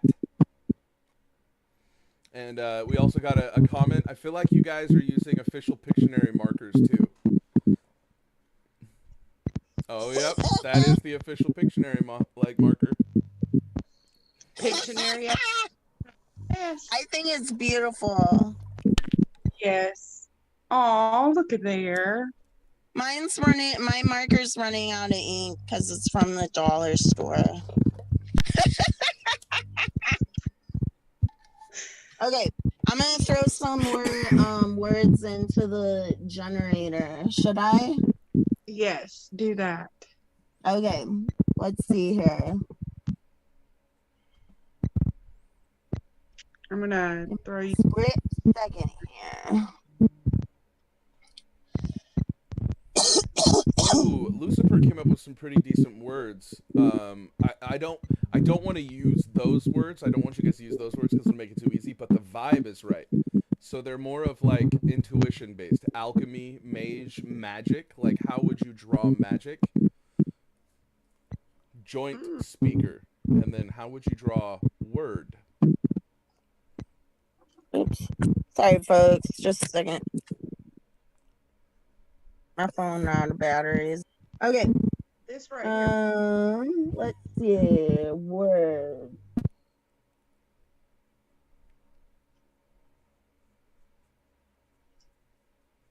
Do you want to do the ones that this? What ones should we put in there?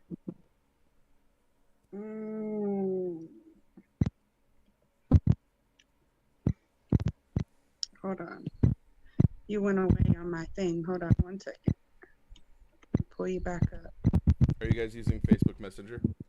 I'm We using it as button, backpack, horse. What?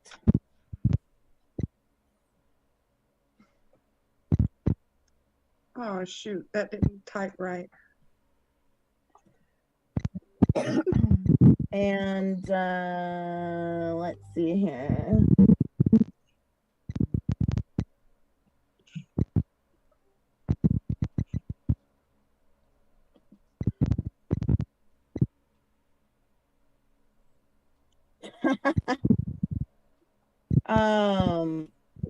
Okay. Some things like that. Yeah, maybe. whatever.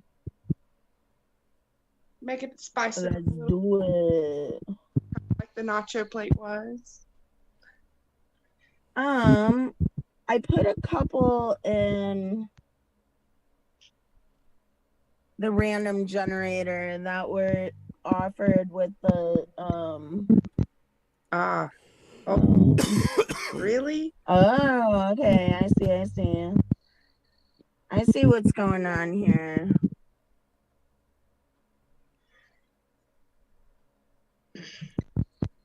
So, Amy, do you want to just go in the order that it's on there? And good luck to whoever guesses. Are you guys seeing the ones that I'm posting for you? Oh my God. Yeah. Perfect. I'll keep throwing them in there. So pick them and go. All right. Okay. So, You want to do the first one? yeah, we'll go in order. All right. I'm ready. All right. Good luck to everyone for guessing. Trying to think Me and Amy are ready, and we're going in. Here, let me get my phone back. Okay. 1, 2, 3. It depends on what kind it is, though, that you're drawing, really. Dude, this is gonna be much more complicated because nobody knows what it is. Except for Will.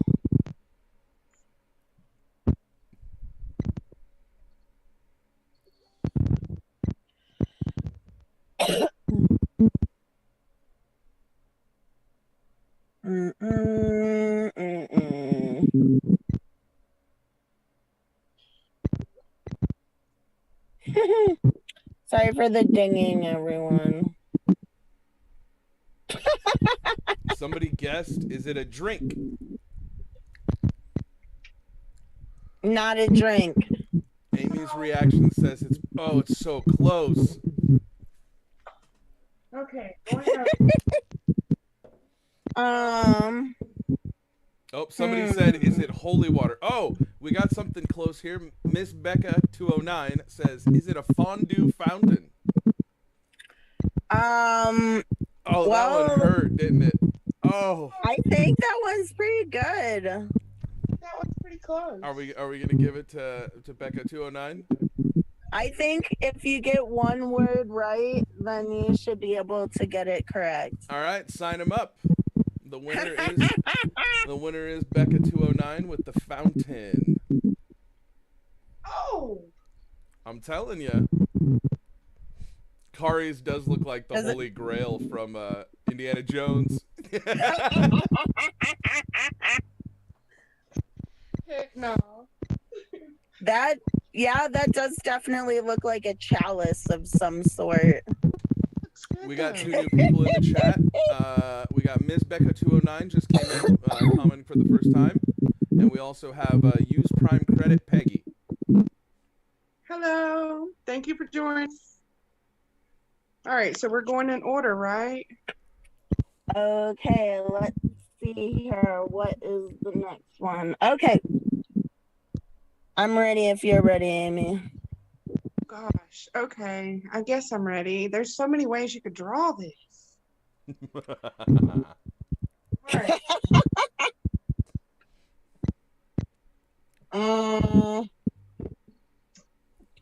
Okay. 1, 2, 3, do it. Let's see here. Ms. Becca209 says her next guess is a bird bath. Oh, that was for the last one. I'm delayed here. Okay. Huh. I'm thinking. Hold on. I'm trying to think of what this would look like. Yeah, okay. I guess it depends on which era you are coming from to be able to draw this in a way. Yeah, Amy looks like she drew a pipe.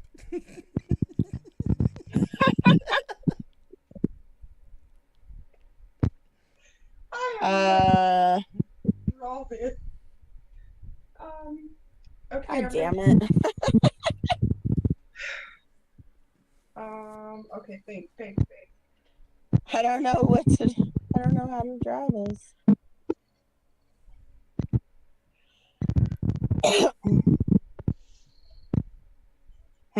Nobody's guessing right now. Nobody's got it yet. Okay, hold on. I have a way to help guess. Here we go.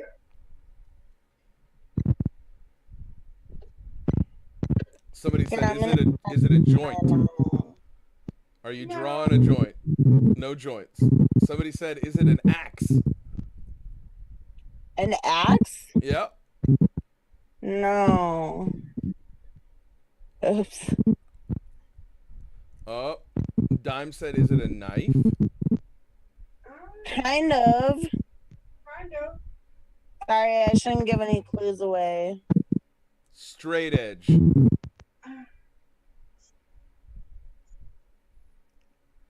That is very close. I think. we got a right answer here. Dime comes in with saying it's a razor. What? Somebody got it? Yep. I think my foot helped.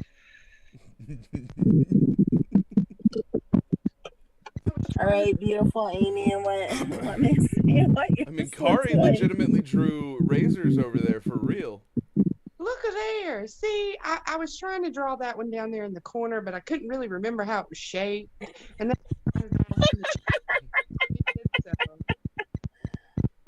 this was my first one, Kari. It's one of the most Oh, you were beautiful doing it on drawings that one too. I'm trying.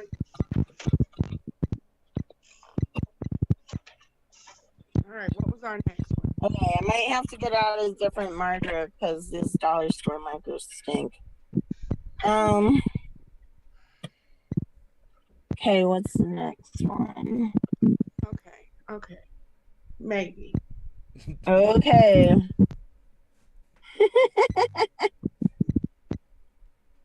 You ready for this one? Sorry, just like having more technical difficulties, but they're more like personal difficulties. Okay. Sorry. Okay, I'm ready. All right. Let's go. Okay, ready? 1, 2, 3, go.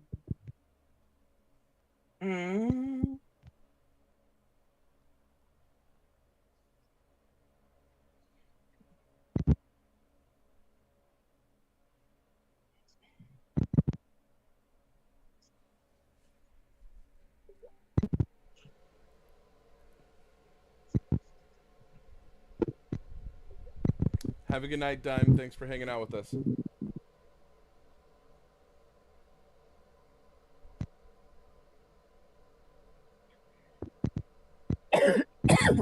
Excuse me.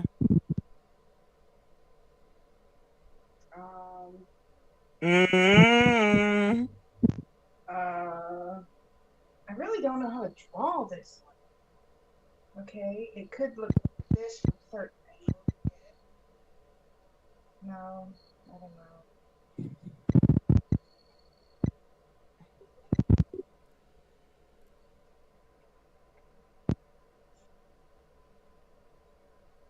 know. Oops. What's going on here? Anybody want to guess this? I'm gonna flip because I feel like I've used the whole page.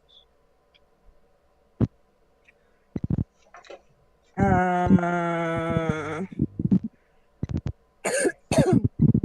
Draw this better. yes.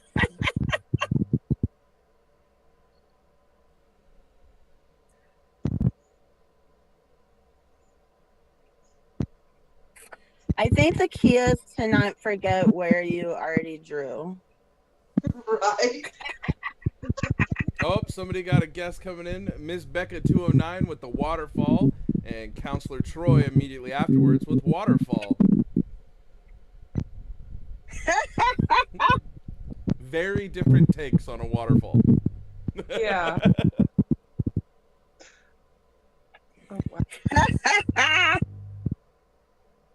Oh, yeah, I like yours better.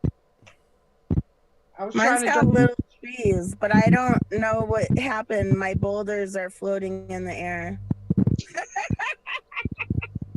Your waterfall's coming out of the clouds, dear.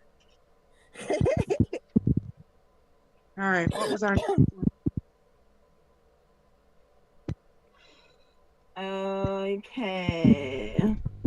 How are we supposed to draw that? Good job, Miss Becca. And Counselor Troy.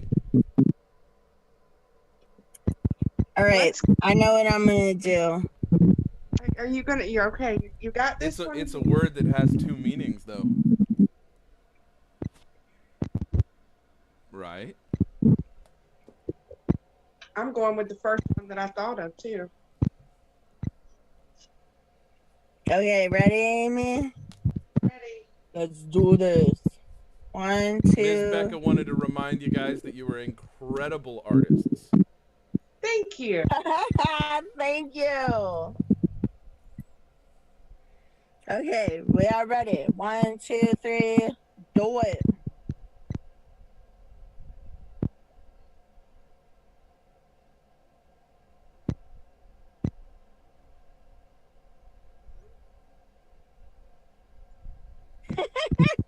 I'm making like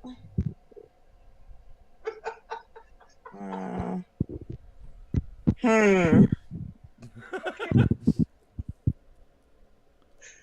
don't even know where I'm at. Okay, bump that picture. Damn it, that was a bad idea.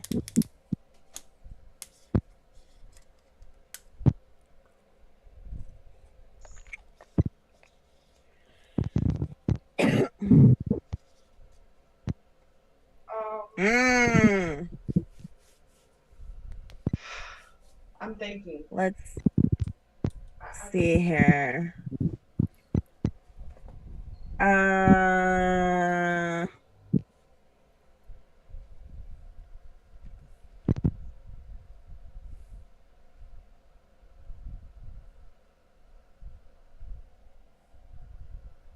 Am I even drawing it close?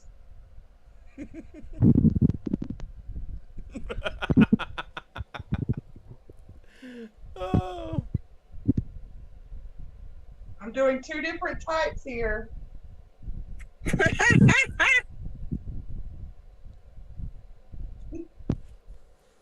Is there a third meaning to the word?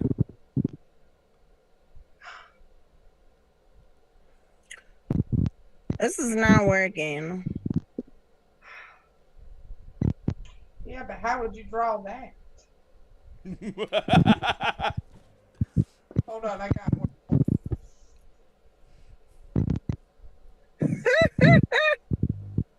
Mm.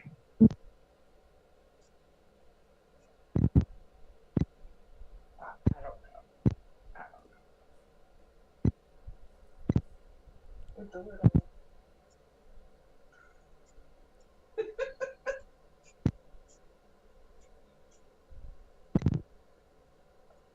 I have no clue, guys. No clue. Now I feel like I'm just drawing the same thing. Yeah, me too.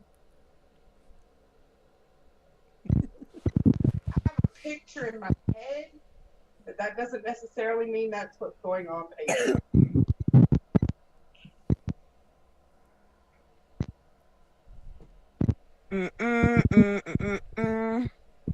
So far, we don't have any guesses in the chat.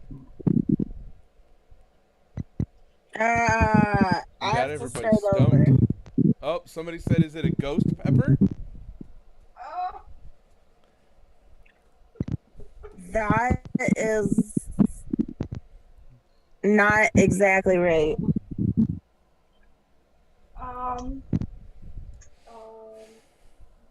Let's see.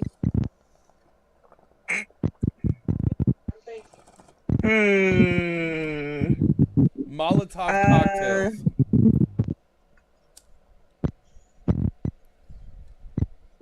I'm going back with my original drawing here.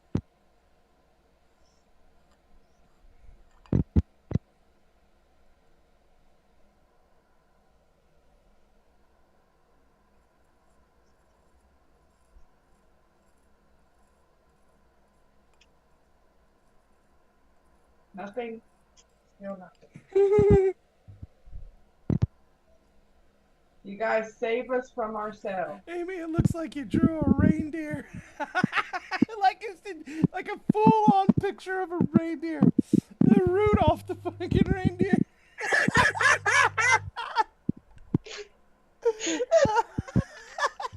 Oh, somebody said, is it a crab? Are you guys drawing crabs? Crabs?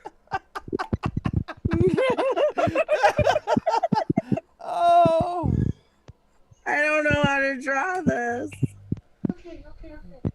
A bowl of soup. Oh. Damn. I don't know how far you want to take this one, Will. Somebody said, is it alchemy or magic? Is it alchemy or magic? It could be. Oh, somebody said, is it a cauldron?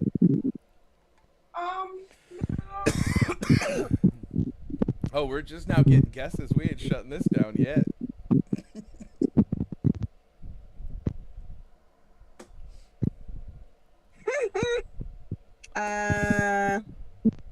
Are you guys ready to call it on this one? Can anybody guess what it could be? Can we say that you were close with something? I'm ready to call it if y'all are. I have nothing else left to draw at this point. Oh, I don't know what somebody else just to called draw in one last guess, and that was tomato soup. No. Who guessed the closest? Counselor Troy came up with bowl of soup and tomato soup. That's the closest. And then somebody guessed a ghost pepper. Yeah, that's the one I was going to say is the closest. Yeah. And I don't remember who said ghost pepper. That was, Counselor Troy as well. Oh, wow. I guess that Counselor Troy is empathetic enough to understand that we are making chili. It's supposed to be emoji. What's what, mine? No, look at Amy's.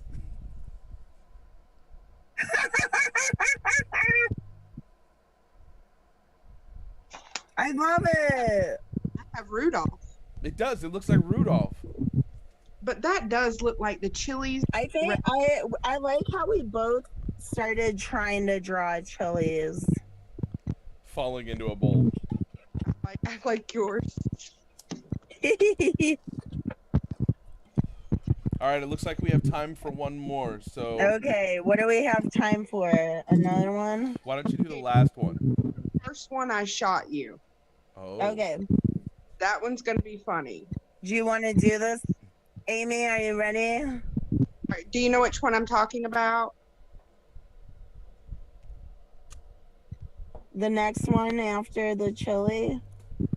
No, do the one I put. Are you for ready? Do the one after that? The one I put for you in the chat. Me and your chat. Oh. Do you see it? Do the one. Oh, the one that you said. Yeah, hold on. I'm gonna Okay, type I'm it ready. so that Will has an idea of what we're doing here. Survivor Prom original. I believe that's Hannah. Said you guys are awesome. Aw, thank you, Hannah. All right, you see it, Will? Oh hell yeah.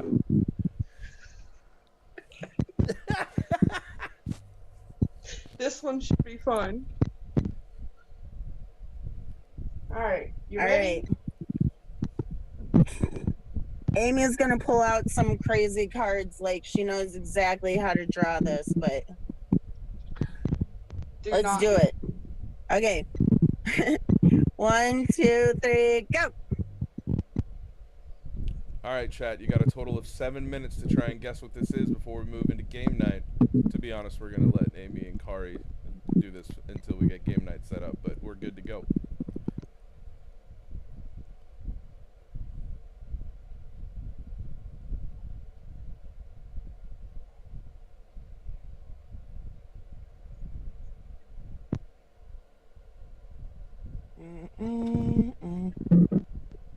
I feel like I.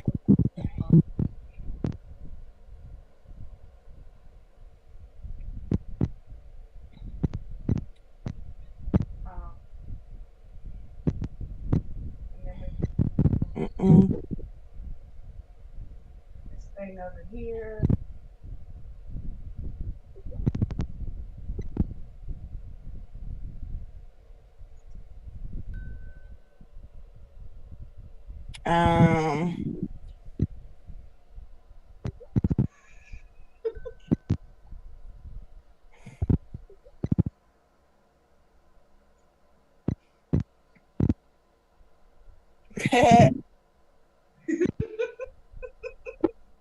I feel like you were drawing this one better than me, most definitely. Oh, somebody got the guess right. Lucifer right out the gate with Dora the Explorer. Oh man, Dora, let's go down to Argentina and get some tacos. Oh my gosh. Somebody else guessed. Amy Z Girl guessed a Picassoist portrait. A portrait? That's Boots. That's Dora. Nice. Okay, see, yeah, your Dora is way better. It's the eyes. The eyes give it away. I had the idea right anyway. Dude, What? I never watched Dora.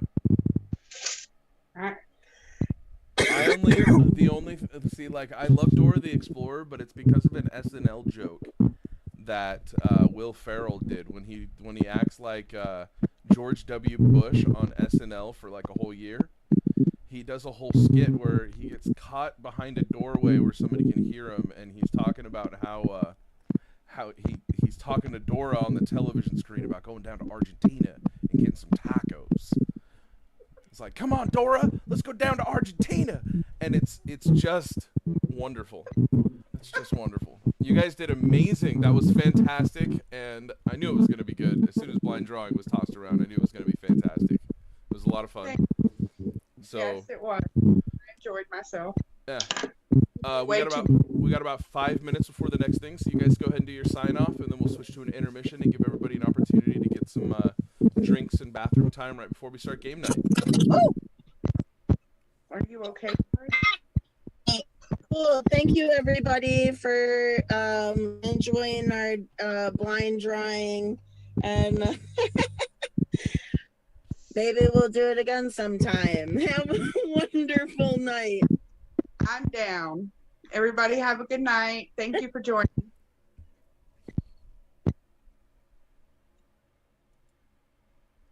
All right, everybody, we're going to go on intermission for a little bit. We got about 4 minutes until the start of game night, and we got Hannah. She's going to be doing Jackbox trivia. We might have some other games in store depending on how it goes. So stay in the chat, stick around, go to the restroom if you need to, grab a soda, a snack, and be sure to hit up Cash App or Venmo if you're feeling kind.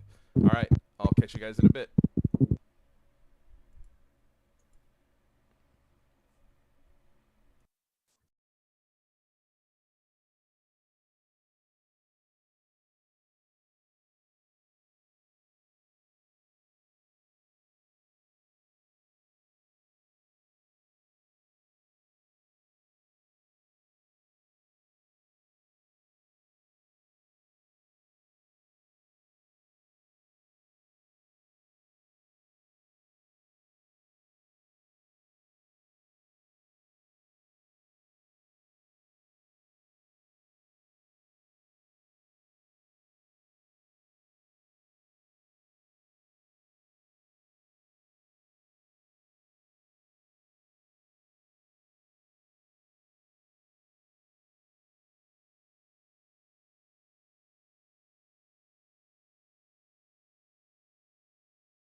Hi, everybody. Sorry for the delay. We were trying to get Jackbox up and running so that we could do some trivia tonight, but my computer apparently could not handle it, so we will revisit Jackbox later. At this time, I want to invite everybody to come and play a version of Cards Against Humanity, aka Bad Cards. If you'd like to join us, we can have up to 12 players. We just put the link in the Twitch chat. William is going to put that in there if you guys would like to join us. It's free to play, free to join, really easy. You just click that link there and then you click join game, or of course you can spectate as well. So go ahead and click that link right now if you are interested. William is going to put it in the Twitch channel here soon. People in my neighborhood like fireworks. Welcome to my life. It is 11:20 at night and people are doing fireworks. So now you understand where my ears, if you ever seen pictures of me with my earmuffs on, this is why. Hypervigilance to hypersensitivity to sound. Okay. So I suspect that everyone is starting to join. Bad cards. We have 3 people right now, which means we have 4 total. We have room for 12 more players. If you want to play bad cards with us, I'm going to give it a few more minutes. Okay, now we have 8 people with us. We have room for 4 more if you want to play Cards Against Humanity. I'm going to go ahead and post the link here on Facebook so that anybody can play.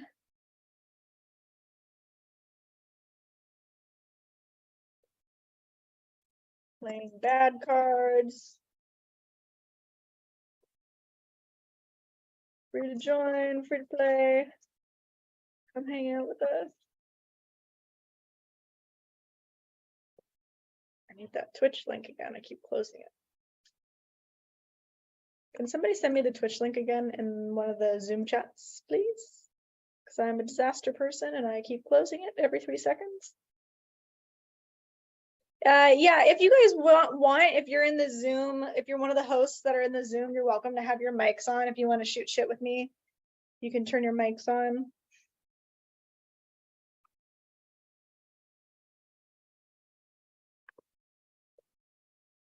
You guys are so cute.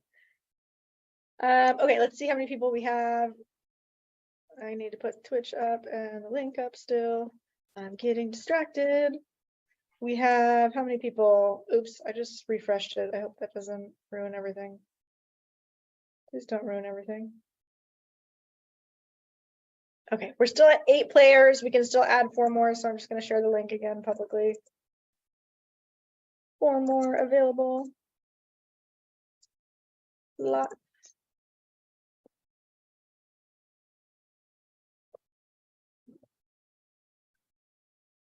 I love Cards Against Humanity. I haven't played it in a long time. I don't know why. I don't know why. I think people, I feel like Cards Against Humanity came out really strong and then people pulled back from it like really fast, but maybe I just have no friends and that's okay, well, that's fair.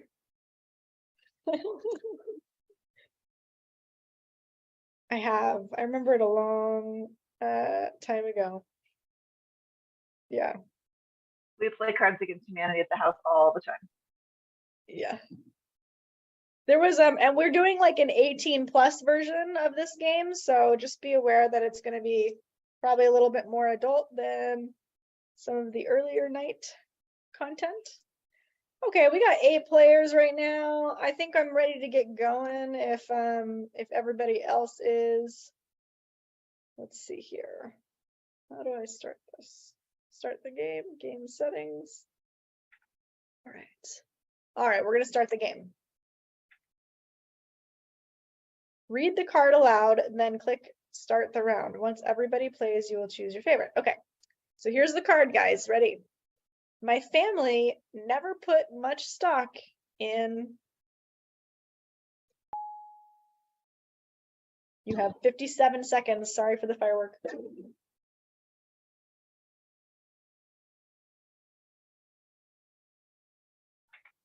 of my life. All right, we have 40 seconds remaining. If you have not entered your answer yet, be sure to do so. I only have 3 people's answers in, it looks like. Or maybe that's who's still thinking. 25 seconds to choose your answer. Jordan and Jordan.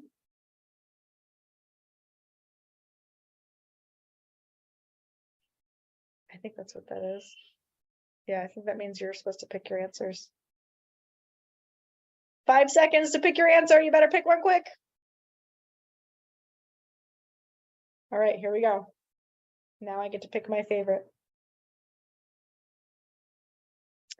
So again, the question was, my family never put much stock in your major malfunction,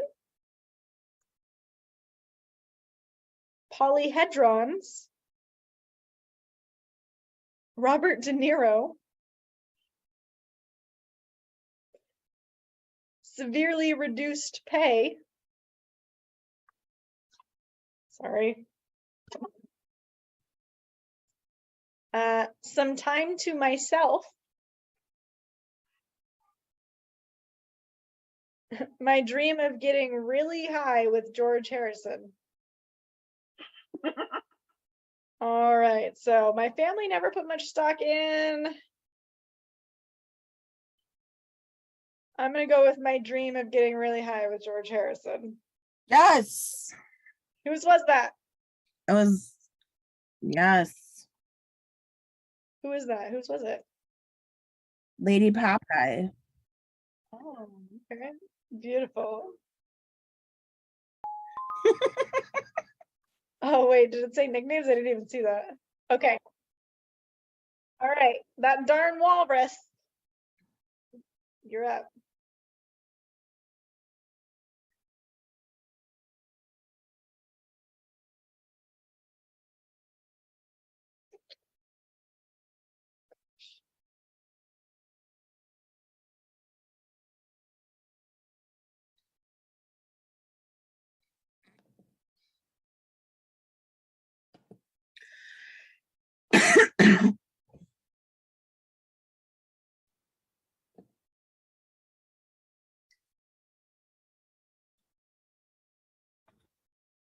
I can't decide.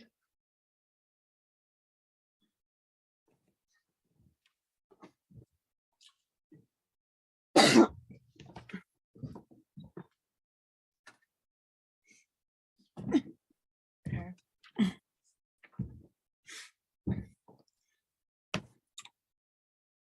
All right, we're waiting on Jordan and whoever Street Sharks is.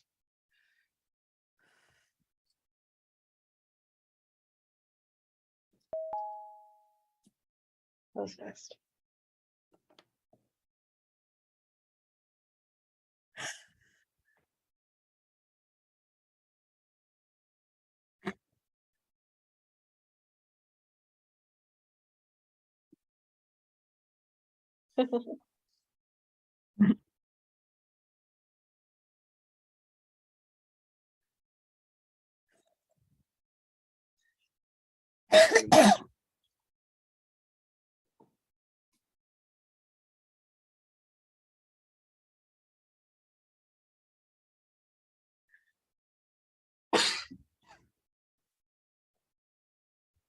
Gosh.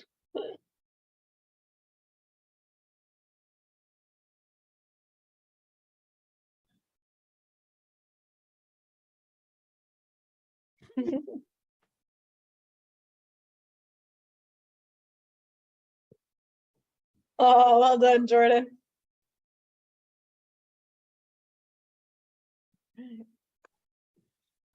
All right. Lady, it's your turn.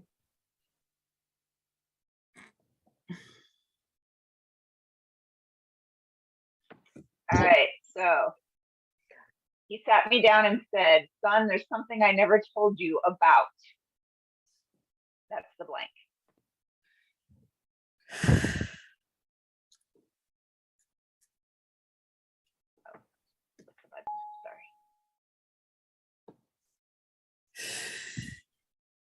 what did he never tell his son about? Sat me down and said, son, there's something I never told you. Oh.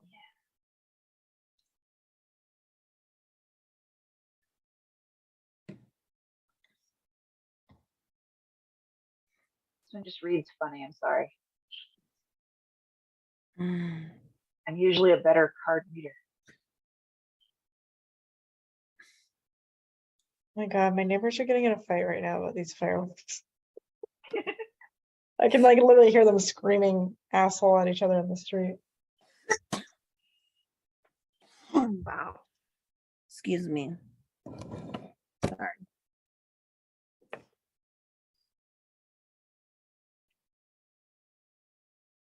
We just received another donation. Yay! Everyone knows. Where did it go?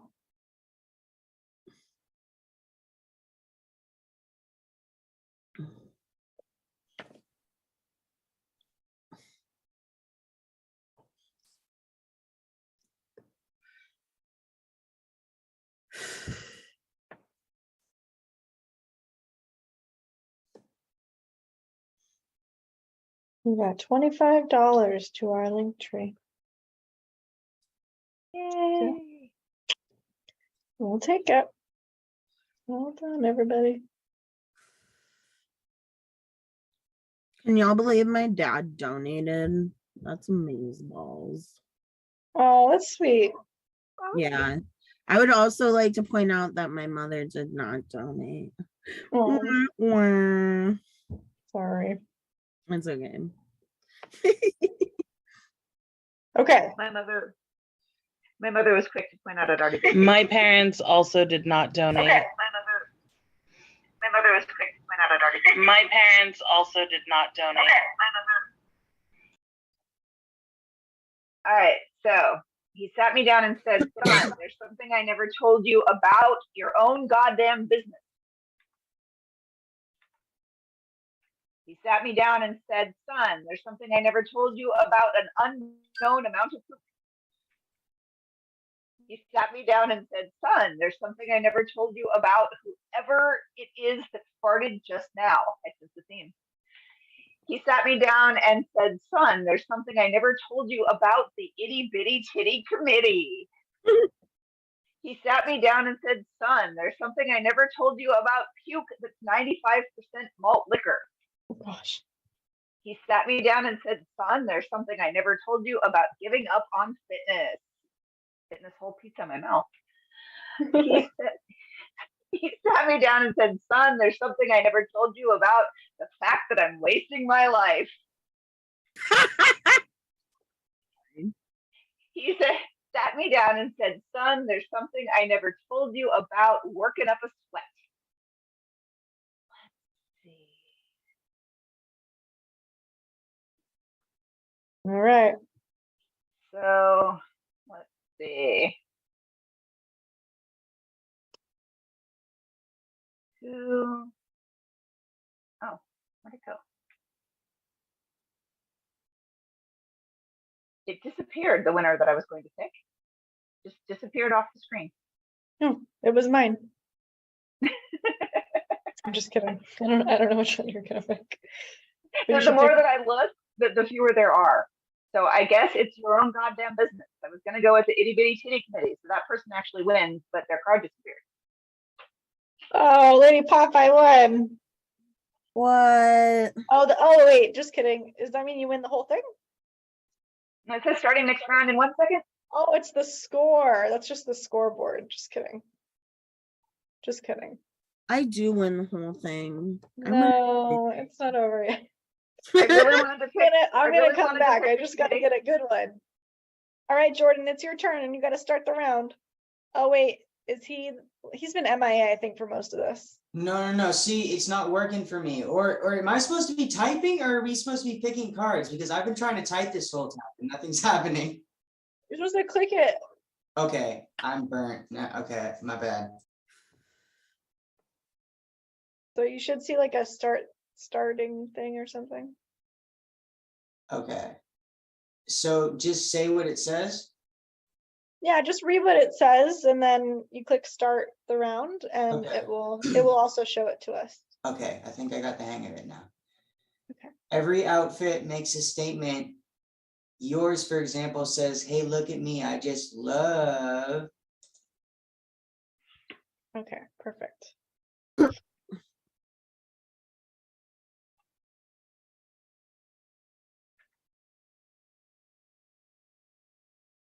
Yeah, it's just like it only shows one viewer because only one or like 0 viewers because nobody is watching it on Facebook. Everybody's watching it on Twitch. Let me check the feed just to make sure. Oh wait, you're distracting me from picking my answer.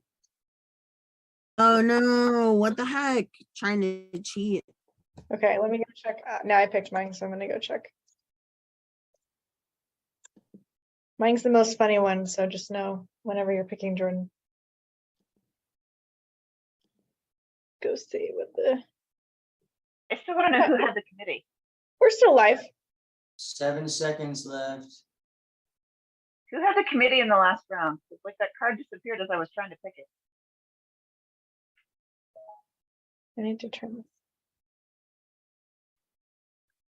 Okay, so we got every outfit makes a statement. Yours, for example, says, "Hey, look at me, I just love congressional testimony."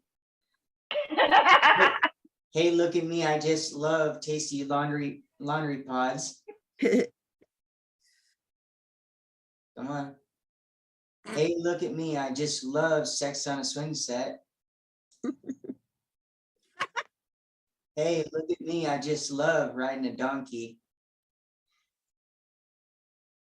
Hey, look at me, I just love gym class. Hey, look at me, I just love burritos. Me too, bro. I did too. I feel like I'm sick from it already. A kid came home with a Chipotle. Is that something bowl that and I'm really happens mad. as we get older? Like, I feel like the older I get, the more like eating just puts me out. Yeah, food coma is a thing. So Jordan, you got to pick your favorite one now. I know. Yep. Oh, you picked it. Congressional testimony. I don't even get it. Weak. Mine was funnier. It was between that and the pods. Sex on a swing set. Sex on a swing set is glorious. That was a glorious answer. There's been some pretty interesting congressional testimony this week, though.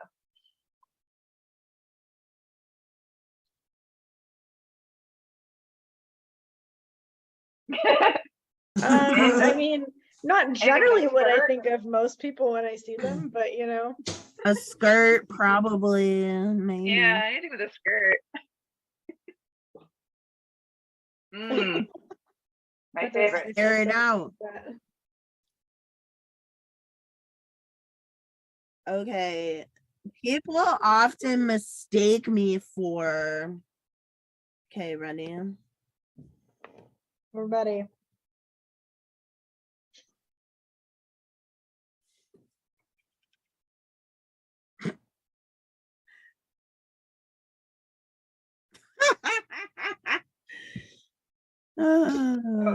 Total throwaway card. Yes, dude. Yes.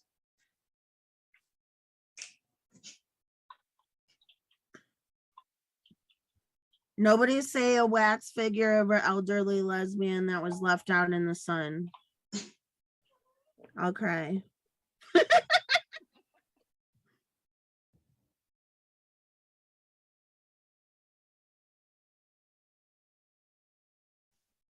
Hey.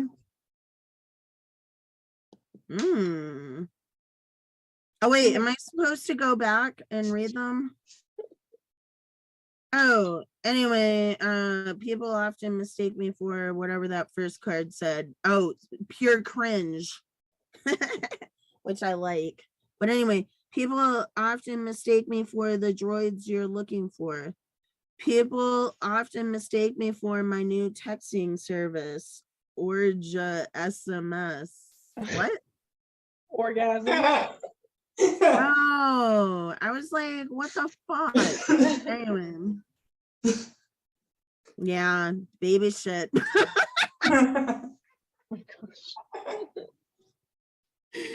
People often mistake me for a Sherpa. I do carry a backpack. People often mistake me for nightmare fuel. Oh my god. God, I gotta pick that one. Hey. Hannah, that's the best.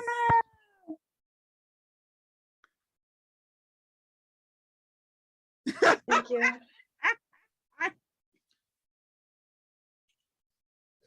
Oh, thank you. All right, Bobby's up next. All right. The proposed Republican healthcare plan would no longer cover treatments for. Oh, fun. Shut up.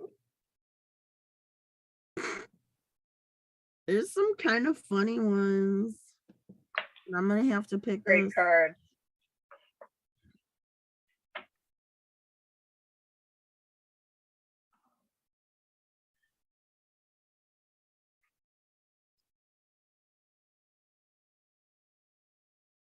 I don't know.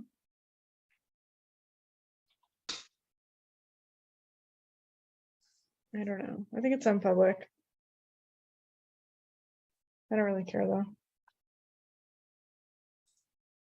I just want to read real quick a note that I got on one of these donations. This is from my cousin, my second cousin, who I like never talked to. She donated. She said, "Hi, Hannah. Thank you for telling your story. I had no idea this happened to you. I am glad that you're using your voice to speak up for all the children that have been taken from their homes. I hope this event brings joy and healing to participate and to you as you touch so many lives." How cute is that? That's very sweet. It's always fun when family members who never knew that happened to you learn that happened to you. I'm like, yeah, my parents did that. I like kind of want them to know, like, yeah, they fucking did that to me. So if they ever talk shit, you know, that's what they did to me. So I'm bitter. Sorry, Bobby. You're good. The proposed Republican healthcare plan would no longer cover treatments for life, the universe, and everything. Would no longer cover treatments for my dying breath. No longer cover treatments for bright pink splotches on your ass cheeks. No longer cover treatments for falling to your knees and yelling to the sky, why? Would no longer cover treatments for a bit more tongue than I was expecting. And would no longer cover treatments for the Queen of Garbage Island.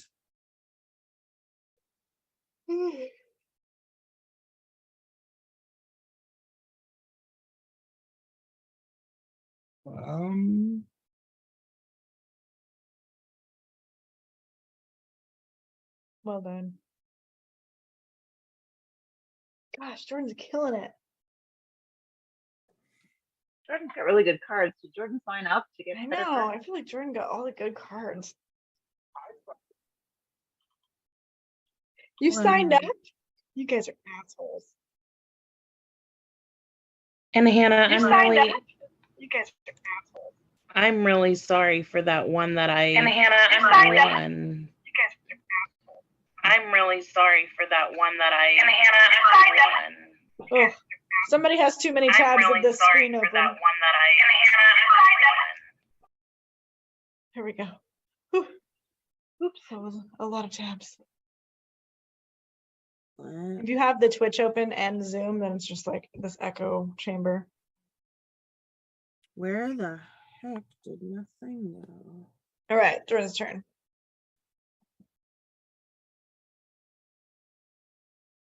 Oh, I somehow just like lost you.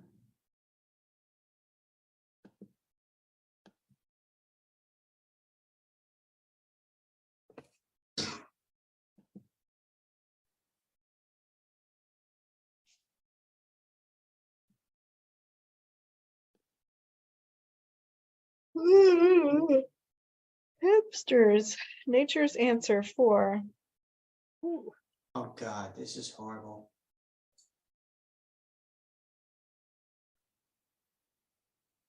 Am I the only person that has multiple screens and loses their cursor all the time?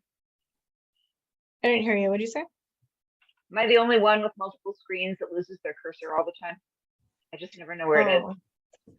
I don't lose it here. I lose it at work all the time. I am technically at work. I'm in my office. Oh, there you go. I love multiple screens.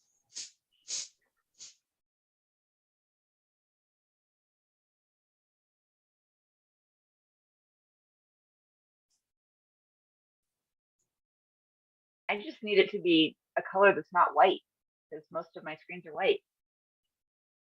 Hmm.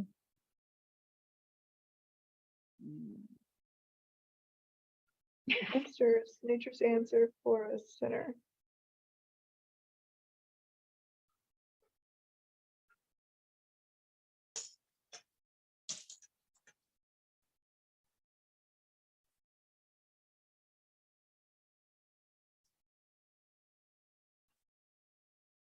Okay. I think Jordan is maybe not in this. It's like automatically doing it. Oh.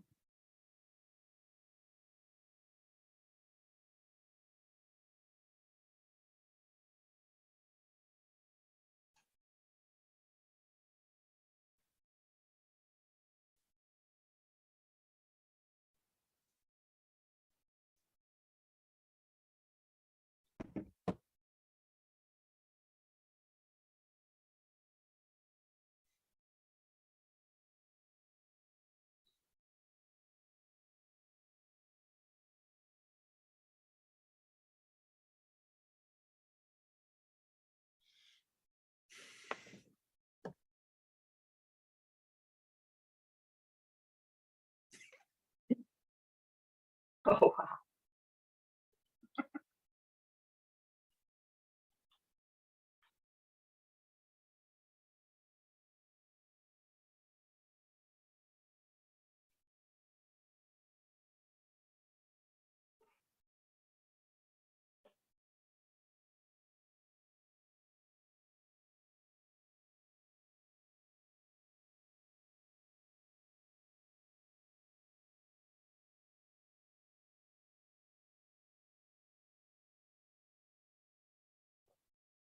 Sorry. Why is it showing me? I thought it was gonna show the. Should I? Maybe I'll just screen share.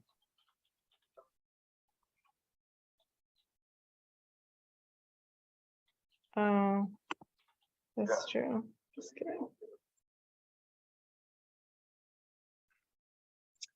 No, it's okay. People can just watch me play with my hair. I'm not looking at myself. I just do this a lot. Need more people to be on videos. Who won the last one? Did I win? Who won?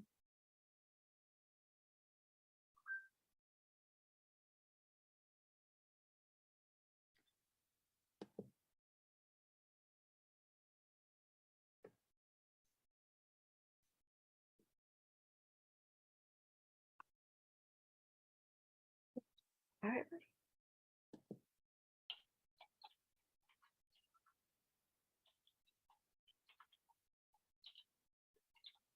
I just want to throw it out there that I'm going to last about 10 more minutes and then I'm going to bounce.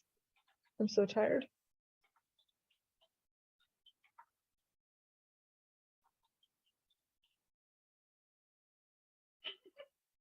Okay. What's happening? Sarah Monster. Is this a random person or is this somebody we know?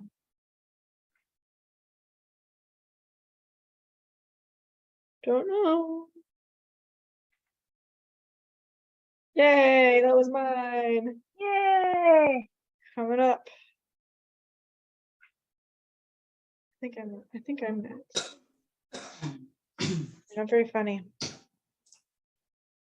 Just coming up next, the latest educational show, Blank, along with Lisa.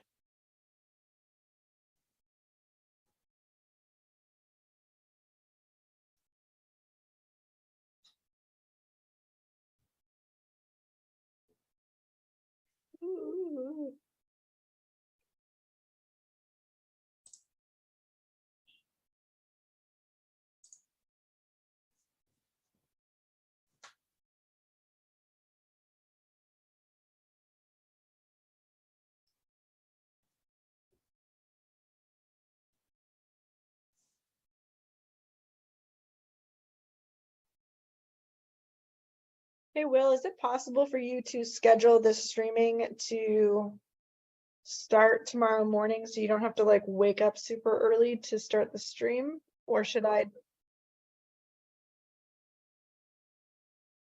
Oh, makes me feel bad. Because I can just do it on like Zoom or like I can do it on just Twitch or whatever. It doesn't need to be on everything, you know?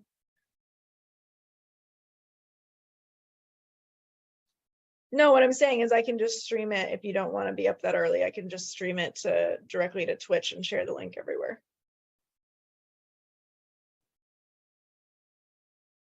Okay.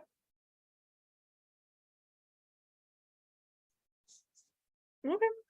That's fine. All right. So coming up next, the latest educational show, a perfectly cromulent word along with Lisa. I don't even know what cromulent means. I'm not going to lie. Coming up next, the latest educational show, Rigor Mortis, along with Lisa. That's cute. Coming up next, the latest educational show, The Reactor Going into Meltdown, along with Lisa. That's funny. Coming up next, the latest educational show, A Horse Loose in a Hospital, along with Lisa. That's good too. Coming up next, the latest educational show, Your Instagram, along with Lisa.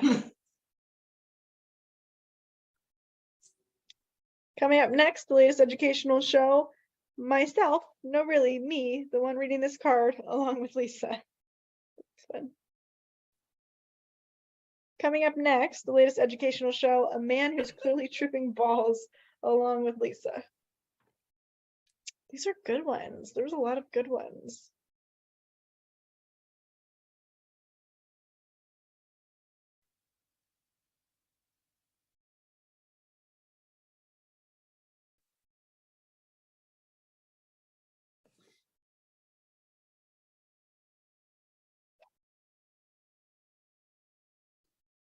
A. Can't decide. Angelith. Ow. Yeah, ow. Yeah, You okay there, that's Jordan? my hand, Lilith. It's my hand. Which one was it? Which one was yours? Damn, I was close to picking that one. I thought the man who's clearly tripping balls was the funniest person. All right.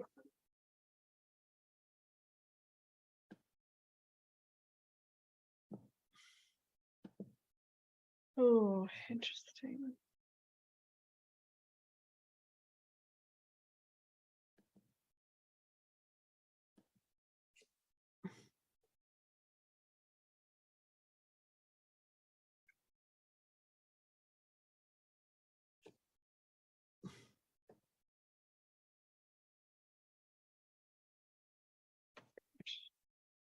There's two ways I could play this. Let's see if this works.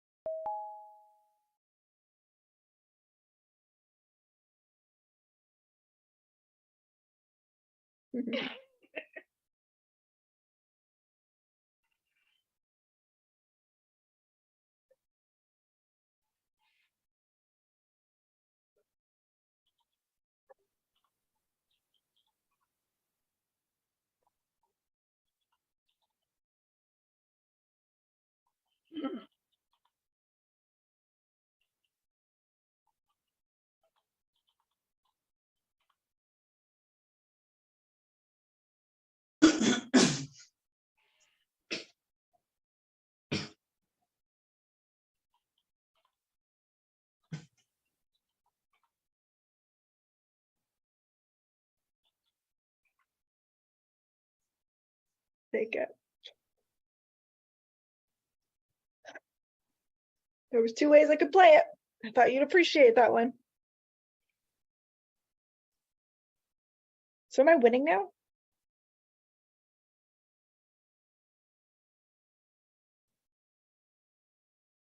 I'm getting targeted ads for hemp for my cat. I'm getting targeted ads for weight loss.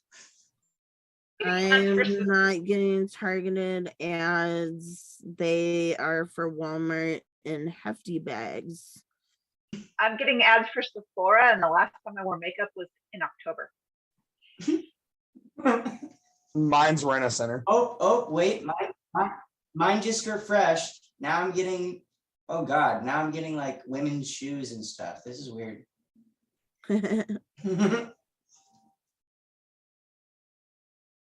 Hey man, hell yeah.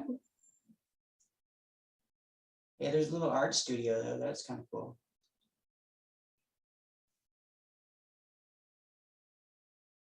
Oh yeah, it's me. Sorry about that. In the end, the Roman Empire was brought down by blank.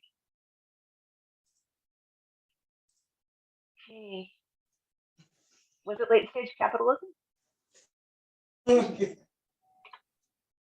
it late stage capitalism?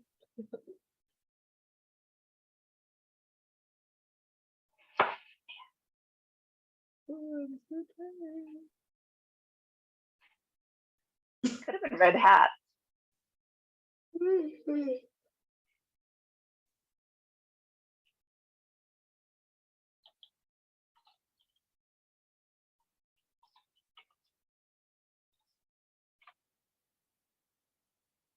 Hey, here's a targeted ad.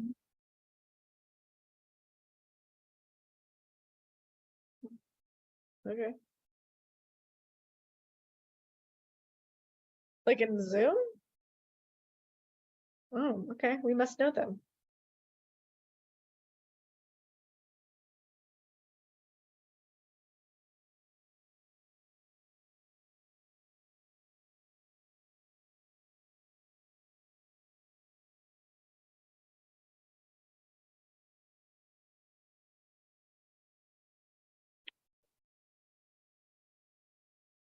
Right. In the end, the Roman Empire was brought down by.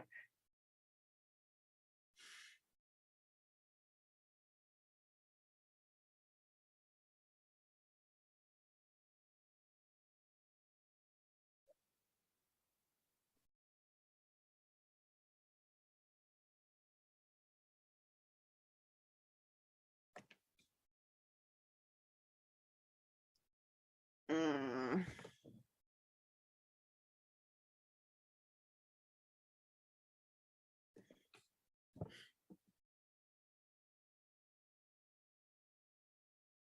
Hmm.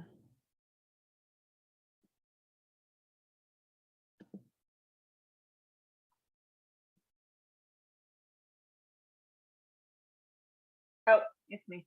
Sorry about that. I have like 3 sentences left and 3 minutes left to do them in.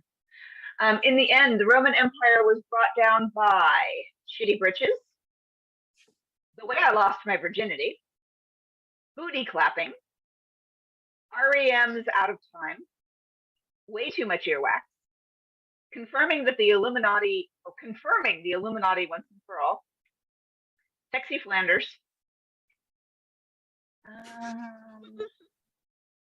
Who's confirming the Illuminati? I come down for that. Well done. I was Damn, Lady Popeye got that one.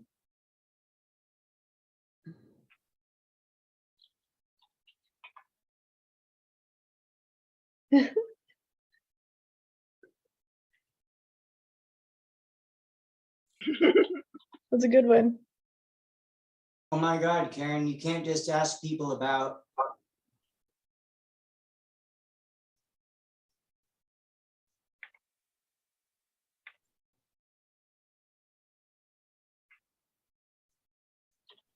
All right, guys, I'm gonna let you keep playing. I am at the end of my rope here, so I'm gonna let you go. But I'll be back tomorrow, and I'm gonna sign off here. So you'll need to sign somebody back on, Will, if not you, if you're gonna stay. But don't feel obligated to stay up if you guys are tired, Will especially. If you guys need anything, just holler. But I gotta wake up at 5 a.m. tomorrow, so I'm gonna bounce now. Hey. All right, have a good night. Thanks, everybody. Hey.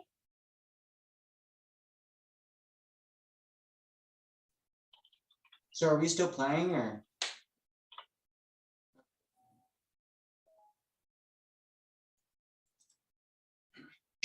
Oh my God, Karen, you can't just ask people about the action Grandma's bed sheets have seen. Sheriff Woody's Woody, your secure spot on the naughty list, not being left-handed, the face of a man who knows he's coming too soon, your high school denim jacket, old lady scent.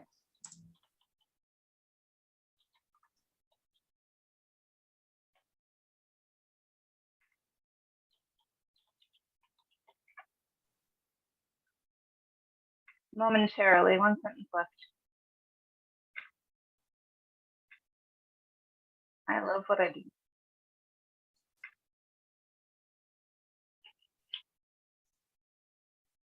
The action Grandma's bed sheets have seen.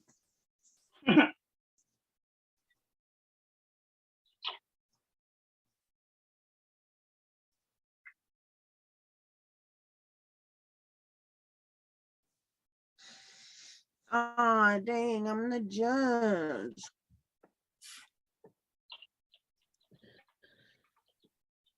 There may come a time when we are forced to choose between liberty and blank. Oh, hope I got a better card. Oh, okay. Weird, but oh no.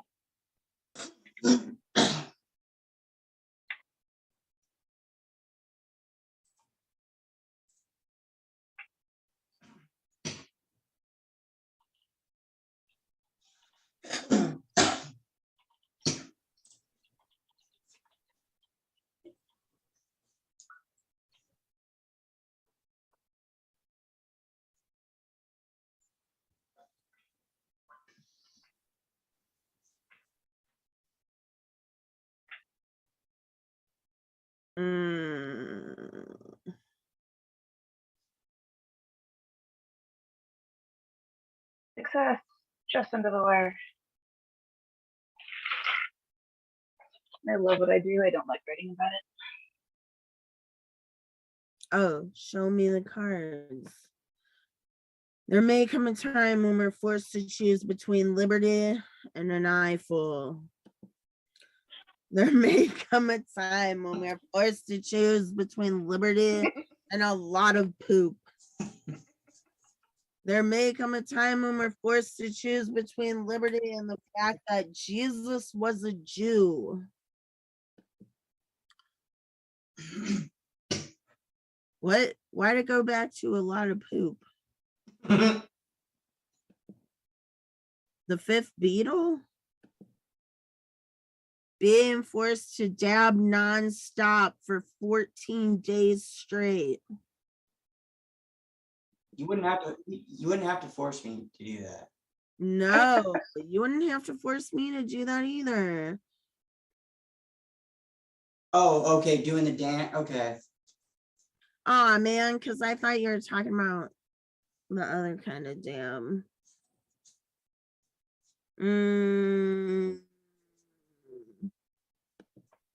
Wait, what is the dab? Oh, poop. Is it a dance?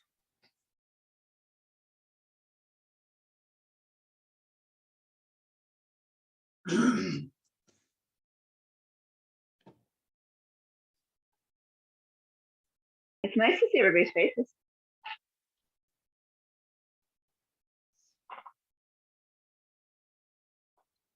Oh, dude, that's actually kind of creepy because I had my Zoom thing hidden, so I didn't know what I looked like. I could have been doing anything.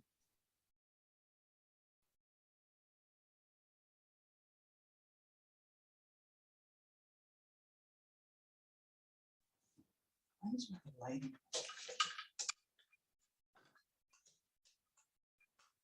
You didn't come join the party?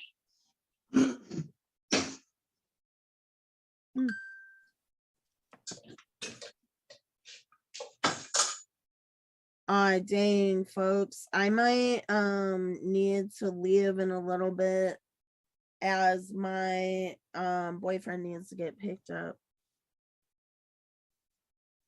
Or he doesn't need to get picked up, but I think I'm going to.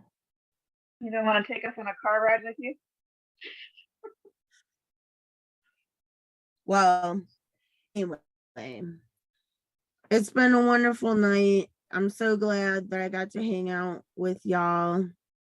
And I hope you have a wonderful night, and I'll see you tomorrow.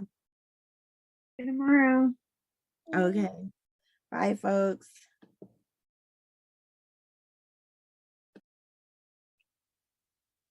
Now it's just us wondering if Sarah Monster is still here.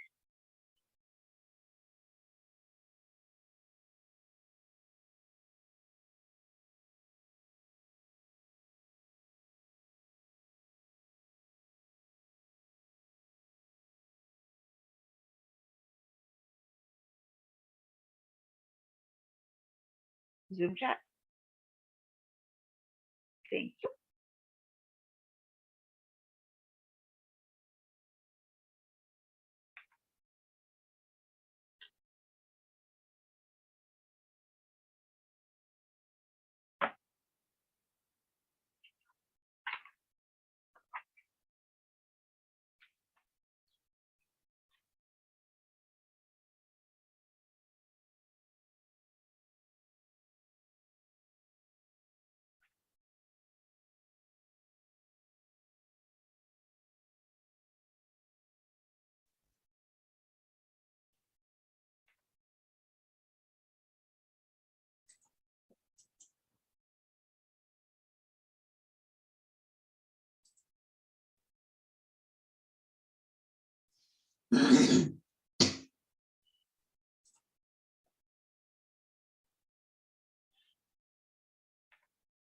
Hey, that is fun.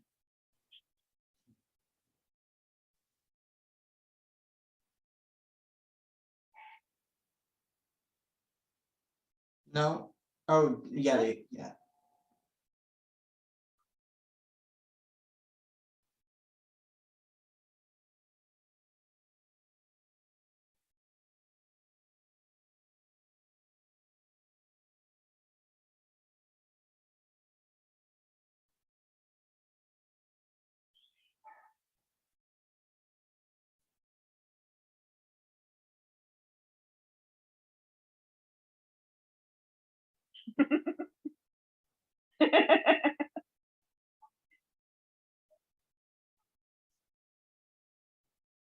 Yeah, I'm in the game. I'm in the game. I see me.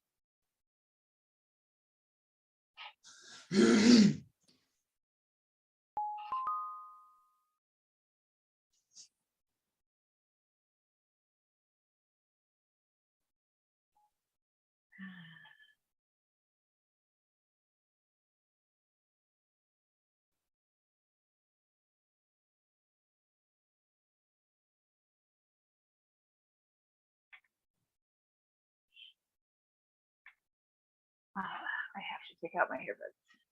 Cannot stand them any longer.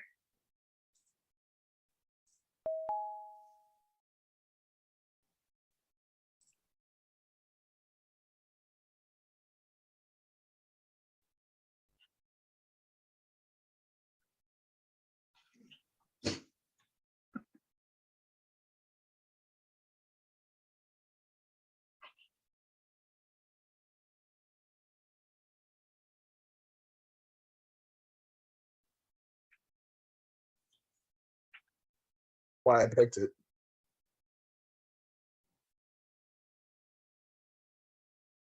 It's more just a personal taste, but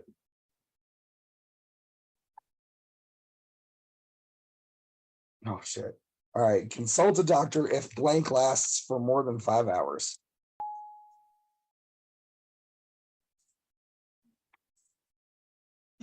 Oh my god, dude.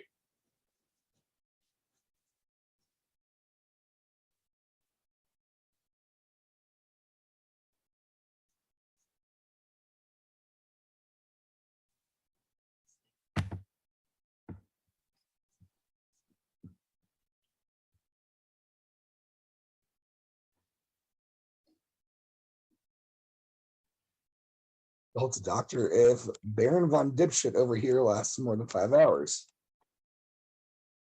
If Reaganomics lasts more than 5 hours. If shitty blanks lasts more than 5 hours.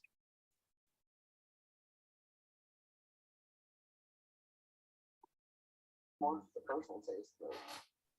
Told the doctor if blank lasts for more than 5 hours.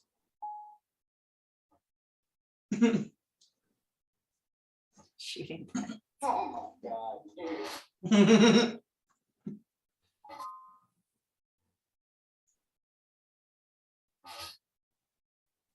Instead of a sign, the stores now display blank at Christmas.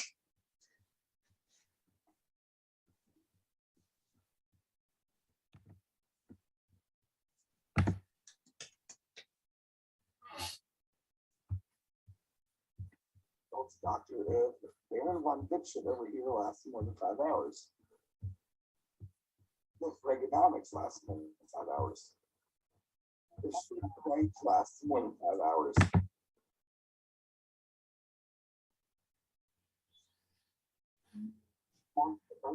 Looks like we're still waiting on this one person.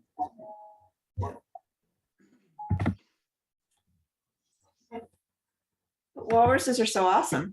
Okay, instead of a sign, the stores now display reasons at Christmas.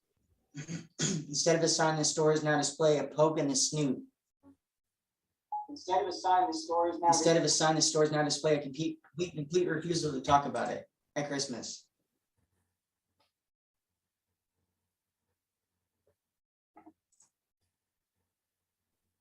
A poke in the snoot.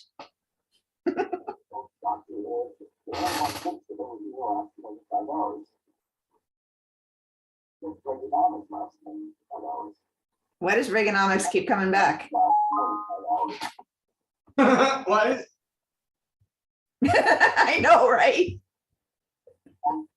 Looks like we're still waiting on this one person. How can I put it nicely? You're kind of like if somebody turned blank into a person. Okay, instead of a sign, the stores now display reasons at Christmas. Instead of a sign, the stores display a poke. Instead of a sign, the stores now display a complete refusal to talk about it at Christmas.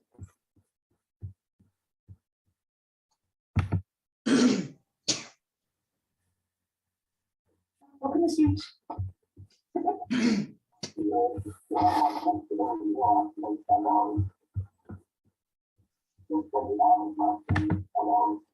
Why does Reaganomics keep coming back? What? I know, right?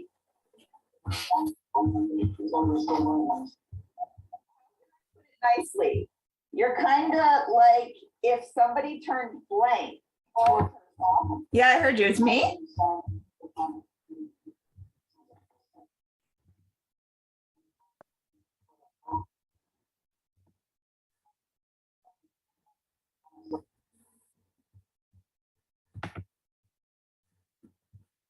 Okay, so my father and his brother, how can I put this nicely? You're kind of like if somebody turned into my father and his brother before him into a person.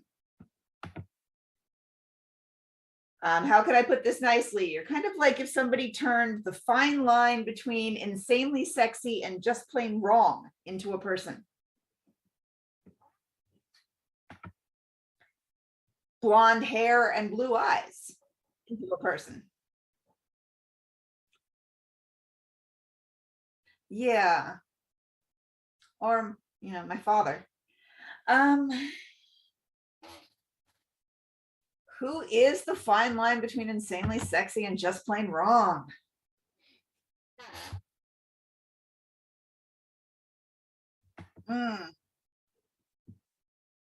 Seems reasonable. Yeah, I could say that. Or Jared Leto.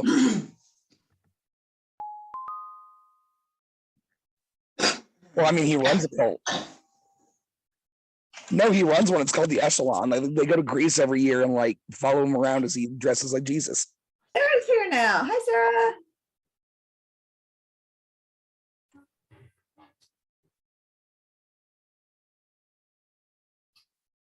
Why would you kick Probably me gonna go. out? Didn't even know. Try to sneak in all sneaky like, and I was trying to like chat because I was like, how do I join? I'm special. It's okay. I made it.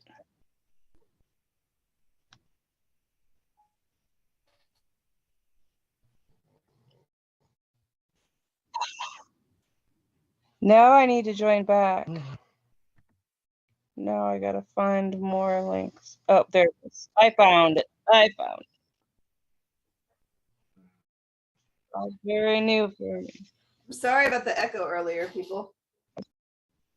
That Twitch was open the whole time and didn't echo till just then.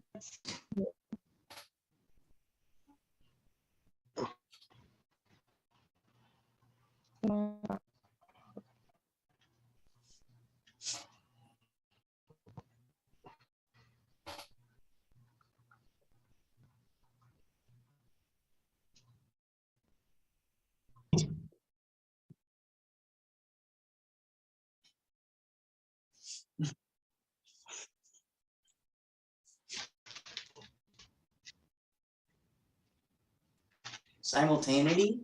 Simultane? That. I've never heard.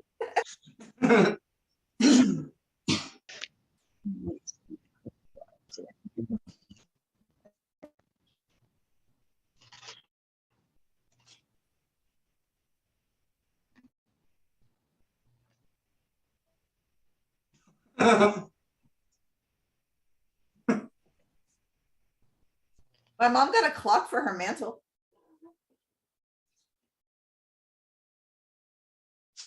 Oh. That sounds more like late stage capitalism than the clock on the mantle.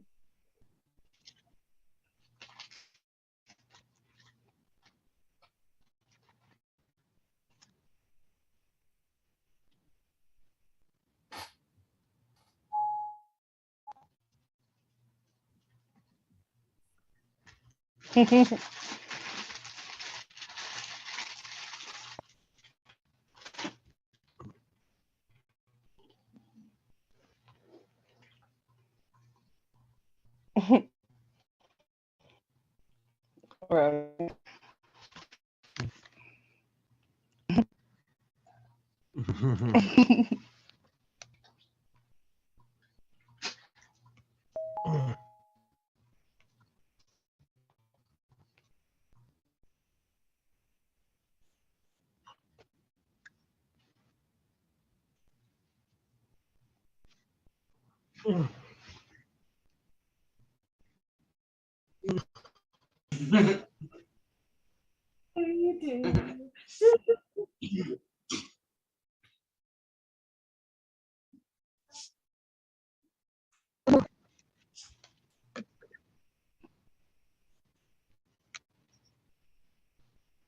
Ah.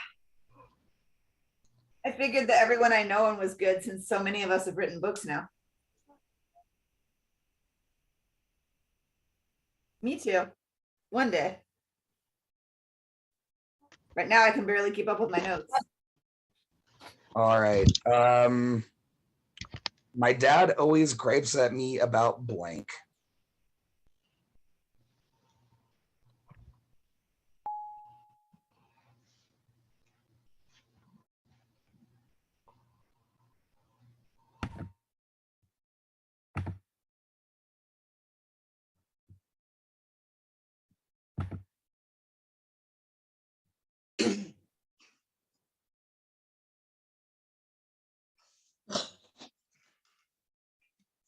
I mean, same, but All right. My dad always gripes at me about a breath mint or something.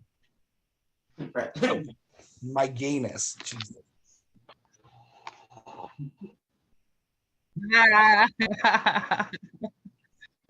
Ducks under the Christmas tree. And some sciencey shit. I mean,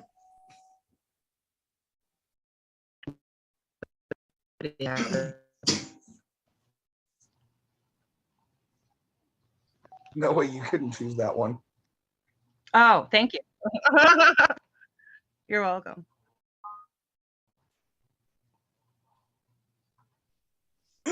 Okay, your You're mom's like the welcome. patron saint of.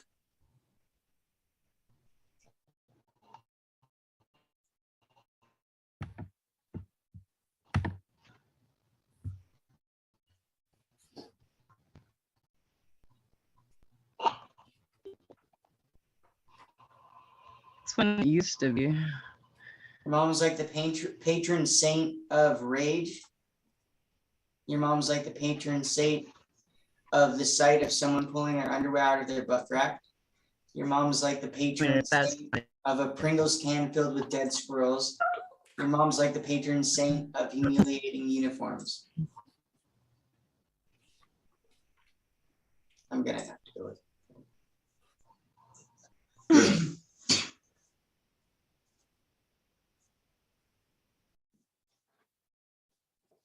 Oh, well, shit. There you go again. Sorry. My bad. I really like playing games.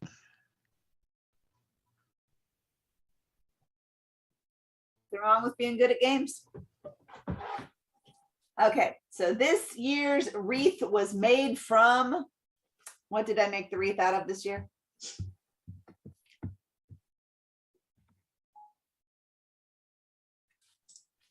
Oh.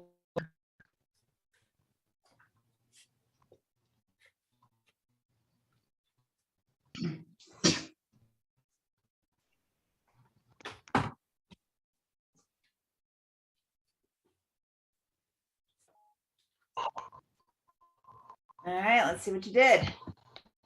This year's wreath was made from the kind of porn I like. Ludes. The Demogorgon. Explosives. Ooh, who has explosives?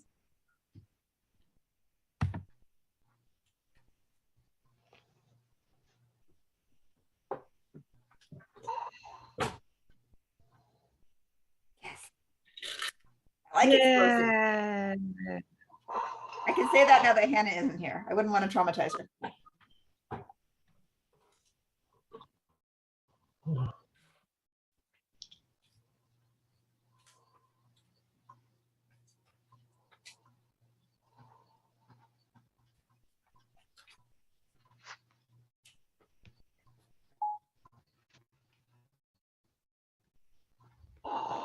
Is this me again? Yep. Oh, okay. Well, relax. There's plenty of time for her.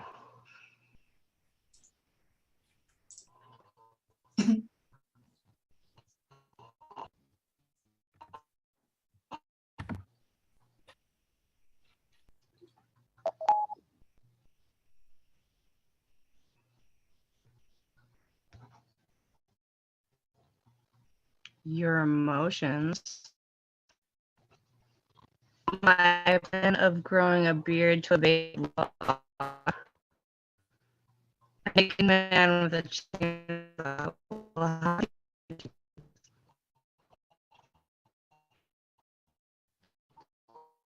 In the guillotine slash zone. Anyone? All right. Me. Bullshit.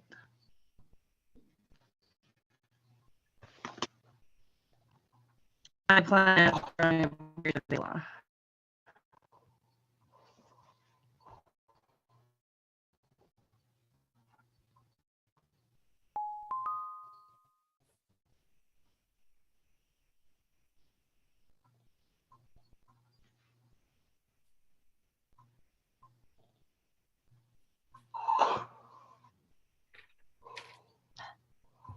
No messages.